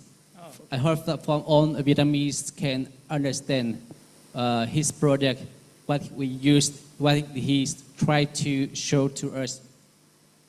Okay, I use Vietnamese to explain. Theo như là của các sản phẩm, đây là sản phẩm dùng trong xạ trị của tiến sĩ Kakota từ Nhật Bản, thì ông trình bày 3 sản phẩm. Một là cái I forget the important thing. Special thanks to Professor Monze and Mr. Sorry. Đó là giữa công ty của ông có phối hợp với là bên giáo sư Monze của trường đại học Kindai có làm ra sản phẩm dùng trong xạ trị. Thì một là cái vật liệu che chắn bằng cao su tungsten. Thì đối với trong xạ trị khi mà xạ những cái chùm tia điện tử thì thường thì bên khu vực xạ sẽ dùng là các khối chì, các cerumen để mà đổ khuôn. Mà khi đổ khuôn chì như vậy đó sẽ phải nó chảy ra. Thì theo như là cái trình bày của thầy thì nói là cái hơi khí rất là độc. Thành ra là khí chì rất là độc, thành ra phía Nhật Bản sẽ không không dùng cerumen nữa, không dùng chì để đổ khuôn nữa. Thì họ nghĩ là cái sản phẩm gọi là cao su bằng tungsten. Cái sản phẩm thứ hai là cái tấm bù da cái HM bolus.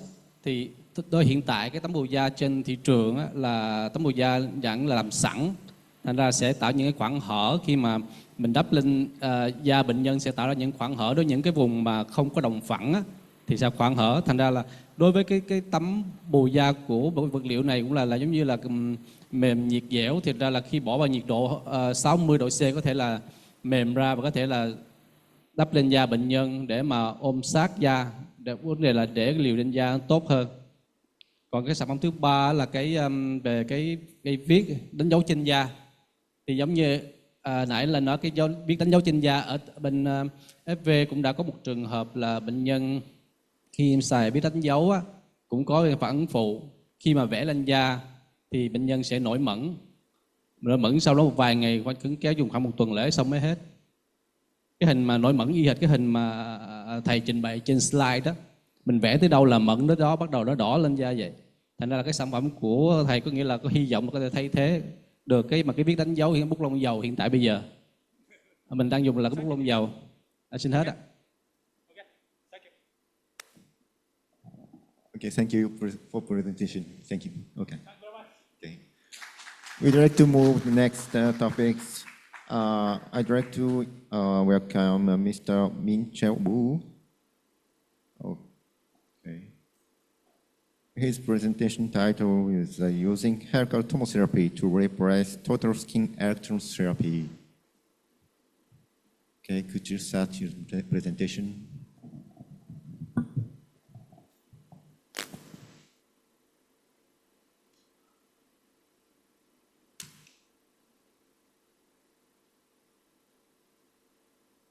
Hello, everyone.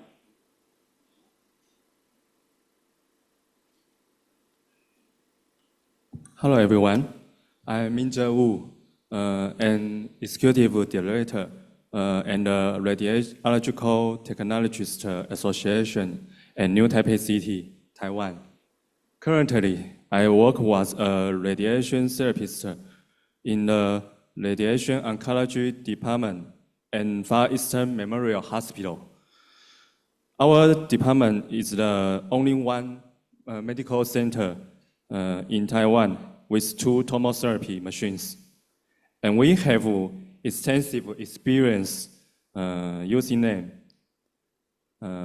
Over the years, we have published dozens of research papers on this. Today, I will be introducing a technique we use total skin irradiation with tomotherapy to treat widespread cutaneous lymphomas.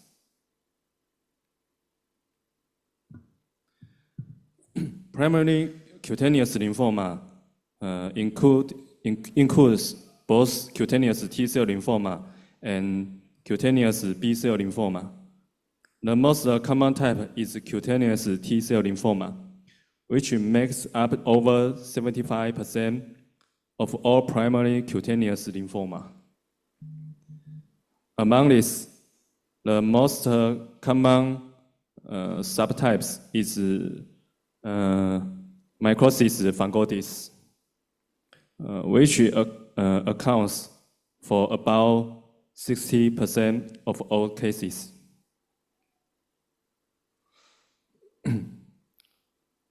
This is a patient with cutaneous T-cell lymphoma. From the photo, you can clearly see the widespread distribution of mycosis fungoides across his body.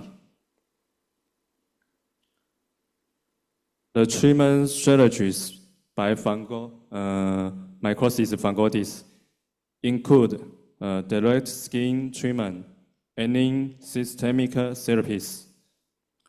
Direct treatments involves topical medications, UVA and UVB therapies, and total skin electron beam radiation therapy.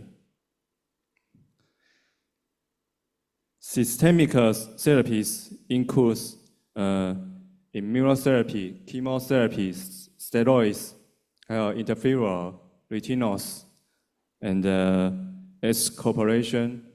corporeal photochemotherapy.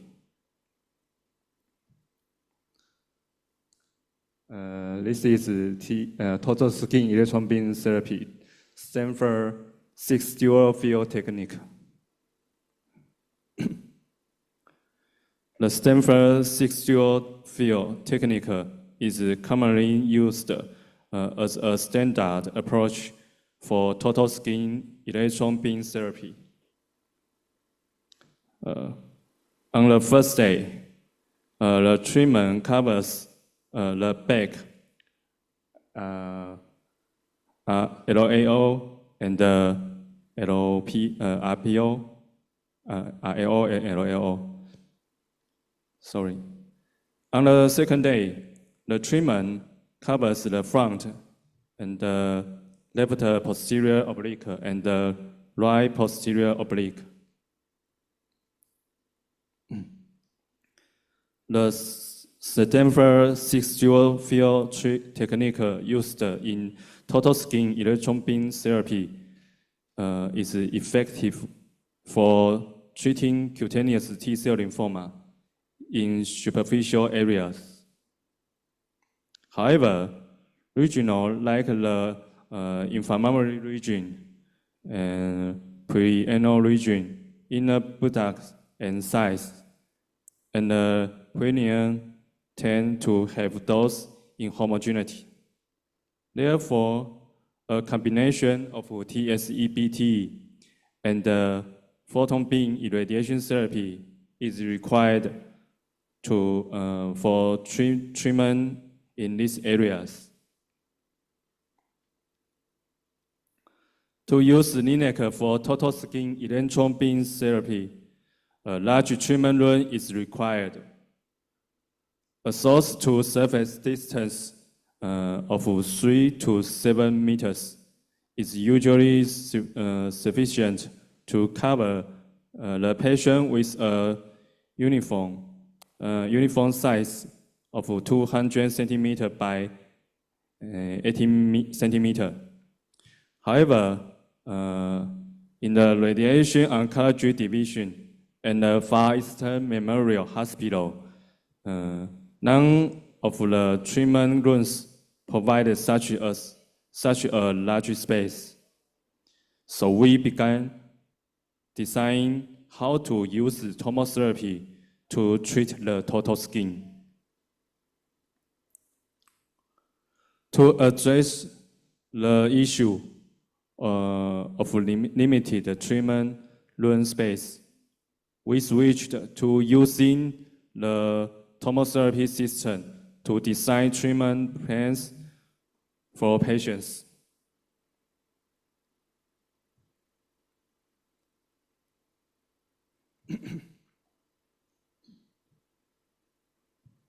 Why choose tomotherapy? Because its treatment coach can continuously move during treatment, which a treatment length reaching up to 115 centimeter, making it less demanding in terms of room space. Additionally, it can deliver tangential irradiation, providing surface dose coverage while protecting internal organs from unnecessary exposure. Next, let's go over the process of immobilization and simulation setup for patients treated with tomotherapy for total skin irradiation. Next, I will introduce the treatment process. In the outpatient clinic, once we confirm the patient will undergo helical tomotherapy, total skin irradiation, I will tell the patient to order a diving chute, which usually takes 5 to 7 days to make. After the patient receives the diving chute, they will return to the clinic to schedule the immobilization models creation and the CT simulation. Since we need to immobilize the total body, we use an S-type mask to secure the head, neck, and the shoulders, along with a vacuum cushion to stabilize the body and the limbs. There will be many reference lines used for positioning, and we will divide the CT scan into 2 parts, the upper body and the legs. This process will take about 2 hours. Once we got the images, we can begin designing the treatment plan. Because of the complex calculation required, this usually takes about 2 weeks. After the treatment plan is done, we can start radiation therapy. Now, let me introduce the immobilization equipment. First, the diving chute, which has a thickness of 3 millimeters. The hood should be extended to cover the neck. Cover neck. Okay. And the zipper is placed on the side. Having it on the back would cause discomfort when the patient is lying down. The gloves and the socks should overlap the sleeves and the pant legs. The chute should be front-fitting, not too loose. There are zippers on the front, sleeves, and the pen leg, and the outside of the pen legs. It's best to use large plastic zipper pulls, so they are easier to zip. The hood can be cut on the day of the simulation to make holes for the eyes and nose.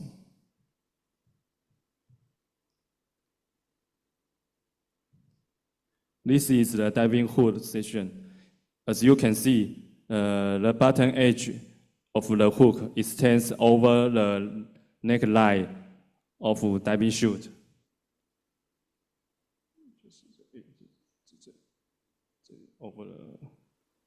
After the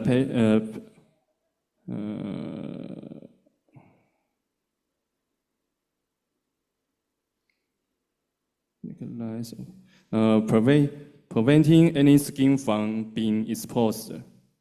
Openings of the eyes and nose are treated by the radiation therapist on the day of positioning, after the patient wears the hood.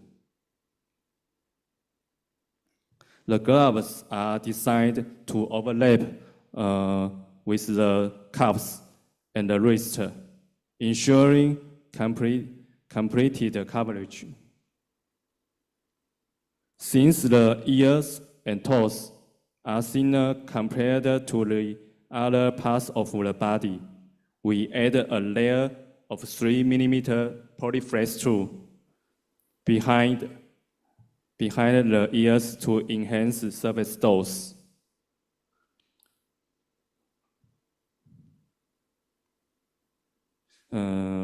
For the toes, we also wrap them polyflex tool to ensure sufficient surface dose. As for the fingers, after the patient puts on the gloves, they simply need to keep their hands in a fist, like this photo. The hand positioning should be like the photo on the left, with the patient keeping their hands in a fist. As for the toes, showing the photo on the right, we first make a toe cover, and then the patient puts on the diving socks. For the immobilization setup, we will use an S-type thermoplastic mask to secure the neck, head, and the shoulders. Then a blue bag will be used to immobilize the body and limbs, as shown this picture. Because the coach on the tomotherapy machine can move up to around 115 centimeters, we divide the simulation CT scans into 2 parts, one for the upper body and one for the leg. The immobilization setup uses a combination of an S-type mask and a vacuum sac. To make sure everything is aligned currently, we draw two extra sets of reference lines on the upper body to ensure that the mask and the bag stay in the right position. Reference 1 is located under the chain, and the isocenter 1 is in the chest. Reference 2 is drawn on the diving chute and the waist, and the junction line is drawn about 5 to 10 centimeters below the fist on the diving chute.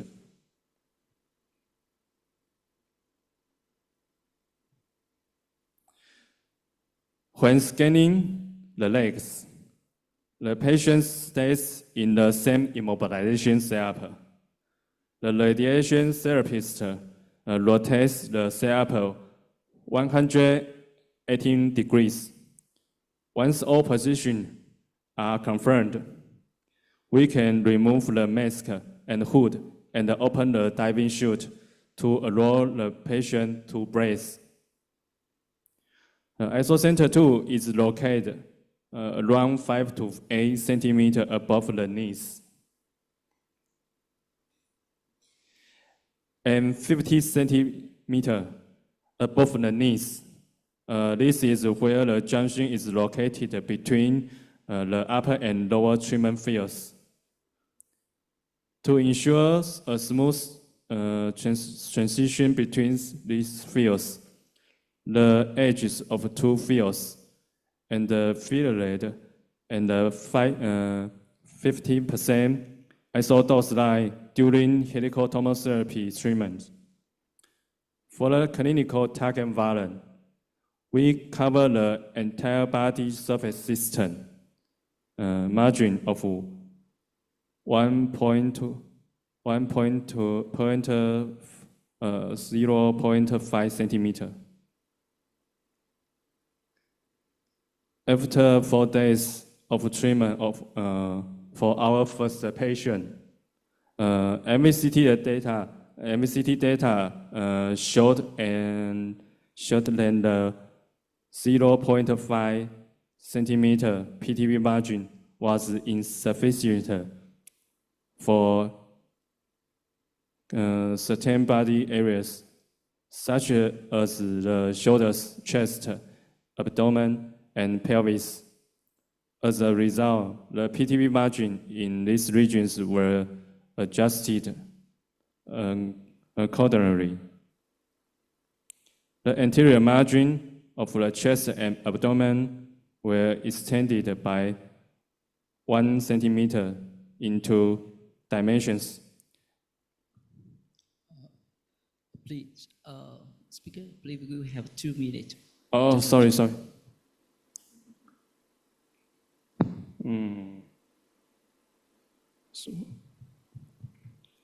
this is the position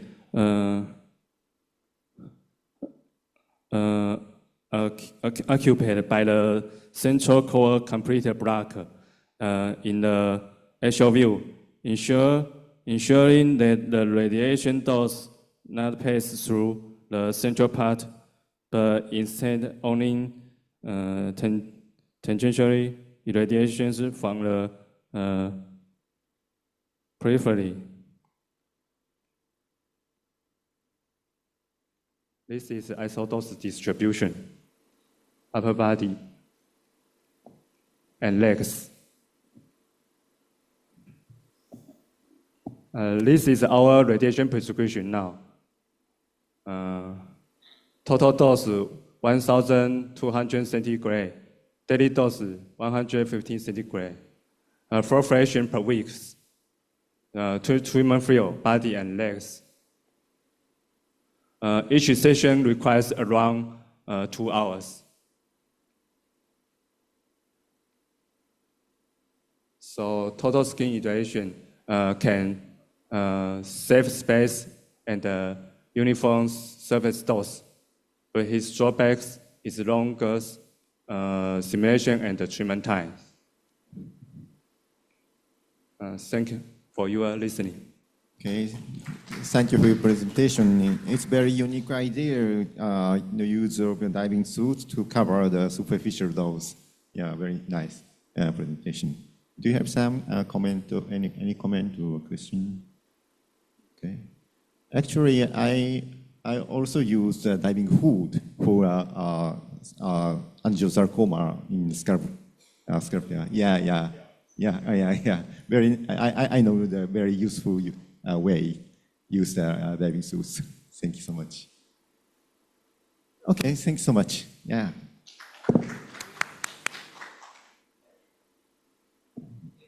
From Henry, you have a question? Okay. The speaker, he have a question. I see that time is 53 minutes. Is it for which field size? Like 2.5 or 1 or 5 centimeter? The field size. The field size. Field size.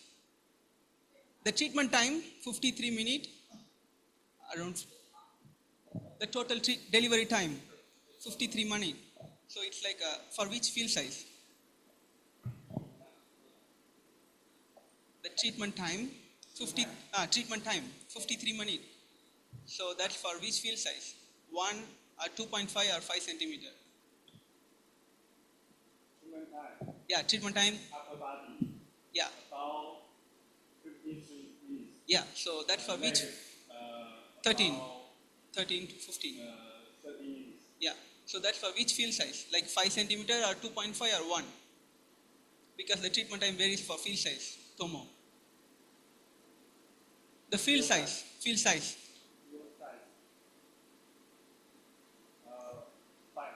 Okay, so 5 with dynamic jaw. Okay. Okay, 1 centimeter in front. Yeah. Larger one. Okay.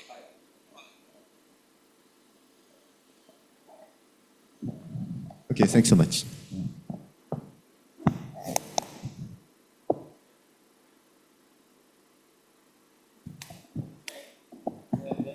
The next presentation, we would like to invite Mr. Liu from Far Eastern Memorial Hospital Radiation Technologists Division of Medical Imaging. He will give us the topic, the growth and development of radiological technologies in angiography at Far Eastern Memorial Hospital. Please. Good afternoon. I'm Liu. I'm from the New Taipei City. This session, I will show with you the roles and department of the radiological techniques in angiography at the Far Eastern Hospital Memory. The Far Eastern Hospital in New Taipei City, the radiographer specializing in angiography assisted the physician in angiography procedures. So a high level of professional expertise is required to join the team. Next, I will introduce our work, connect, and training education.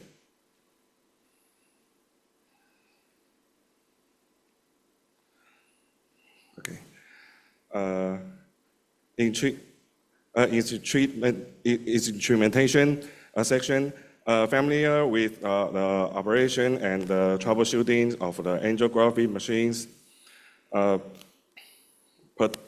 participate in the maintain with the machine engineers to learning best the troubleshooting. Discuss with the clinical AP to set the parameter and of the operators and understand the in-treatment feature and practice the operational step on the models.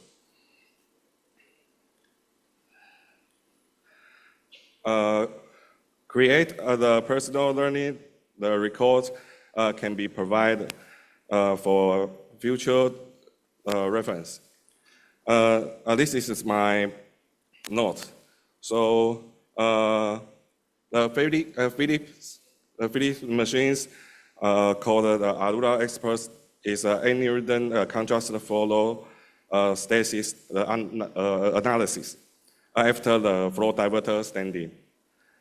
Siemens, the RTSQ is 4D location application, difficult ABN the studies. Okay, for example, a patient with acute stroke, we first create the roadmap, the data of the occlusion area, and then use the real-time follow image to identify the location of the occlusion. Therefore, the understanding the machines, the feature is essential for this process.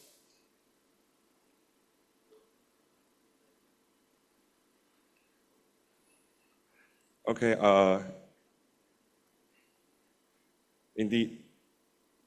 In addition, we have applied many other interventional radiology techniques. This has resulted in many beautiful images, make it easier for the patient to understand their conditions when they expand. We can do the left side, okay, with the contrast, the combing CT twice, then the fusion, so we can show the tumors area for the operator. For here. There's no contrast, it's for here. And inside here, okay, the VRT is shown here. Okay, and we can show the AV fistula in the 3D roadmap for the operator. And the combing CT, the biopsy, so a needle is in the central of the mass, so I can mark. Okay, in the material section, we also correct operation process note and produce a catheter match table for reference on the wall in angel room. Before that, all the members must complete the basic training tables.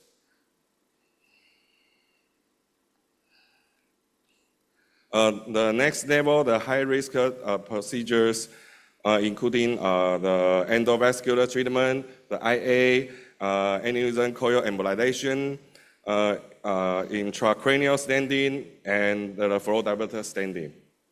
So we used the oral exam writing test to assign a circle, pass or not.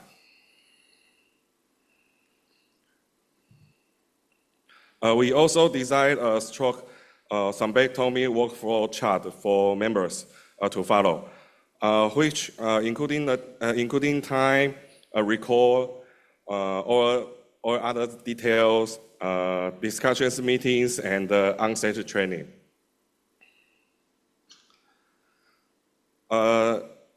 We also use the CCTV to record these videos of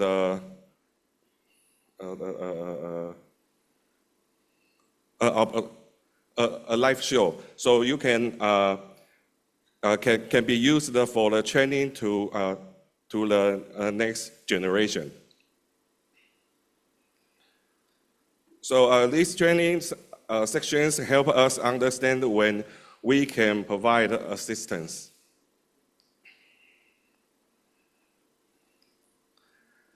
I also participate in the NS procedures, including adenine clipping, navigation surgery, spinal surgery, navigation used to use the optical technology, and the radiation CT, and GS, HCC liver cancer resection, and navigation surgery. So compare a radiographer in the OR room. So the surgeries improve the image quality. At the same time, I oversee the radiation protection and the quality control of the angiography equipment at the Far Eastern Hospital. I also promote this to other hospitals. A significant change emerged in 2019. Based on this training and experience, the team successfully and quickly and safely completed the task. Share my experience for everybody. Thank you.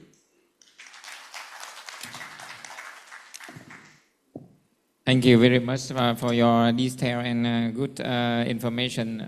We can say that the technologists play a very important role with the doctor from the diagnosis to the treatment of the patient. And the technologists help the doctor a lot. I am a doctor, and you know, I really respect the technologists. Yeah, thank you very much. Thank you.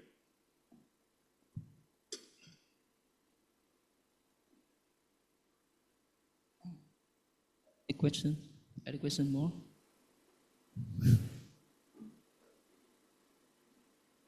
So, without questions, maybe we have a next present and the comprehensive angiography collaboration efforts improve the patient well-being. Welcome Mr. Yi Chung Hwan from the Ministry of Health and San Ho Hospital. Please.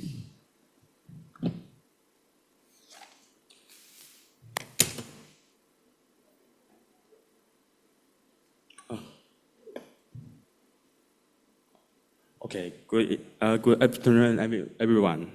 I'm Huang Yijun from Taipei University San Ho Hospital in New Taipei City. I'm very happy to here today to share you some effort we have made to speed up procedure in angiography. First, I introduce myself.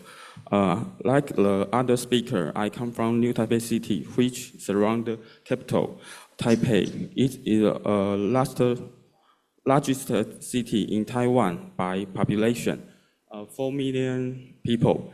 I work as a San Ho Hospital, doing 12 years angiography radiological technologist, and 7 years intervention assessment. Okay, I feel very lucky because I being a neuro intervention technologist. This is my dream job. It's challenging work, but I like to assess doctor during surgery. It need to always prepare for next step in the procedure. EVT, just endovascular treatment, is one of the most common emergency treatment. I have been a part of those procedures many times, both during a day and night. This is my angiography room picture. Okay, this is an introduction for our EVT center. We have 8 certified doctors, including neuroradiologist and neurologist and neurosurgeons. Together work with our nurse and technologist. We provide a 24-hour service, always ready to respond. We accept patients from near hospital. This is a number of EVT procedure we do each year. This slide. This slide here. In the past, we did EVT with 6 hours of stroke. But this year, because change in Taiwan National Health Insurance policy, we can now do EVT up to 24 hours after the stroke certain case. We can see the number of cases is increased.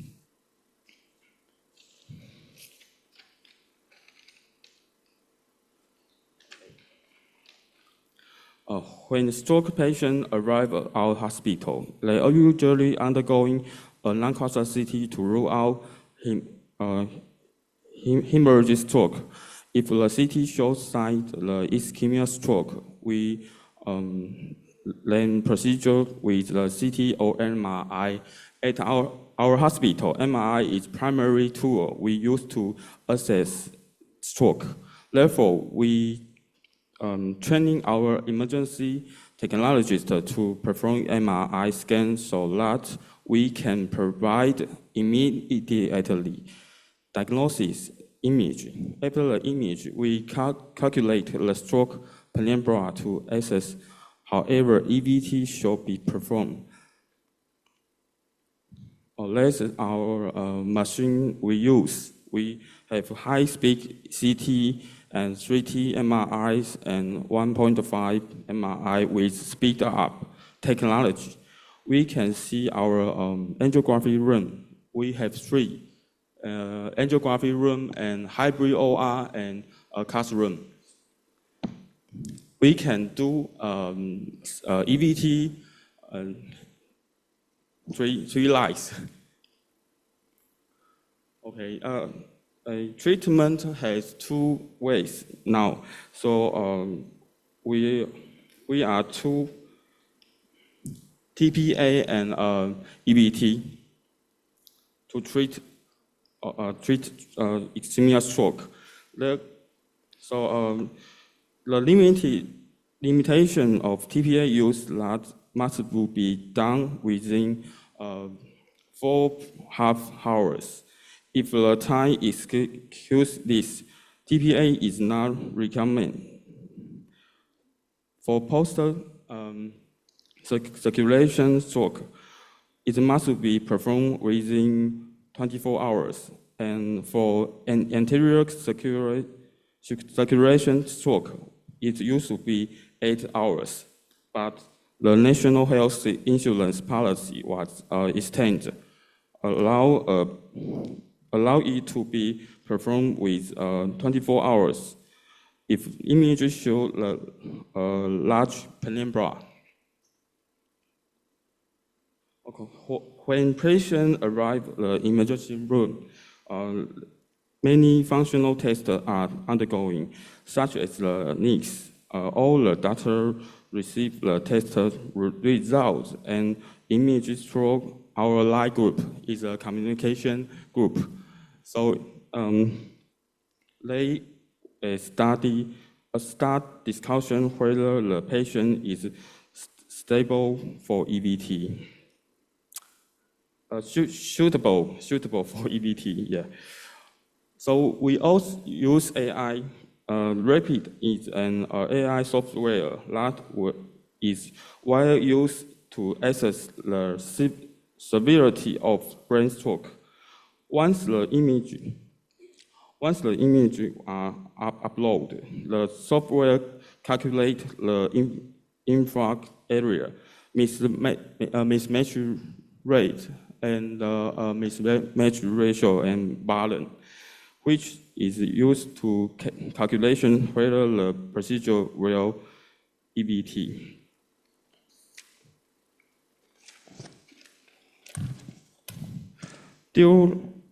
During this process, we talk about that technologies can do beyond providing image to help patients receive treatment more quickly.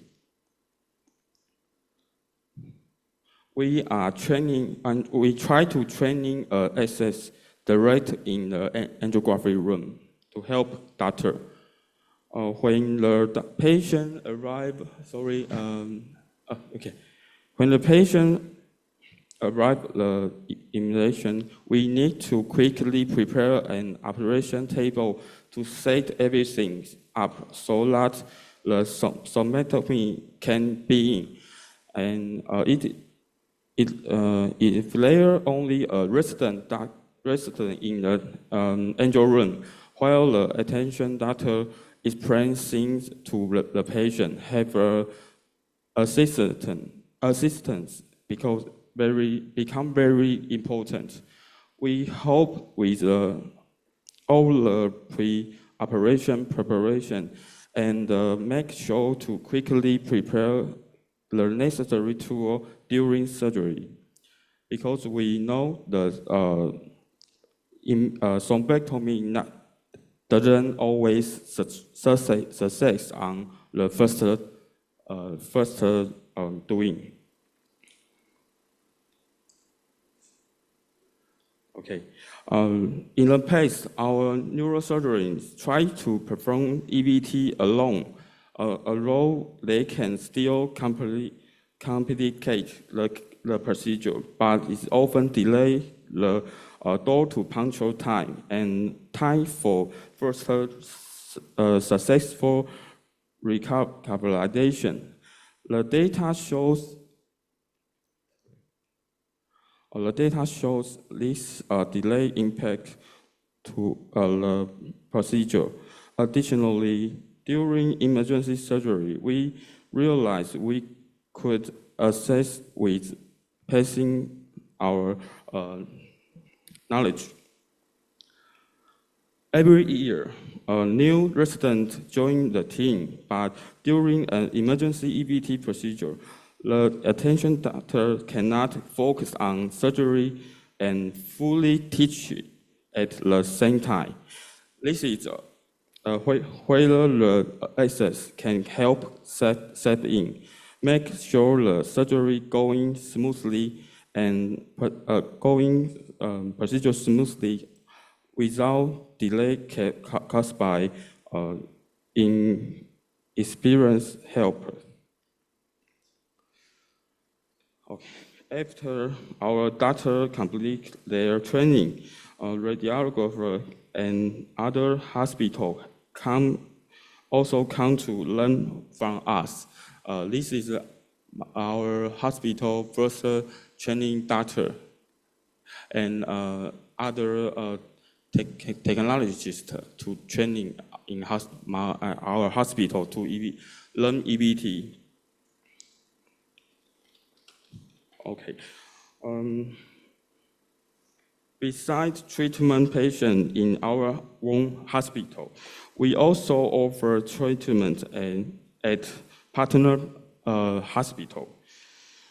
Many stroke patients are sent to a near-risk hospital, which may not have doctor capable to perform EVT. Sometimes they aren't enough staff and duty at night, or environmental factors make it difficult to transfer the patient immediately. So we come up with an idea to a mobile medical team. We bring to necessary tool to the partner hospital and use their equipment to perform the EVT. Yeah, like this map. From New Taipei City to Yilan or to Miaoli, very far. Okay, I always going along the trip, giving a lot of experience of different machines. If you do need advice on which machine are the best to use, ask me. Okay, we have signed cooperation agreement of near regional hospital from 1991 to 1993. We performed 6 drive-in EVT. And preparation of patient discharge with the MRS of 3 or lower increase from 63% to 88%. More, these are some of the effort we have made the experience we are going improving the EVT procedure.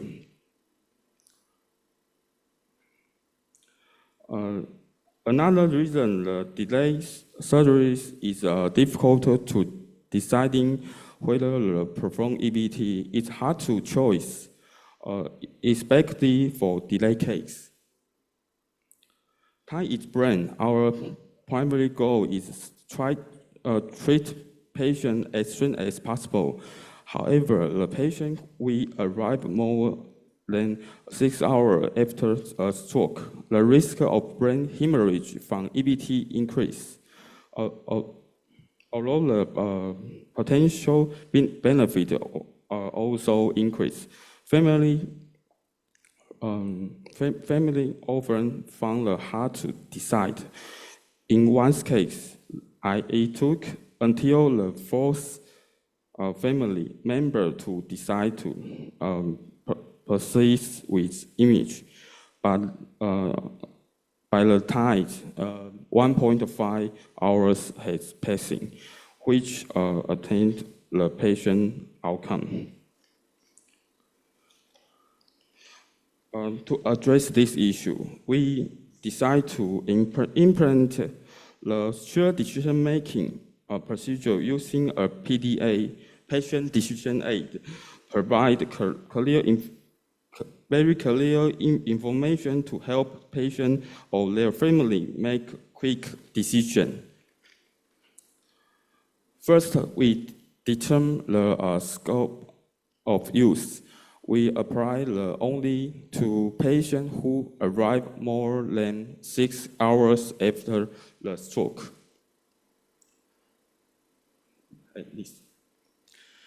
Then, based on the evidence medicine, we search for literature review to this issue and set up a PICO search strategy. After the search, we filled the applicable articles. We summary those clinical data and might change the family decision, focus on the different that have an impact. The most change factor are the post-operation hemorrhage rate and difference that the patient ability to live independent after 19 days and the modality. In the article on hemorrhage rate, we confirm whether the results applied a case beyond the 6-hour window. We extend the probability of brain hemorrhage from the literature and increase in PDAs.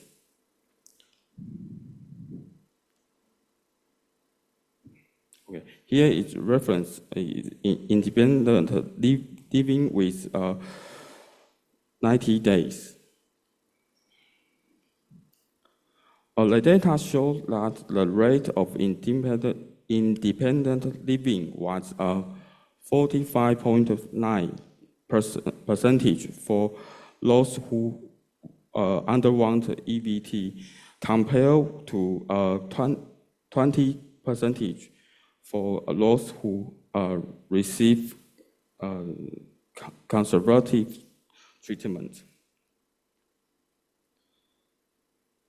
Modality is also an important factor to consider.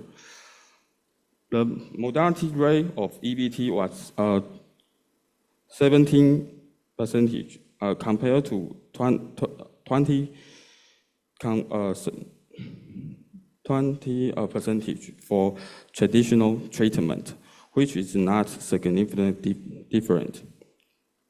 Based on those evidence, we create a test revised vision on the PD patient decision aid.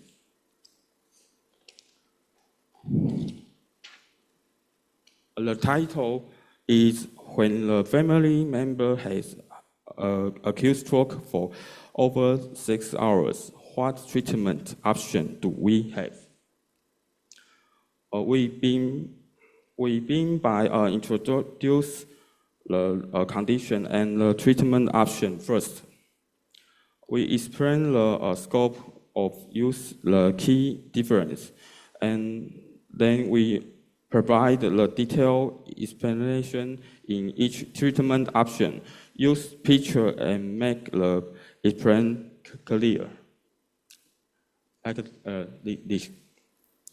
Its most important part is a comparison of options. We focus on what the family care about most. Provide comparison table to make it easier to see the difference. To explanation are unbiased and including any data based on evidence base. We then giving a recommendation based on the family prefers. Yeah, and here. And we confirm the family has currently understand the information before they make a decision here. Finally, we provide a table with a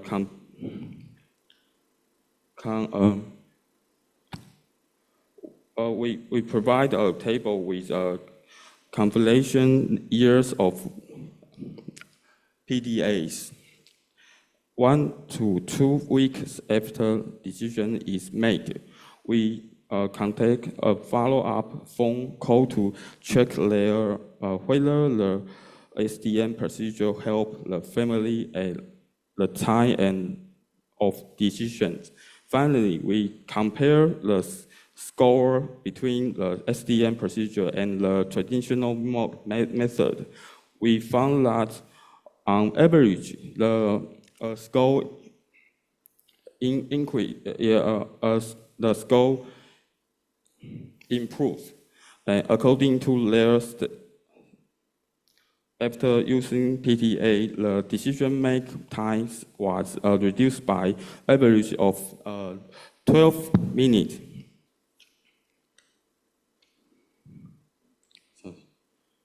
Sorry. So it was my first SDM focus on the select of hemostasis methods or after angiography. Okay. Okay. In conclusion, provide high-quality medicine procedure is a supportive environment has always been our goal. In addition, improve our surgical skill, and we also place great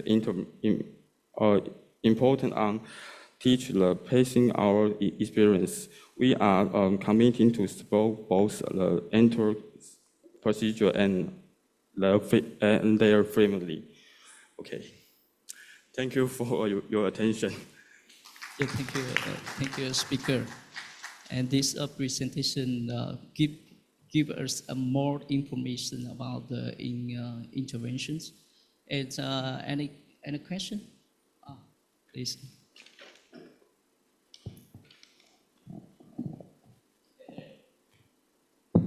Thank you, dear Chairman. Thank you. Sorry, maybe I only 5 minutes for everybody. I want to make a fresh air for everybody because I saw where everybody maybe want to sleep. Don't worry. I ask Europe. I don't ask you. And Siga also, and New Taipei also, and Busan also. Let me know. Tomorrow, I saw for you intervention center in Vietnam, in southern Vietnam. Tomorrow you get city tour. Tomorrow you go to city tour. Okay. Tomorrow I saw for you intervention center in stock center, very special, very new in southern Vietnam.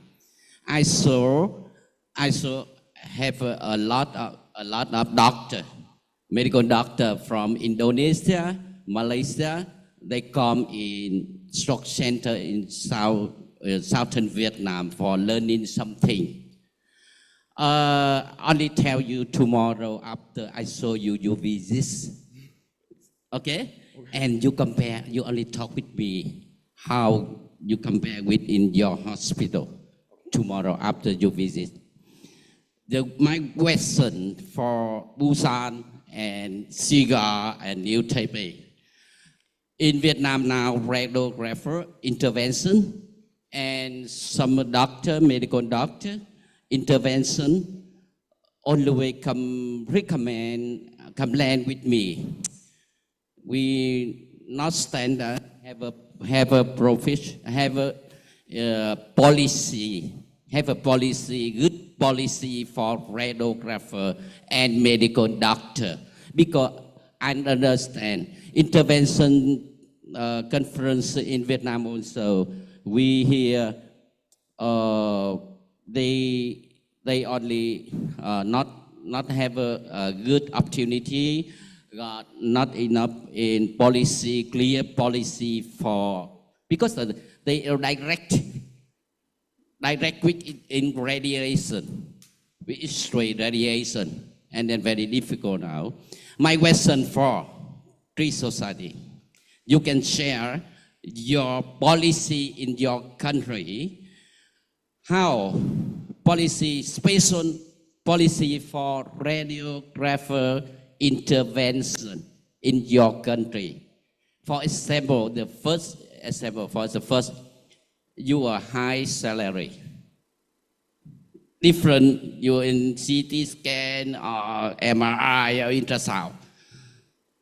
Radiographer intervention, high salary. For example, you can tell me. And second, you can have a double holiday 1 year. For example, number 2. Number 3, you can get good policy for you. For example, you can get the 2 wives. Okay, yeah, good policy for you. Okay, I think Professor Monjan, if you have experience, you can share information in Japan with us, and then I talk with in policy within government. I think in New Taipei first, you can share your policy for radiographer intervention or medical doctor intervention. How policy, good policy for you, special policy, high salary, or get 2 wives, or double holiday 1 year. You can share for everybody. How about you? Your high salary.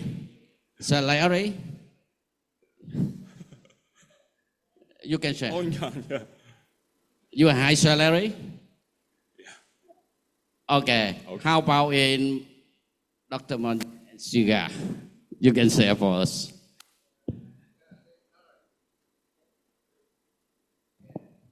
We don't have a particular salary in interventional radiology. So same place, same income as... Yes, same income. Yeah, radiation technologist. Double holiday, 1 year? Per year, 1? Yeah, two days per week. We will get a holiday. Yeah. Yeah. And every year you can check the radiation inside and body. Everybody check for you. Safety. Yes, safety radiation. We should check every month. Every month for radio technologists. Yeah. Yeah. Yeah. Not in law and get to wife. No? Okay. In Busan, Korea.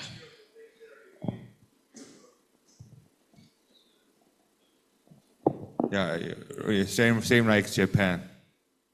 The same everything, the same. Yeah. If I do ultrasound, I do in CT imaging, the same. Same income. Yeah, same the income. same. Yeah. Okay, With okay. with the technological technologies. Okay, how am medical doctor also? Medical doctor intervention direct with radiation? The same? The same thing? Okay. Thank you. In your Taipei. In the five Eastern hospitals in Taiwan, radiography inside, we put the TLD, the months, so it's a 0. So that's the safety. And we keep going the procedure, so with the fluoro, it's a lower. And exposure with the outside. We always are outside. Yes. So the radiation is a low. Mm. Yeah, so it's a safety. Okay, clear. Thank you. Thank you, everybody. Thank you, thank you. Thank you, Chairman. Thank you.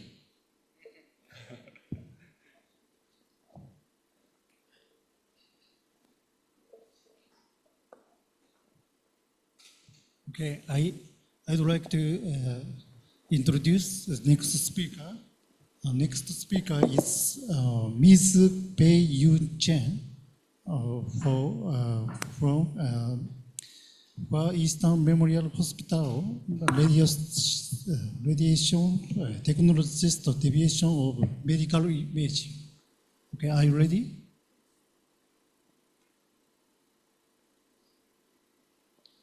Okay, so please go ahead. Hello, everyone. Just one note for speaker. We have 20 minutes. Okay. Yes, sir. Hello, everyone. My name is Pei Yun Chen. I'm very happy for representing New Taipei City Radiological Technologists here. Today, I will share with you the art of the mammography, improving mammography image quality and position techniques. And I come from Taiwan. Known for its landmark Taipei 101 and popular bubble milk tea. And in Taiwan, our national health insurance system provides cancer screenings, including for breast cancer, colon cancer, cervical cancer, and oral cancers. Among these, breast cancer screening is most closely related to the work of radiological technologists. I have been working at Far Eastern Hospital in New Taipei City, Taiwan, 8 years, and I nearly 10 years of experience performing mammography. We provide mammography service not only at hospital, but also through our mobile unit, which offers women health screenings, including pap smears and mammography. This allows us to serve remote areas and communities. And today, my presentation will cover the following topics: breast anatomy, the feature and objective of mammography, basic position techniques, additional positioning from breast implants, and position for and improving patient comfort, and then followed by my conclusion. So this slide presents the anatomy of the breast. On the sagittal section, you can see the skin, nipple, and areola. But beneath this, the ducts and lobules are visible, which are crucial for milk production.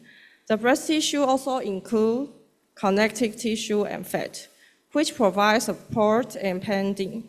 At the back of the breast is pectoral muscle, and beneath it is the ribs. And the right image is the anterior view. And you can see the areola, nipple, ducts, lobules, fat, and underlying pectoral muscles. Underlying this anatomy is very important for accurate image and diagnosis. The breast is a very unique organ. It has different image modality provides various insights. Mammography requires patient to stand for the examination. MRI requires the patient to lie prone with the breast placed inside the coil. Ultrasound involves the patient lying supine with their hands above their head to stabilize the breast position. And breast image techniques each have their unique advantage and limitation.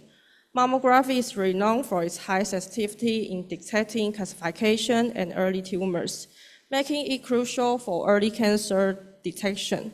MRI, on the other hand, is particularly effective for women with dense breast tissue, as it can provide a more detailed view of the breast tissue's interstructures. Ultrasound is a valuable supplemental tool, particularly used for evaluating subtle lesions and differentiating between solid masses and cysts. Each technique complements the others, and their combined use can lead to more accuracy diagnosis. And mammography aims to detect breast cancer at an early stage for timely treatment. Common findings include microcalcification, masses, astigmatism, and artificial distortions. Early detection allows more effective intervention and better patient outcomes. During mammography, a paddle is used to compress the breast tissue to spread it evenly and reduce radiation dose. Compression ensures that the tissue is as flat as possible to get the clearest image to minimize radiation exposed. And later, we will focus on standard mammography and compression mammography and magnification mammography, datography, and stereostatic vacuum assisted biopsy. Here's the basic view in mammography. Include right CC view, left CC view, right medial lateral oblique view, and left medial lateral oblique view. In mammography, we image each breast separately. Each view provides different information about breast tissue and helps in detecting abnormalities. During the image process, we aim to fully display the breast tissue. We ensure symmetry between the left and right breast and make sure the breast is properly positioned on the detector. We strive to evenly spread the tissue and avoid overlap or skin faults. And here's the position technique. We have to include all breast tissue in the image, and pectoral muscle should be visible. The difference between medial lateral oblique and cranial caudal view nipple position must be within 1 centimeter. And all medial and lateral breast tissue should be visible. Nipple in profile and without overlapping with the breast tissue. And there is no skin fault in the image. And here is the position technique for the medial lateral oblique view. Include all the tissue. We must include all breast tissue in the image, and pectoral muscle should be visible and extend below the posterior nipple line. The pectoral muscle must be wide enough to show a prominent anterior border, display deep breast tissue fat, show the inframammary fold whilst the breast meets the skin, nipple in profile without overlapping with breast tissue. And also, we cannot see the skin folds and cannot dropping of the breast.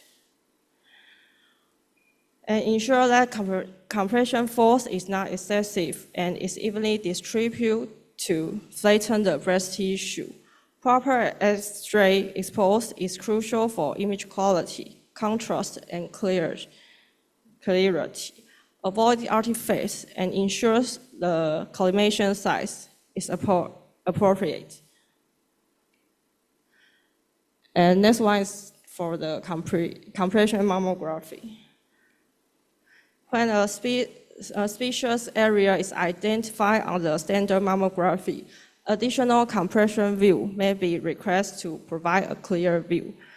So you can see the arrow, we can see the lesion on the upper and outer side. So, and ultrasound may also be arranged for every location.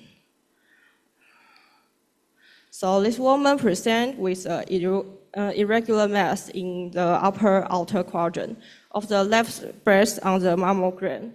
The ultrasound image shows a mass with diameter of approximately 18 millimeter and a height of 14 millimeter. There was increased flow to the mass, and indicating a significant differences compared to surrounding tissue. The mass was later confirmed to be malignant through a sonographic core biopsy. And next is for the magnification mammography. And if a microcalcification was detected, magnification image may be used to provide a clear view. If in need, the patient may be also referred for stereotactic vacuum assisted biopsy for follow evaluation. And next one is for the ductography. Ductography is typically performed when there is a nipple discharge. A small amount of contrast medium is injected into the duct to visualize any blockage or abnormalities, and the procedure may be complemented by mammo-guided wire localization for surgery. Next one is for the stereotactic vacuum assisted biopsy. And it is a minimized invasive procedure where a vacuum device extracts tissue samples through a small incision. It is used to obtain lesion samples for accurate diagnosis. It is suitable for use on microcalcification lesions. The advantage is that it takes shortened time, does not require entering the operating room, and can repair small wounds quickly. And in mammography, sometimes we need to take these additional angles and views. So, and later I will introduce the Echelon technique. For patients with breast implants, the technique is used to push the implant back to the chest wall. This allows a clear view of the breast tissue. Two sets of images will be taken, one with the implant in place and one with it pushed back. This helps in identifying any abnormalities in breast tissue behind the implant.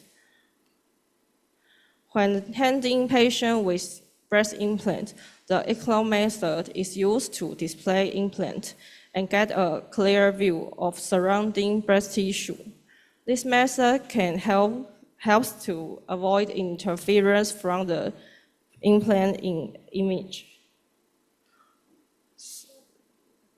So what's the way to improve patient comfort?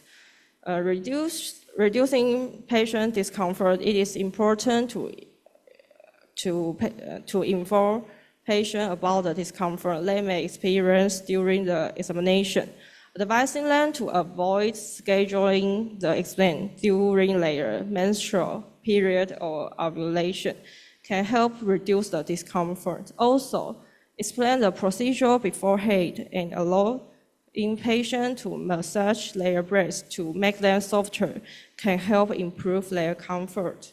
Adjusting the position and sequence of image can also help in reducing anxiety. Here's my conclusion.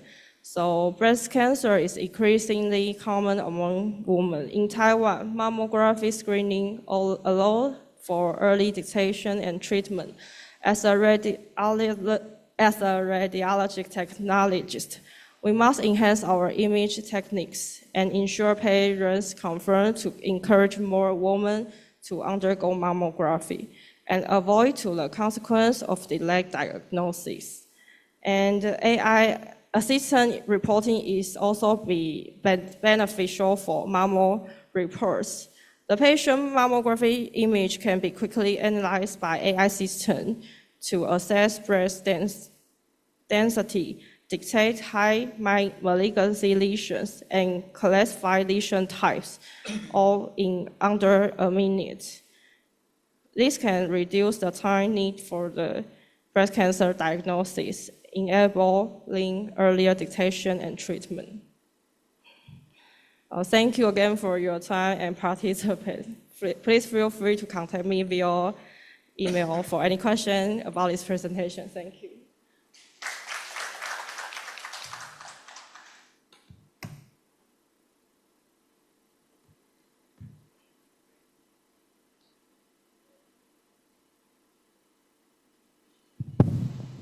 Thank you for good presentation.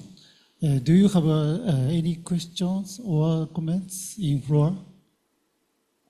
Yes, I hear in Taiwan. You actively video. Okay, don't worry. You active. Yes. I remember in Taiwan in laws have a screening for any woman.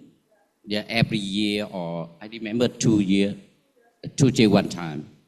Yeah, in laws and insurance pay for everybody. Insurance pay. Insurance, yeah. Yeah, government pay for everybody free.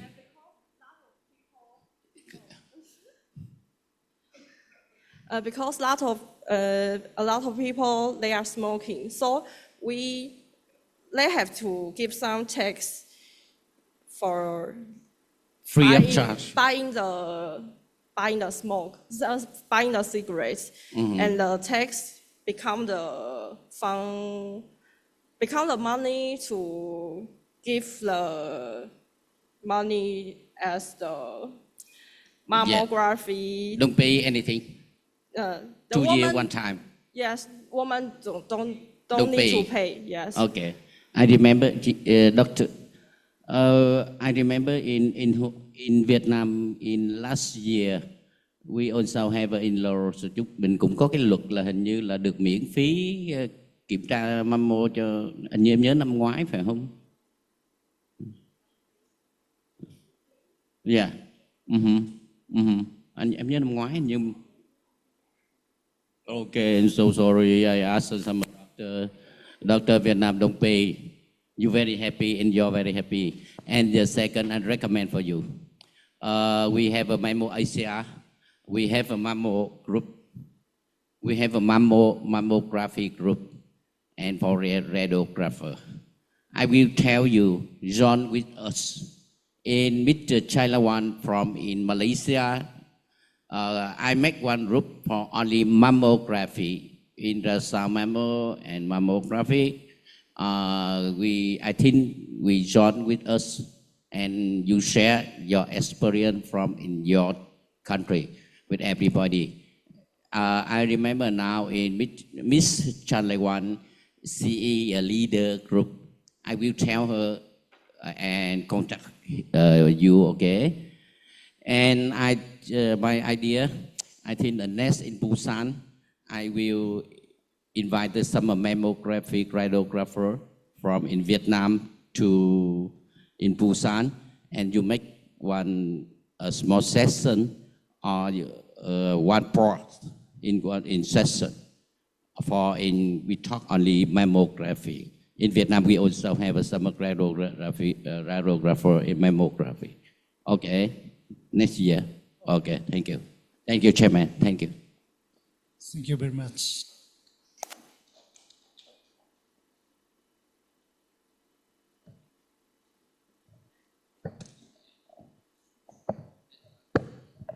Yeah, the next topic, I would like to invite MSc Đặng Hoàng Huy from 175 Military Hospital in Vietnam. We will give first the topic research on motion reduction using layering to evaluate motion feature in the lung cancer patient through principal component analysis. Please. Okay, thank you, Chairman. Thank you, organizer. In the mornings, we had some the AI using the radiotherapy And so right now, I would like to introduce just a first step to a potential method using the PCA, the principal component analysis, into prediction or the anticipate the movement tumor in lung cancer. So my content, I give you the difficult challenge in the body mobile tumor in radiography. Another one, I just give a little bit algorithms to the deformable image registrations. Second one is role the principal component analysis in the medical imaging processing. Finals, I give the conclusion. And this all research with the student in National University in Ho Chi Minh City. So in radiation, radiotherapy, we know from the CT simulation, just immobilizations. After that, we get the image acquisitions or the CT simulation. After that, planning patient and position, and after that, treatment. So this is a challenge this year. And you know, the CT simulation, we just cut or just acquisition of static image, just static image, any phase we get. But in reality, the patient always breathes out or breathes in or respiratory. And you know, maybe tumors always move when the treatment for the patient. And how we know the circle, how we know the pathways of the tumor. So I give you the image acquisition for the CT image. The CT is simulation and brutal in here, just only the static image. And our visions and contourings in some organs at least are the tumors in image. And however, in reality, in the patient, in the movings, in diaphragms, heart, or in some organs inside. And this is how we know this. Actually, we using some CT simulation with the camera and tracking into the control the surface of the patient. Another one, we can use some the RPM into follows in the breathe out and breathe in patient. And I think the Japan or the Koreans a long time ago, and they have the ABC system here. But as one thing in Vietnam, is a traffic patient, a lot of patients one day. We can use this. And some people say, semi experiment. If we treat one patient with MBC system, we must spend 2 hours for one patient, training for the patient and set up everything. And total time in one day, just only the 5 or maximum 10 patients. With the traffic patient in Vietnam, we can do this. And the idea, please, can please the video next picture? Yes, please. I have a video.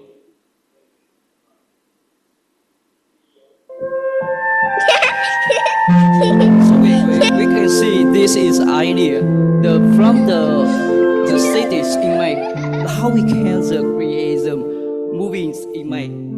You can see it in the TikTok or Fibers or any social network.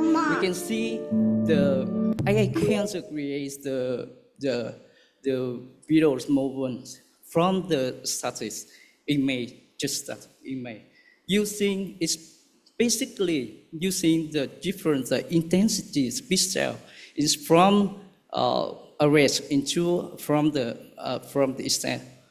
Using the values of pixel difference and combine the function, combine the sign. So we can create the videos from the static image. Just like this. You can see it's rain. It's recently we can see some image. So memory, some memory.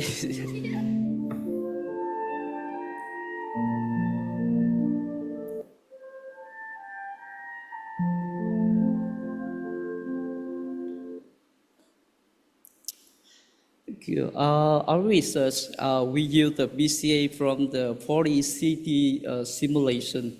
And this is the patient, our center, our oncology center, using the 40 city. And so we know image the different procession. We have this image, we have the originals in the 40 city. And B, the average intensity and processions. And another one, maximum intensity and procession. And one patient, but we have the different PTV. So the physician or the doctor, so how to contouring the tumors is correct. Or if we contouring is large, the organ average, maybe it's more the expensive dose. And if the little volume tumor, maybe is don't enough the delivered dose for the patient. So this here, I wanted to, a little bit of B-slide algorithm. So our research, we use a B-slide algorithm. Is right now we have some algorithm so that FFD or the demon can use. In our research, we use a B-slide algorithm. Maybe the deformable vector field, we can try this is the imaging fish. This is after registration image deformable. So basically, this is the example. We have the 10 phase and how we can create the curve and maybe explode some point. So 10 phases here we can create this curve, or we can this curve. And the questions are how we create exactly the curve and report exactly the model. And just we use some case and modify this here or this here. And the process of deformable registrations image just here. You see that it's house learned or in-house learned. And one can see the difference without the registrations and the B-slide and registration deformable, and after that we can see the difference with the registration. The difference is very a little bit different. But up before the registration, maybe it's to merge and the difference between the two images. So how about the principle? Principles is the technique we can separate the part to affect the object. It's maybe we can separate the diagram or levers or the tumors in diagram in the plots. And one thing the BCAs can reduce the dimension. Very important, we use big data. So image registration evaluations, we use MSA and to calculate this here. We use phase 15 to the reference image and other phase in the moving image. So finally, we can using the BCA, really BCA 1, 2, or 3 with slide from the 1 to 77, all the body, all the lens, part lens, we are stereotyping. And we can calculate the BC1, BC2, or BC3. And the question, this have the rules. Maybe you see just online the seeing function, the side functions. So after that, we analysis, we can see the two parts. Is one a blue, the blue overlays, and the motion abilities, the areas highlight a structure change, and the purpose areas is so a structure change. When the change influence respirations.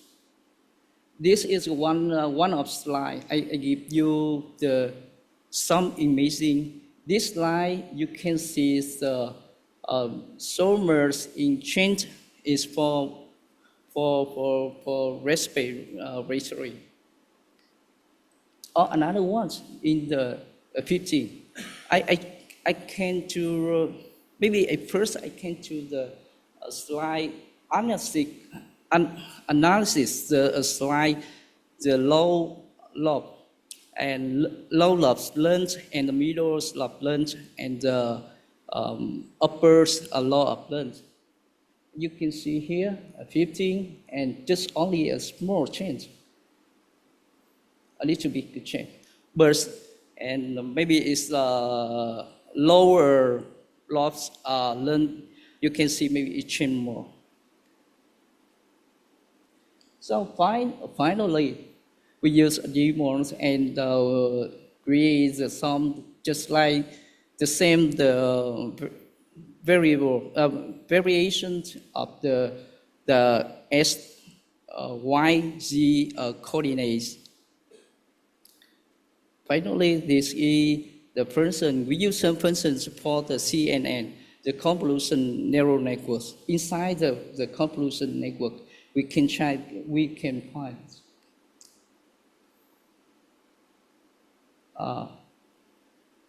this maybe you can see here. The finally is from the tumors in best CT, fusion best CT, or this is the CT. You can see here. No.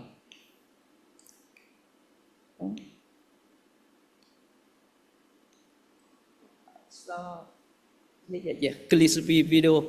Em click vào cái video mà có cái BTV á. Ok. Nó có một cái đúng rồi. Nó có một cái video.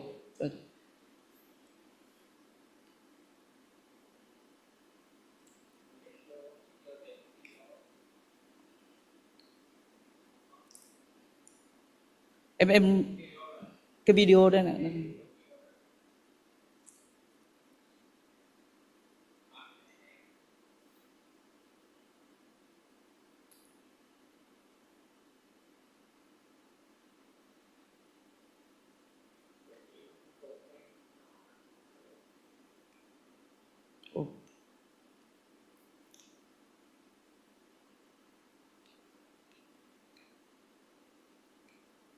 Yeah, you can see here.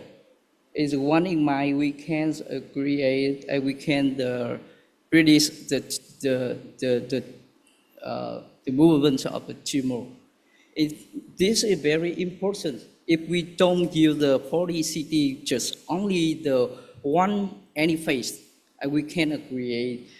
Maybe it's predict all we know the pathway of the tumor. So very useful for the patient, for the doctor, maybe using this for the recommend contouring for the patient. You know, maybe a poly-CT, the patient have so much exposure though. So just only the anyway we can create and recommend for doctor and moving the tumors is very, very useful. So finally, we conclusions, the BCA have abilities of main components of 40 CD, and the numbers of principal components depend on the numbers image class. And finally, we have the function to input the CNN or the NNN and decode using the BCA, and we can know the author phase. So I think this is the first step, potential method, to create the pathway or the movement, release the movement tumor. Thank you. Thank you for attention. Thank you very much for your very interesting presentation. Any questions from audience? No? Okay, I think this is one of the most difficult presentation, you know, the tumor lung cancer is not immovable, but it's movement when we breathe in, breathe out, and one of the most difficult tasks for target we planning the treatment, especially radiotherapy. We need to predict the tumor, the movement of the tumor, and this is one of the methods. And we could use it in the future. Thank you very much. Now we want to continue or take a break 10 minutes.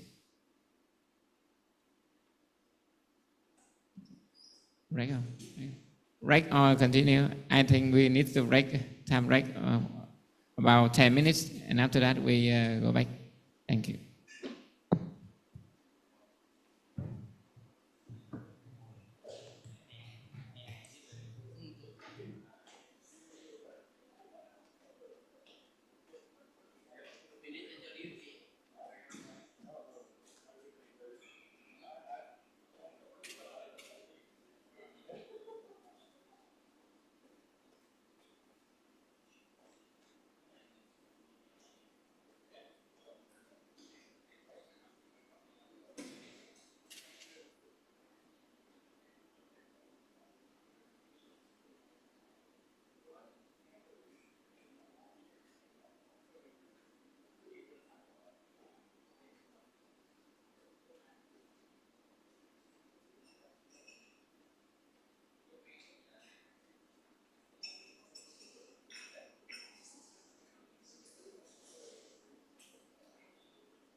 Mina.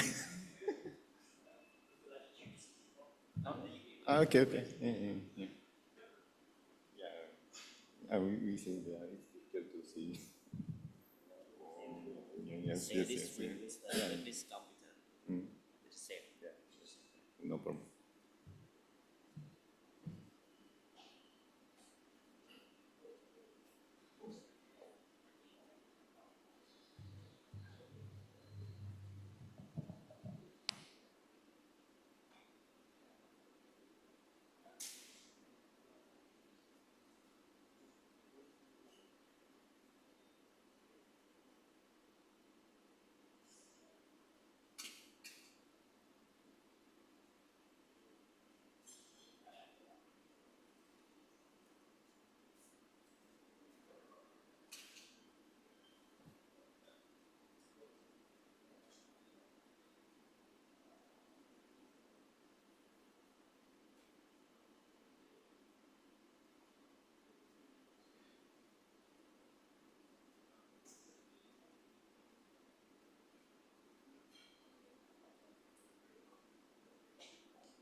No point.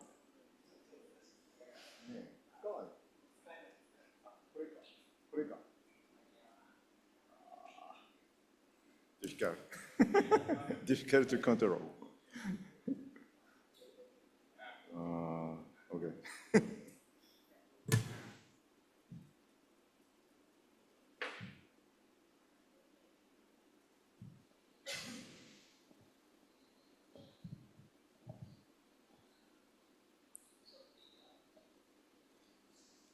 So, Chairman, we have a note. We also have the certificates for some speaker. Please, we stay here after final and invite the speaker. We get the certificates. Thank you.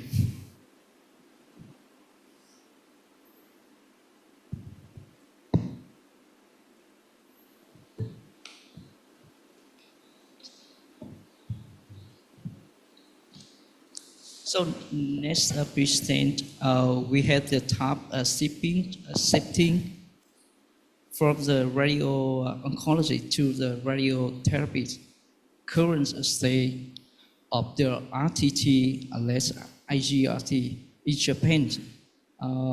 Please welcome Dr. Ota from the University Hospital Kyoto, University of Medicine, Japan. Please. Okay, thank you for your introduction. I'm Ota. I'm a member of Shiga Association, but I already working for a Japanese association as a radiation therapy board of the Japanese association. Today, I'd like to talk about tax shifting from a radiation oncologist to RTT and current status of RTT-led IGRT in Japan. Mainly, I will show a national survey result of IGRT situation in Japan. I'd like to talk about three topics. And the first topic is the proposal of task shifting of position verification from RO to RTT. Actually, Ministry of Health opened the meeting for task shifting to promote improving work-life balance for medical doctor, because in Japan, medical doctors have very busy situation. And in this meeting, Japanese Society of Radiology. It's a doctors association make a proposal for task shifting of position verification in HRT from radiation oncologists to RTTs. And because, this proposal have some following condition. RTT must report out of tolerance finding in position verification to the RO. RTT required a certain level of training. Okay, move to next slide. Okay, I can skip the general workflow because Mr. Hui explained very nice presentation. And today's topics, I main focus to the position verification. Position verification, IGRT is very important step for radiation therapy because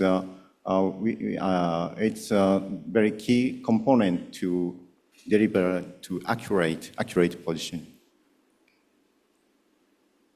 But in Japan, we are not sure about the situation in detail.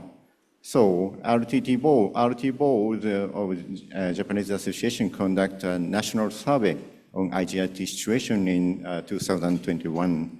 Key concern regarding the position verification was how is the position verification performed? It's a concern of decision criteria. And next one is how do RTT know the criteria for position verification? It's a concern of communication to the doctor. And when does doctor review or check the position verification image? Basically, radiation oncologists check the position verification image prior to treatment. But in the several survey, we found many variations. So we survey these topics again. And is there standard procedure for position verification for RTT in the place? And we conduct a survey result. 312 institutions respond to the survey, and valid response is 272. This is the result of how is position verification performed, the kind of criteria. And we separated technology as 3D CRT, MRT, and SBRT. And sorry. Okay, difficult. Okay. And top one is very standard way. Radiation oncologists set some criteria for each case. And RTT adjust the target within the PTV. You can find several ways. I will explain why the decision criteria vary just like this. This is an example of position verification. We can, sorry. Okay. This is a movie. This is a variant KV-CBCT cases. RTT obtained KV-CBCT and adjust the matching bony structure. They check the target within PTV and also check the within the OAR within the PRV. Okay. And firstly, we turn on the structure set with running CT.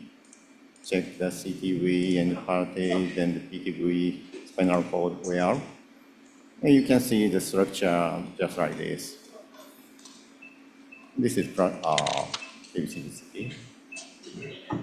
And next, we flip the image, the KV-CBCT and planning CT with structures.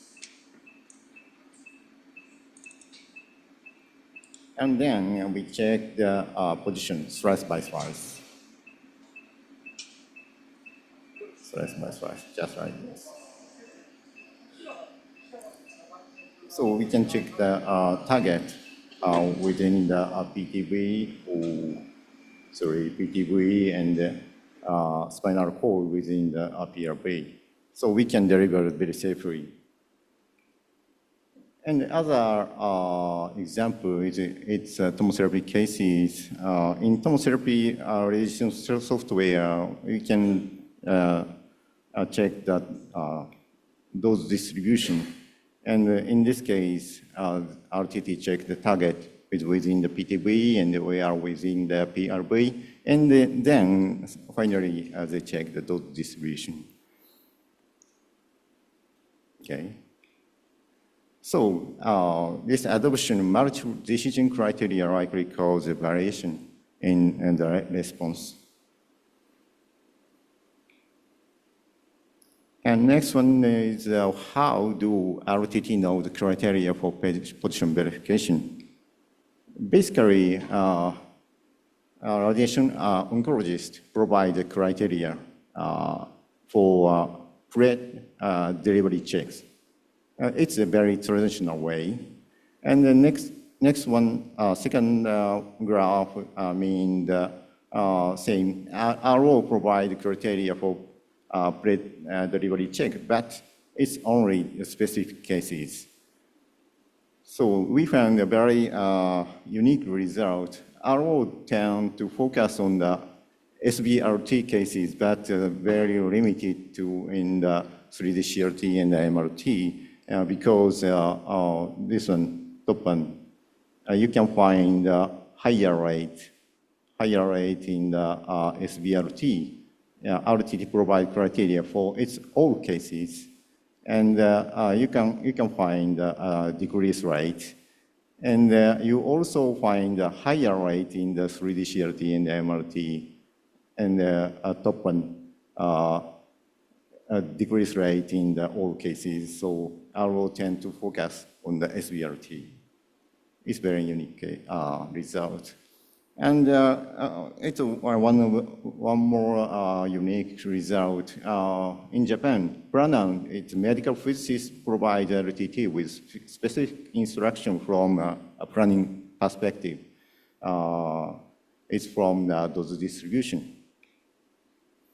And next, approximately 20 or 30% cases RTT follow the specific IGRT protocol in the institution. And finally, RTT confirmed with the rule. Maybe it's no specific rule in this institution. Next, you can see that when does RO check the position verification image? Radiation oncologists basically check the position verification image inspired of RTT, red IGRT.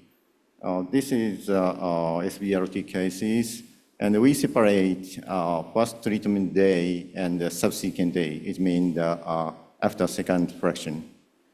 You can see this column. This mean column means the radiation oncologist check the pre-treatment check, the traditional check. And after checking, RTT is going to start treatment. And next two columns mean, three columns means RO check the image, but they check the position verification in a day, in a few days, and at the review conference. So after treatment, they check the treatment. And next red column means when RO is absent during the treatment, RTT notified RO of position deviation. It means out of tolerance, such as anatomical changes. And last two columns mean that no particular rule for RO review or no RO review in AGRT. So it means only RTT might check the position verification. So it's potentially no review by RO, medical doctor. It's full data. Full data means we show the case of MRT and 3D CRT. And it's a very same explanation that I will explain. Our review rate in the first day is very high, over 75%. And the following day, after second day, second fraction, our review rate decreased after second days, especially 3D CRT cases. Oh, okay, 3D CRT cases. And you can see the next one, RO, no review rate. This is red one. And in the first day, okay, no review rate increased. No review rate increased after the second fraction. That's right. It's 20% or 30% have potentially no review by RO. And finally, this yellow one here means RO notification. RTT report out of trust to RO. This is very similar rate in the first day and the following day. It might depend on the number of cases with deviation. According to survey, implementation of safety treatment might partially depend on the scale of the knowledge of our RTTs, because we found approximately 20 to 30% potentially non-review by RO observed, especially after the second day of treatment. Actually, our background in Japan have 800 treatments clinic, and half of the RT clinic in the hospital have only one doctor providing radiation therapy use a single Rhineck. It's one of the reasons of the task shifting promoted in Japan. But in this situation, RTT should pay attention, close attention to approach verification. But we have some question: do we have established a standard procedure for position verification in RTT in the place? This is the result. We ask, do you have a standard procedure implementation manual, documented manual? Half of the response say yes.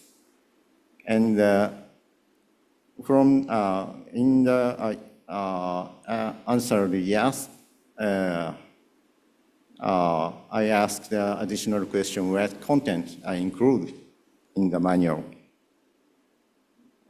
This machine about machine operation and the machinery QA/QC, and here is about the protocol for position verification.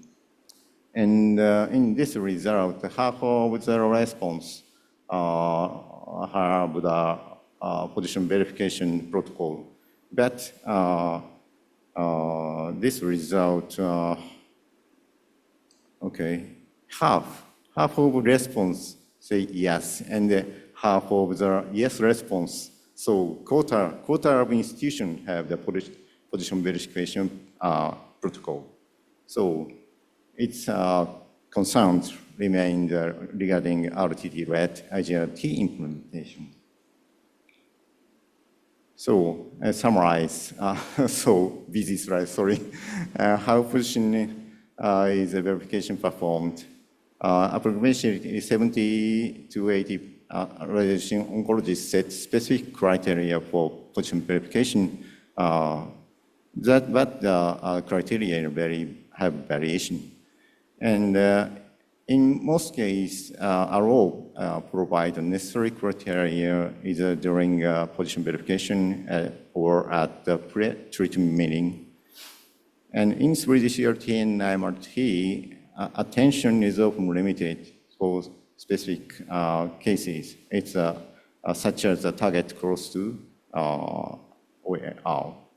it's a medical doctor concerns. Yeah, approximately 20 or 30 cases RTT for the specific IGRT protocols. And actually, 20 to 30 images from a subsequent day may not be reviewed by ROs. And unfortunately, a quarter of hospitals have a documented protocol, which are often integrated into the educational framework.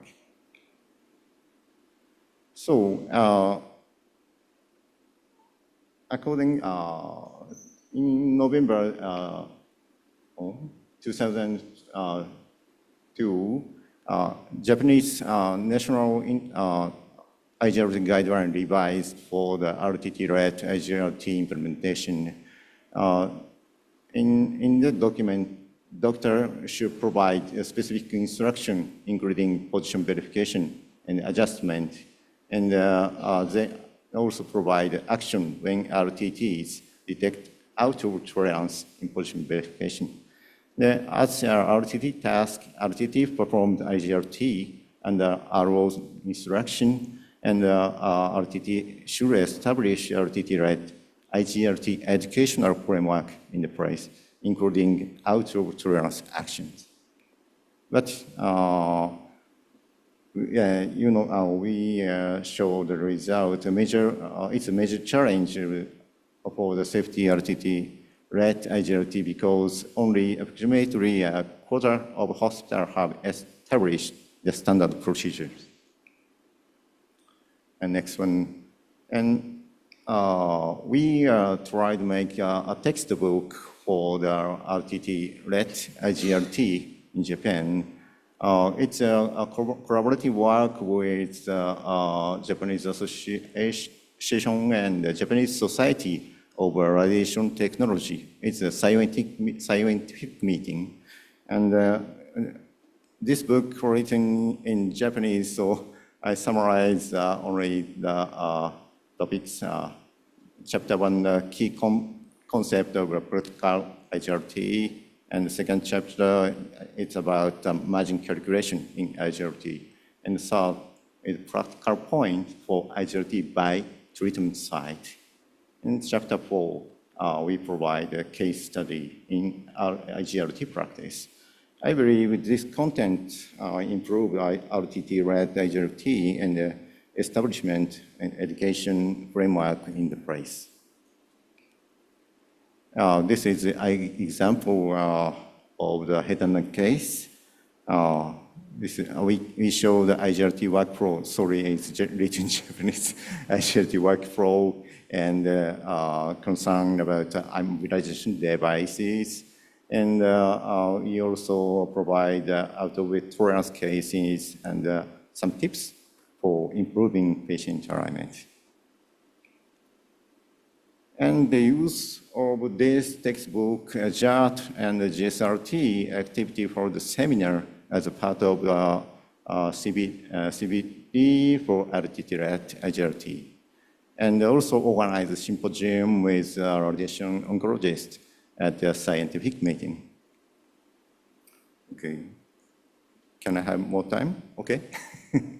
Yeah, it's additional information. How RTT-led IGRT in Europe.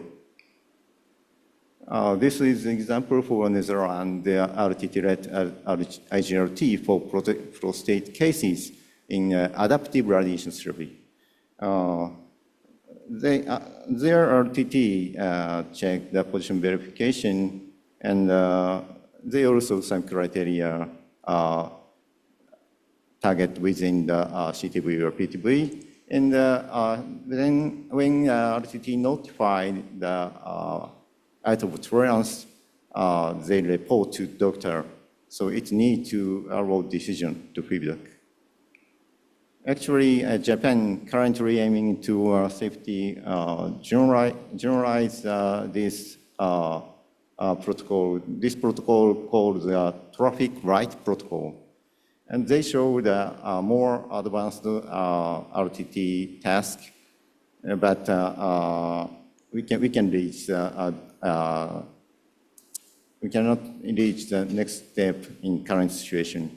So, okay, next slide. It's example from the UK. They established the same, very similar protocol like traffic light protocol, but they have some issue make this protocol.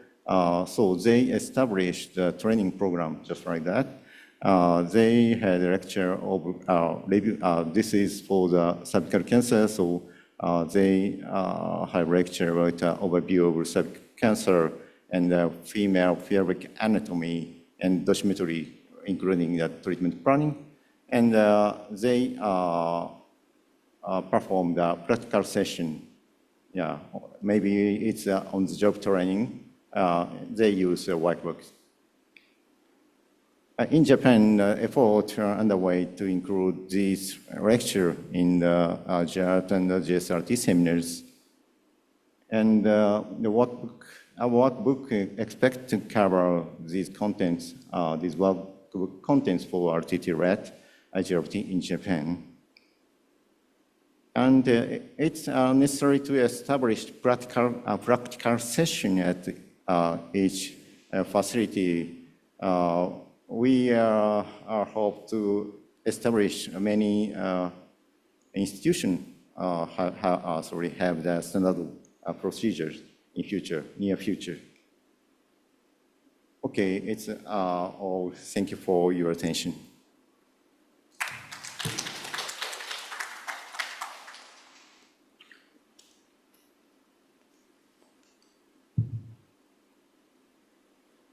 So thank you, Dr.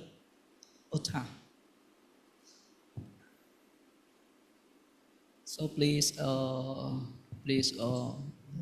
anyone some comment or question? It's okay. So we attend. Okay. Yes, I have a question. Okay. May I ask for your? I see it's very good, an interesting topic.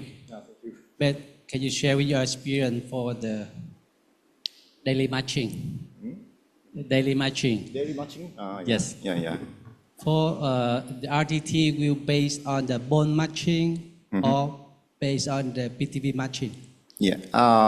Basically, you can find many criteria. So we basically three types of matching. One is a bone matching, and one is a target matching, and other is a surface matching. So this protocol not include the survey.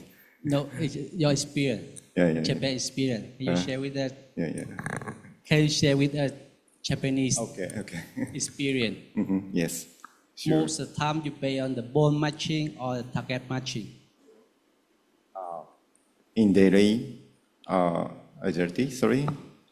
I mean, for the daily matching, when you review the complexity, okay, you pay on the bone matching or pay on the target matching?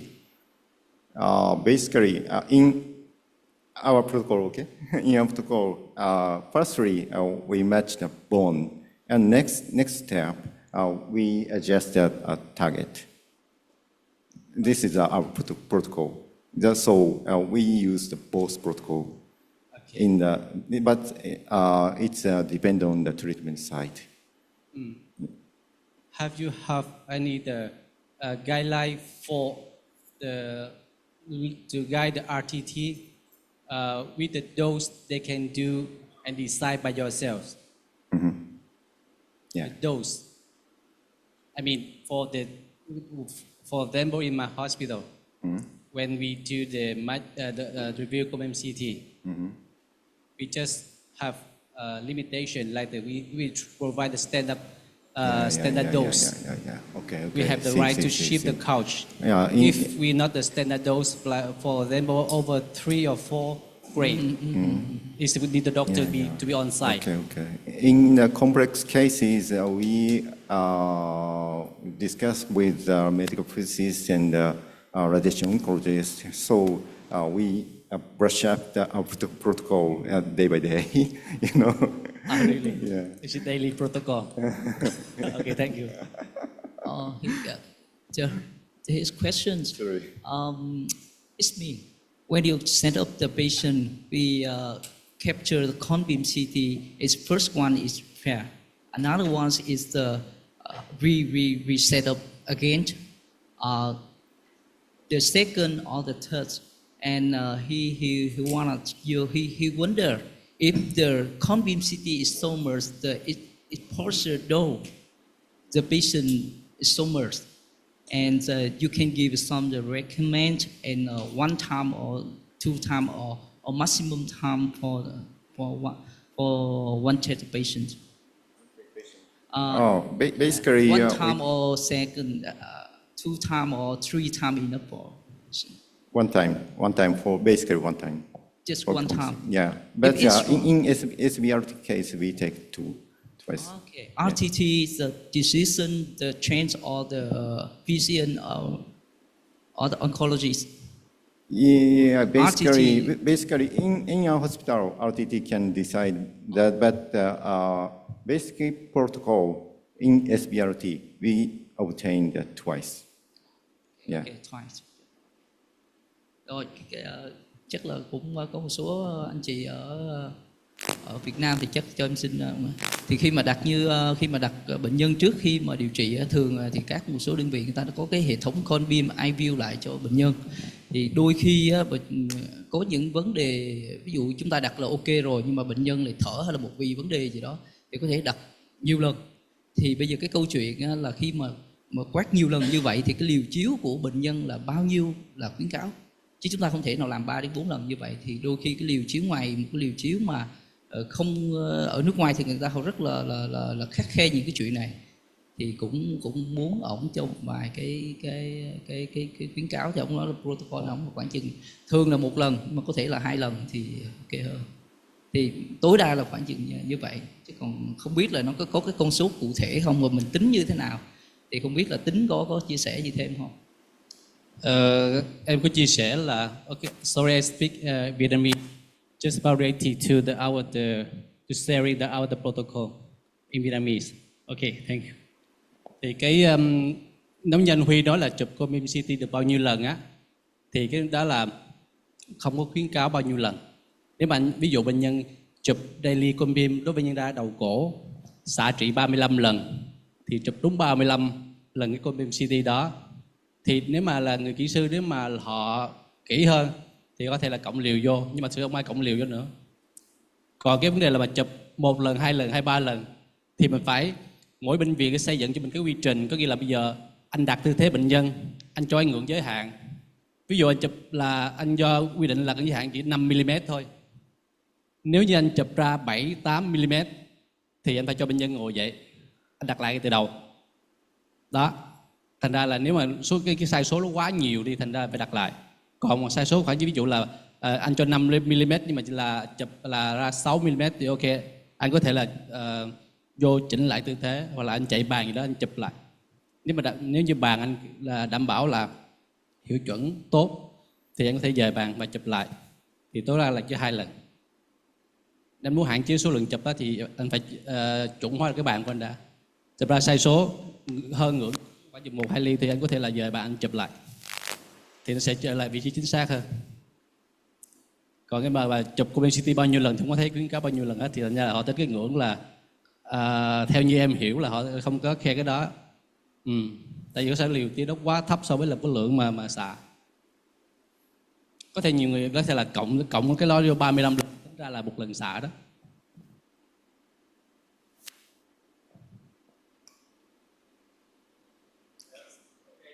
Okay, thank you.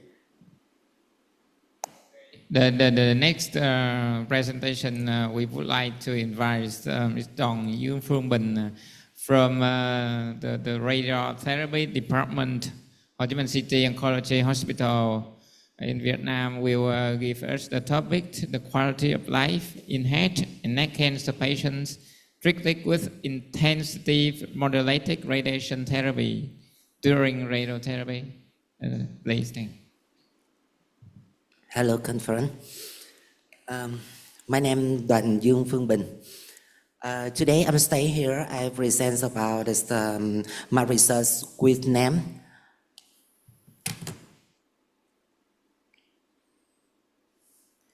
quality applied in his and neck cancer patient treated with intensity modulated radiation therapy (RMRT) during radiotherapy. My group for member, me, Mr. Phạm Ngọc Thành, Miss Nguyễn Thị Nhung và Miss Nguyễn Lê Ngọc Thùy Linh. Firstly, I praise that I can share important information about the side effect of radiotherapy for head and neck cancer patients. As while many experts might be familiar with the effect, it's crucial to communicate them clearly to everyone. Radiotherapy can be life-saving, but it often comes with significant side effects. Here are some key. Example, oral complication, dry mouth, swallowing difficulty, skin reaction, fatigue on depression, hearing issue, emotional and psychological impacts. When I choose the research, the quality of life in head and neck cancer, so I contact with my patient in oncology in Ho Chi Minh City. My patient talk tones with me. I want to stop treating radiotherapy because I feel not good. I feel so very tired. I can't eat anything. So, I just give my patient some advice. Please don't stop radiotherapy because if you use radiotherapy enough, you can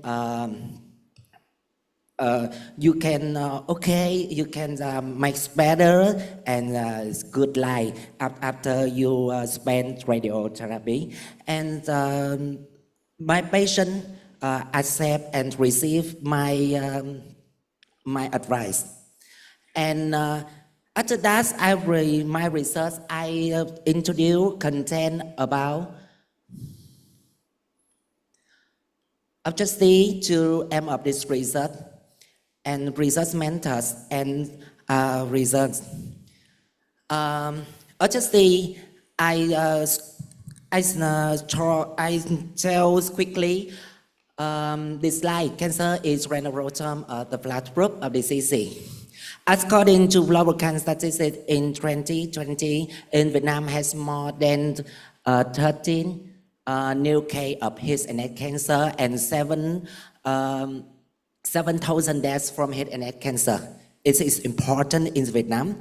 And radiotherapy is commonly used in the treatment of patients with head and neck cancer. However, treatment-related side effects such as mucocystic dysplasia, dermatitis, bright small, and social. A small study demonstrates that radiotherapy requires a lot of complication and oral dysfunction causing fatigue and pain for patients with the disease. Before the IMRT era, 2D RT and 3D CRTs were the techniques of choice in Vietnam. But the intent irradiation methods currently normal tissues to receive higher dose. And radiation of head and neck cancer is very complicated because of the proximity to important normal tissues and the target volume that need to be treated at high dose. IMRT offers a better solution than 3D and surgery because it allows for reservation of vital organ and improve reservation of function. IMRT is a model radiotherapy technique that was developed in the mid-1990s. It allows for closer setting of the dose with the target volume and the elimination of organ at risk of receiving radiation dose. However, the desire to improve quality of life is considered an important part of the cancer treatment strategy. Quality of life in patients with head and neck cancers will decrease due to radiotherapy. So I interested in quality applied in head and neck cancer patient, and in my research I use two questionnaire, ERQC30 versions 3 and ERTC Higgs and neck 35 module. Under the primary goal of cancer treatment is disease-free survival. Quality applied now consider a necessary secondary outcome. Therefore, quality applied after radiotherapy in cancer patients has become an important aspect and event treatment goal. Yes. And aim of this research have two aims. Number one, to explore some factors related to the quality applied of patients with head and neck cancer. And number two, survey the quality applied of patients with head and neck cancer patients before, after, and 3 months after radiotherapy. 3 months, the patient return their home. My research methods, I use the sample size, and the formula is 69 patients in my research. And study a subject as a patient who made the selection criteria, including 18 years old or older, diagnosed with stage 2, 3, and 4A, head neck cancer in the stable state, assigned to receive radiotherapy at the Department of Radiotherapy through in Oncology Hospital. And nobody assigned to receive IMRT radiotherapy and voluntarily participate in the study. I collect my data from the January to December 2023. The data collection set includes I use data by SBS 20. And my research, you can see the A. The youngest patients were 19 years old. The oldest were 6 years old.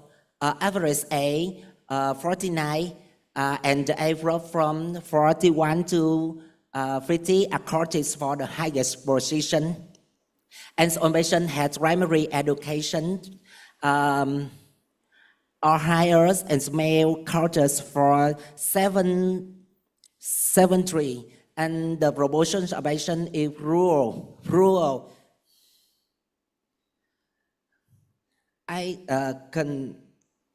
Countryside in Vietnam. Yeah. A small patient in the studies were in material status monobramus,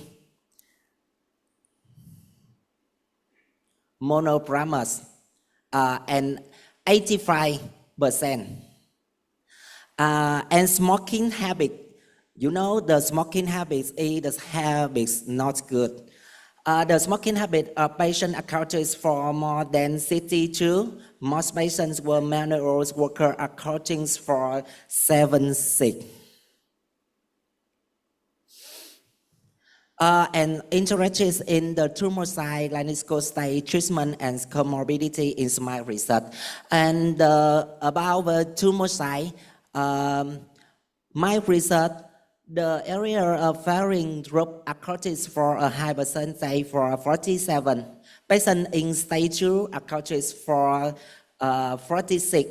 Patients with radiotherapy alone, just RT, accounted for near 60%. Patients with CRT chemotherapy with cisplatin accounted for 40%, and the number of patients without comorbidity account for the highest percentage, with 46. The lowest was cardiovascular diseases at 4%, of which patient has many comorbidity accounting for 7%. The chart is show the quality applied score in his neck cancer. The first time, the second time, the first time, the second time, and third time. The first time is when the patient to begin the radiotherapy, and the second time when the patients at the end of the radiotherapy and the last time when the patient return home 3 months. And we have the score, the first time, the second time, and the last time, and the score of the last time is higher than the first time and the second time. And the next, when I compare the quality applied the first time and quality applied of the second time, B-value is less than 0.05, a signification. And between quality applied second and quality applied of last time have the same. Between quality applied first time and last time is B-value. B-value is higher, less than 0.05. This shows the quality applied after 3 months when the patient return home is higher than the other 3 times. And the chart is show the functional indicator in the questionnaire of ERS LQC 30.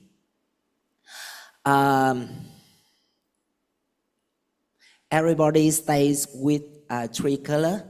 The blue color is so the functional of first time, and red color is the second time, and green color is the flat time.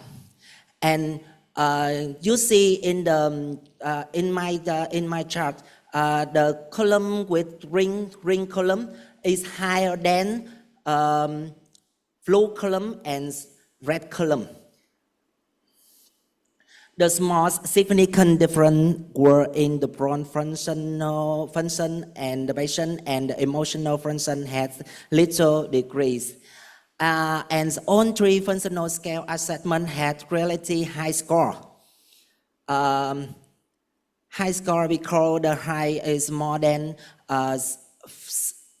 90. Fracture between before radiation, after the end of radiation, and 3 months after radiation were physical.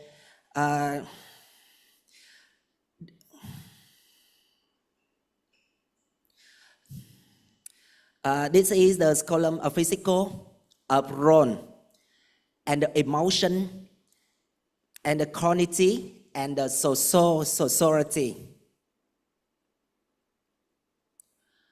And the symptom, everybody look at my table, and the red column is higher than blue column and green column. Because at the second time, the symptom of the patient is so exactly. The symptom make the patient have the side effect, more side effect. And I keep on to compare the treatment time and symptoms spans following senses: big problem, trouble with social eating, trouble with social contact, and something. Except sensitive problem. Except sensitive problem. And painkiller, and feeding stop, and square again. Most were statistic medication. And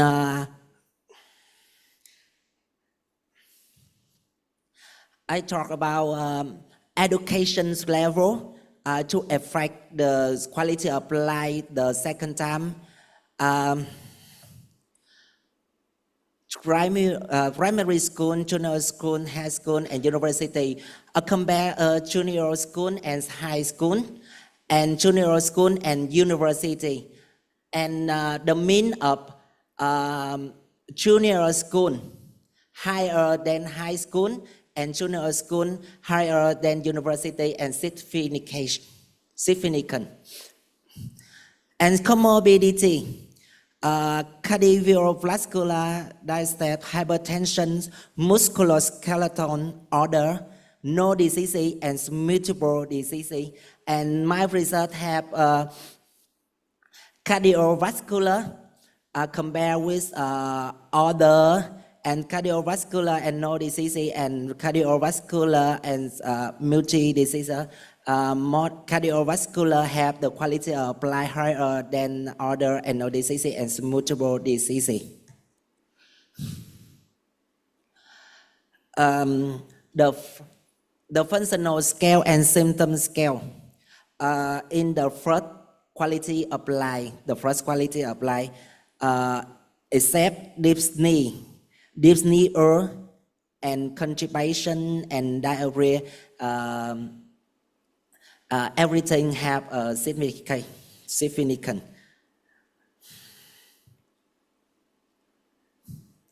And symptom of the head and neck cancer.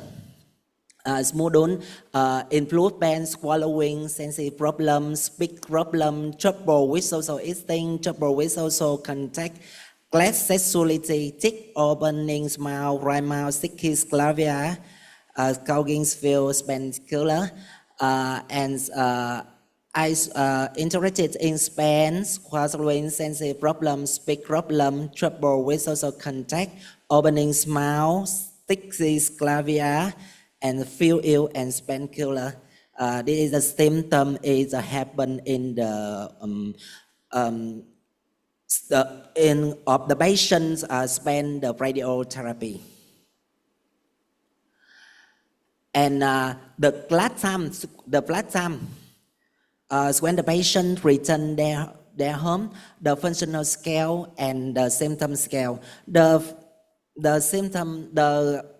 functional scale, only brain functioning and emotional functioning have the correlations with quality of life in the last time.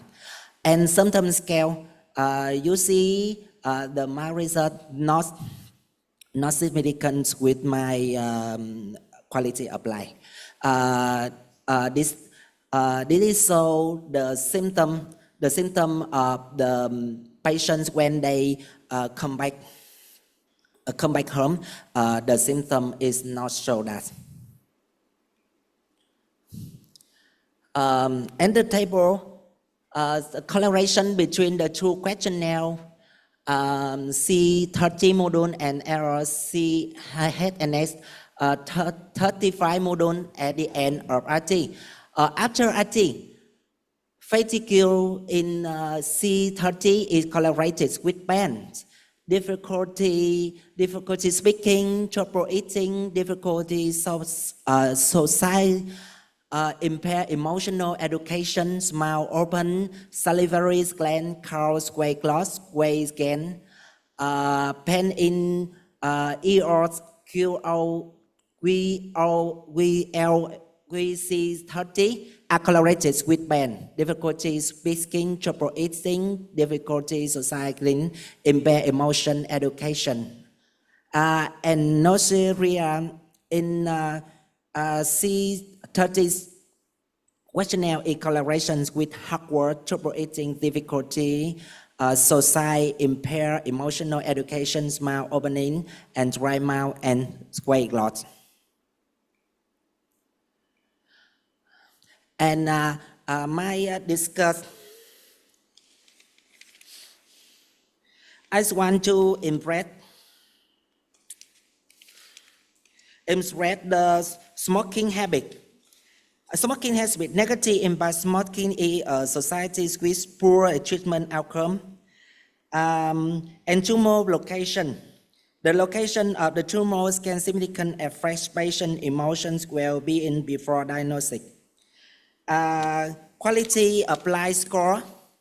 Patients with oral cavity cancer reported worse quality of life score compared to those with oropharynx cancer. Similar to treatment, both treatment patients with oral cavity cancer continue to have poor quality of life score compared to those with squamous cancer. And clinical stage related is different. Patients with clinical stage 2 has better quality of life score compared to the stage 3 and 4A. This indicates that earlier detecting and treatment significantly reduce biology, critical threat, and treatment complication. And conclusion, pro research quality of life 69 patients with head and neck cancer in RT has following conclusion. The quality of life of patient treatment after radiotherapy is higher than before and during treatment.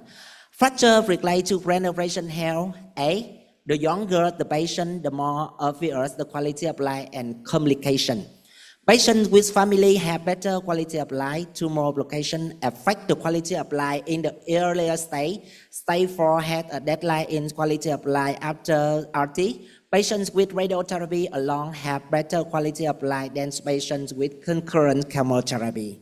And occupation does not directly affect quality of life, but financial difficulty are deeply affected by the play of resident. Smoking habit affect the patient's count and fatigue. And treatment methods strengthen smoking habit at the end of RT and clinical stage. Within treatment after RT are the factor reducing quality of life in patients with head and neck cancer. They affect quality of life. And the higher the functional scale, the physical, emotional, social, growth, and cognitive, the better the patient health. And the higher than the symptom of head and neck cancer, the lower the score of the renal of health solution. This is my present, but I want to impress a problem. When my research, I want to suggest with the RTT and not to need to the side effect of head and neck cancer patients when they undergo in radiotherapy. Example, salivia, they hurt, they burn their skin. They burn their skin to take care, and we have a plan to take care of the patient when the patient use radiotherapy after the end of the RT. Thank you so much.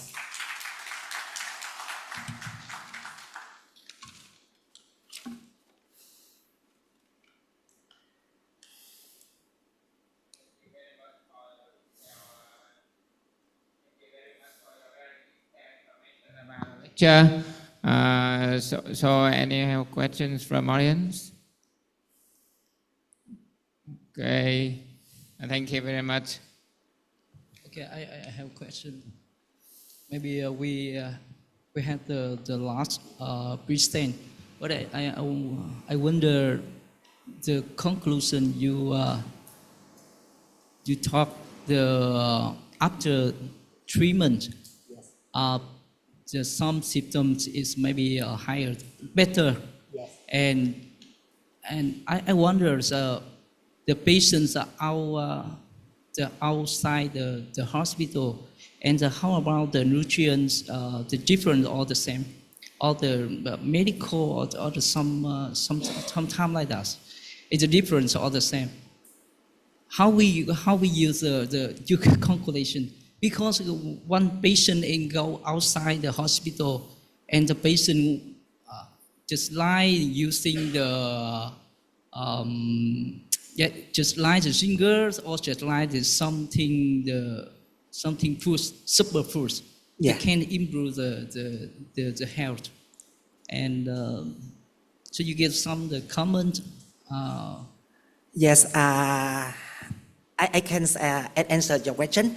When the patient return their home, I call the patient. I call the patient and interview by telephone, and the patient turns with me. The quality of life is improved because they can the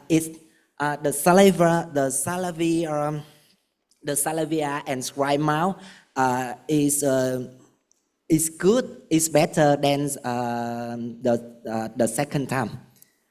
And when the patients come back, they use nutrition supplement, and everybody stay here know the spirit in family Vietnam. The family in Vietnam either take care of the patient in the my family. It's such as my parents have problems with their health. I really worry about with their health, and I try to provide the supplement, the medicine, and everything to increase my parents. Yes. You collect the data by the call phone for patient, and we call the checklist. Yes. Thank you. So we had the final present from the Mr. Sung Ku Park. Thank you. It's from the Department of Radiation Oncology of Busan National University Hospital, Korea, and with the topic dosimetry evaluations of the VMAT or beam arrangements of hippocampus avoidance horn-brain radiation therapy using the electromolecular TBS treatment. Please.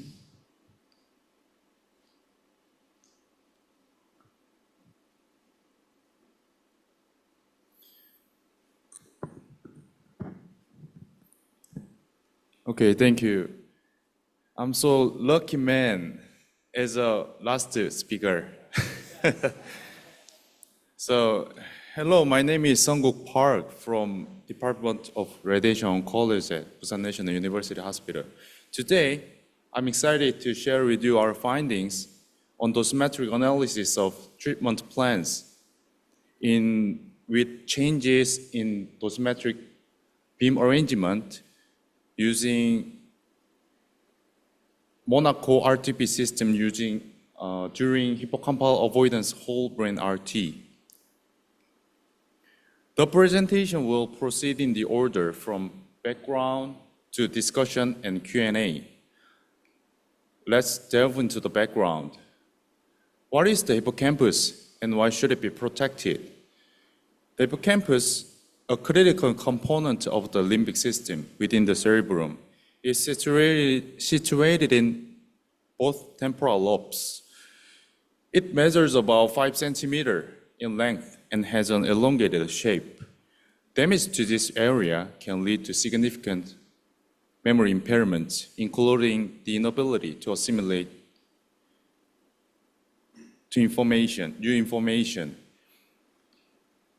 A significant finding from a Nature Medicine article highlights that the neural stem cells in the dentate gyrus of the hippocampus continue to proliferate throughout life.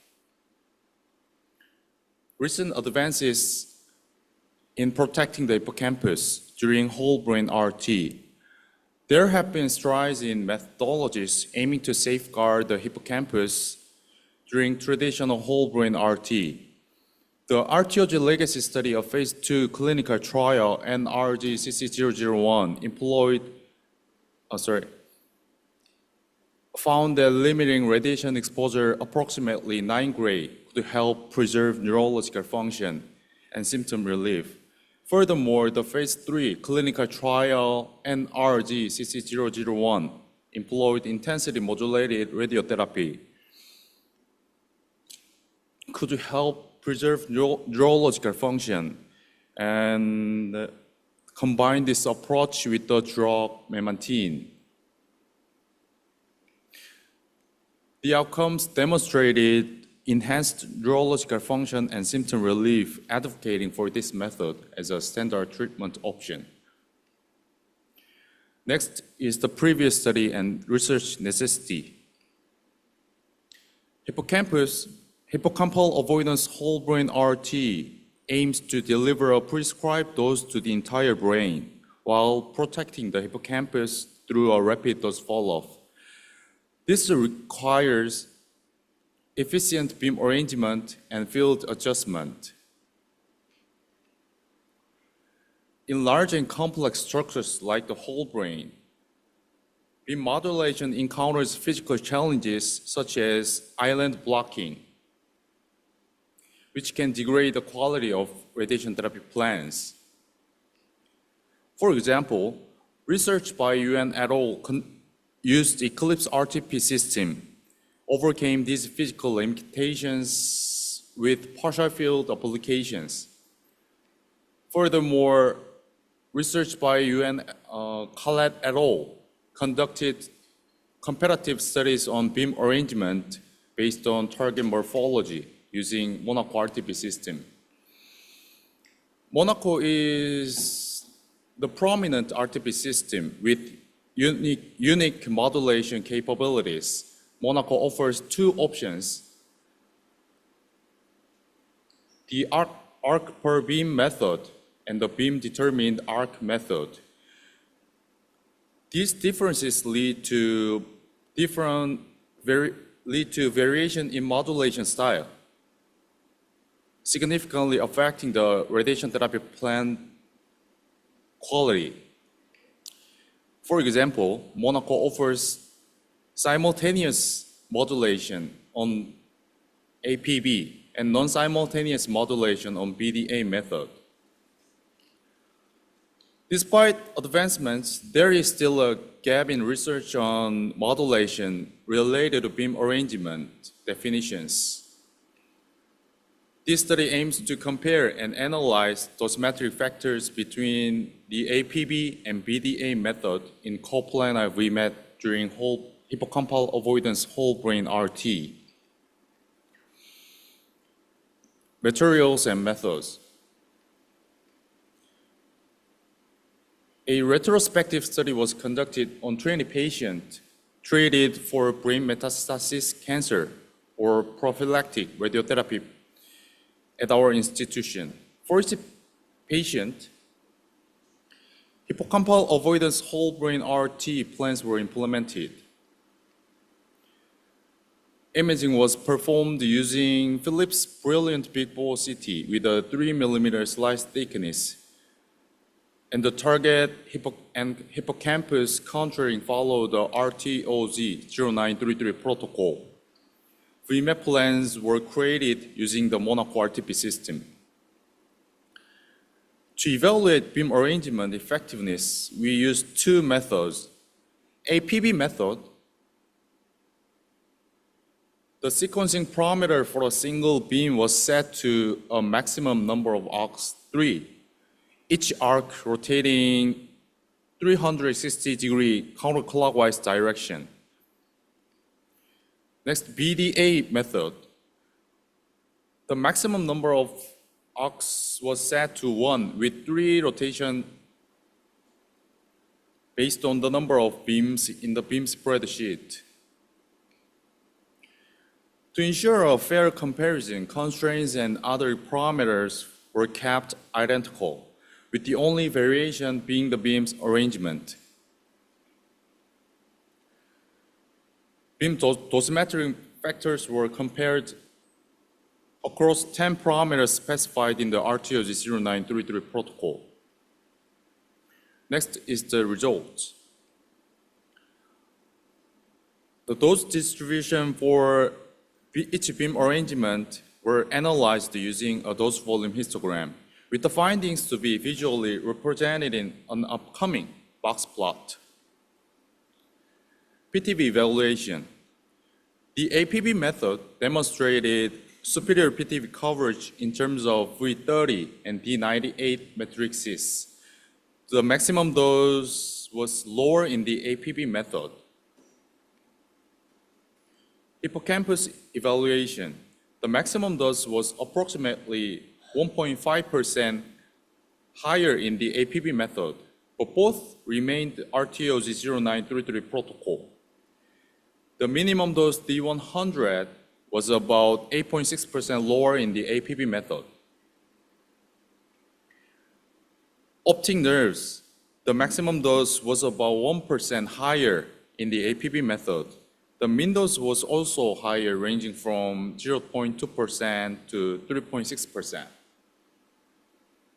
Other critical structures, the maximum dose to the optic chiasm and brainstem was about 0.2% to 2.0% lower in the APB method, while the mean dose was higher in the APB method by 3.4% to 5.2%.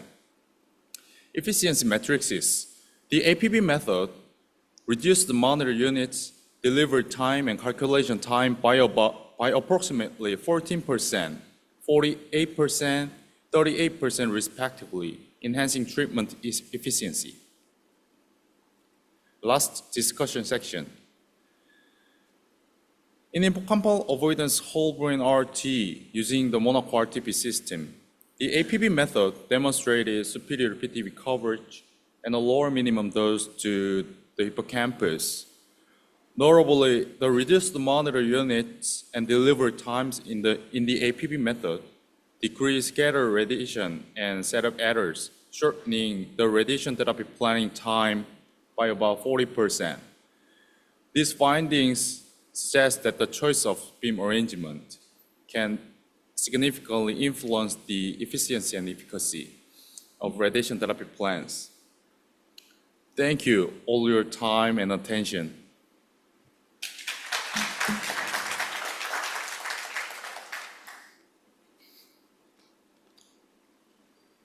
So thank you very much. Someone have a question?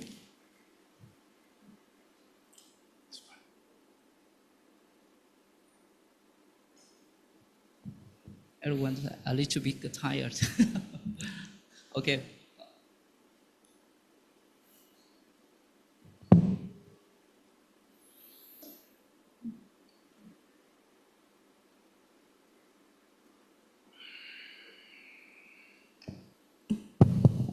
So you are compared one beam, including 3 arcs, right? With the 3 beam. That is APB method. Yeah. So how about the MU monitor units?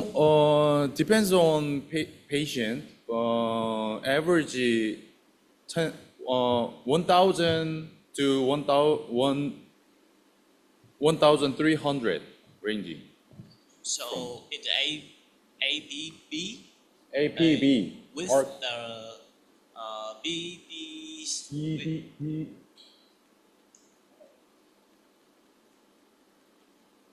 BDA. Yeah. This is BDA. So which methods have better MUs? Different MU. Which one have a better MU? You can see this MU. APB method has 4,488. BDA method, I have to use calculation. Almost, similar. Yeah. It's not But different. depends on patient head size and hippocampus site and distance. Okay, thank So you. different. It's the same. But MU is similar, but different dose distribution. Yeah.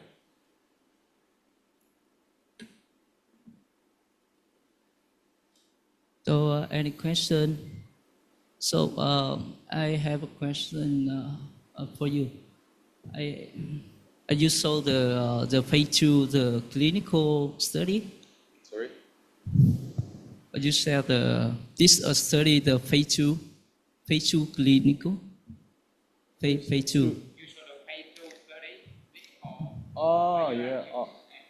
So how about we have some the system after treatment avoid the Actually, maybe increase improve 10 years ago,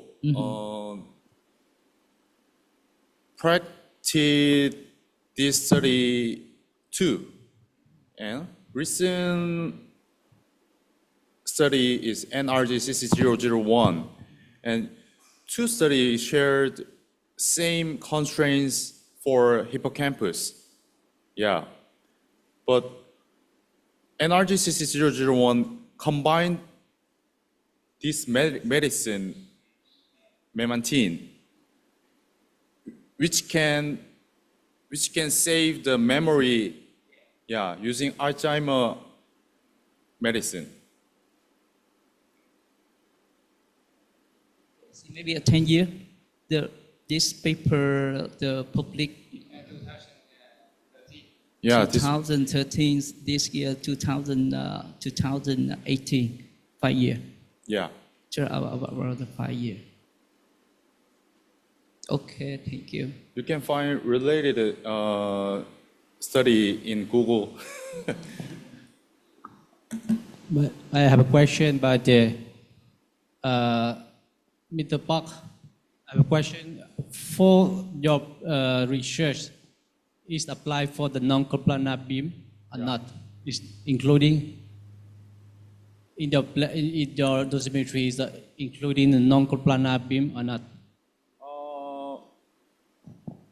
I'm trying to do, but I'm not. But it's incomplete. Yeah. Okay, thanks. So maybe you can try the non-coplanar. Maybe it's better to avoid. Yeah. Very nice question, because I have read some paper. Yeah. If you adopt a non-coplanar VMAT, we have to split the beam like this. We have to. Yeah. So adapt non-simultaneous modulation in non-coplanar VMAT in Monaco RTP system, but different Eclipse RTP system. Eclipse only use simultaneous modulation. So if someone can just share the Eclipse or the ray traces using the software. So any have another software for the TBS? Can you share some experiments?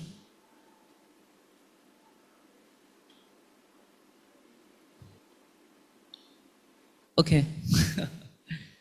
There's one time. Thank you, speaker. Thank you, speaker. So finally, we finished, complete the.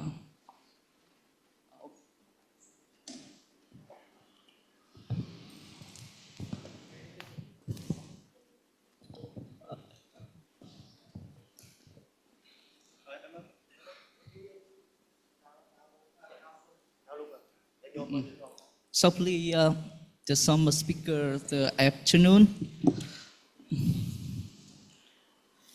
So please welcome the doctor. It's from the company, the Hayakawa Groupers Company, Japan. Welcome the Mr. Ming Chi Wu. You can go to the platform.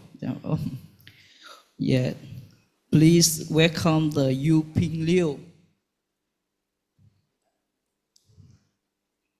Please welcome the Mr. Yi Chung Hwan. Please welcome Mr. Pell Yun Chang.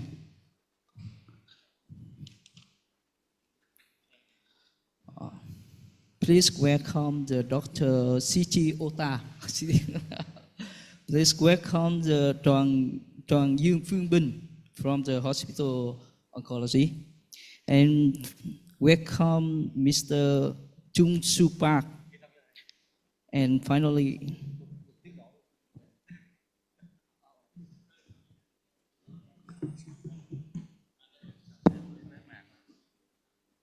mời thầy mời thầy Hiệp với chỗ Anh biết đi. thầy lên trao.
Xin cảm ơn chủ tọa đoàn và các báo cáo viên.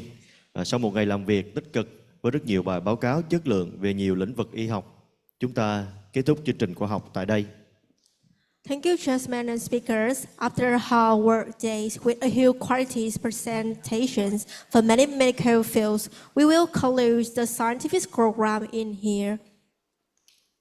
Kính thưa quý vị đại biểu và quý vị anh chị đồng nghiệp, hội nghị của chúng ta đã thành công tốt đẹp với các bài giảng và các bài báo cáo trong nước và quốc tế có chất lượng cao, chuyên sâu trên tất cả các lĩnh vực.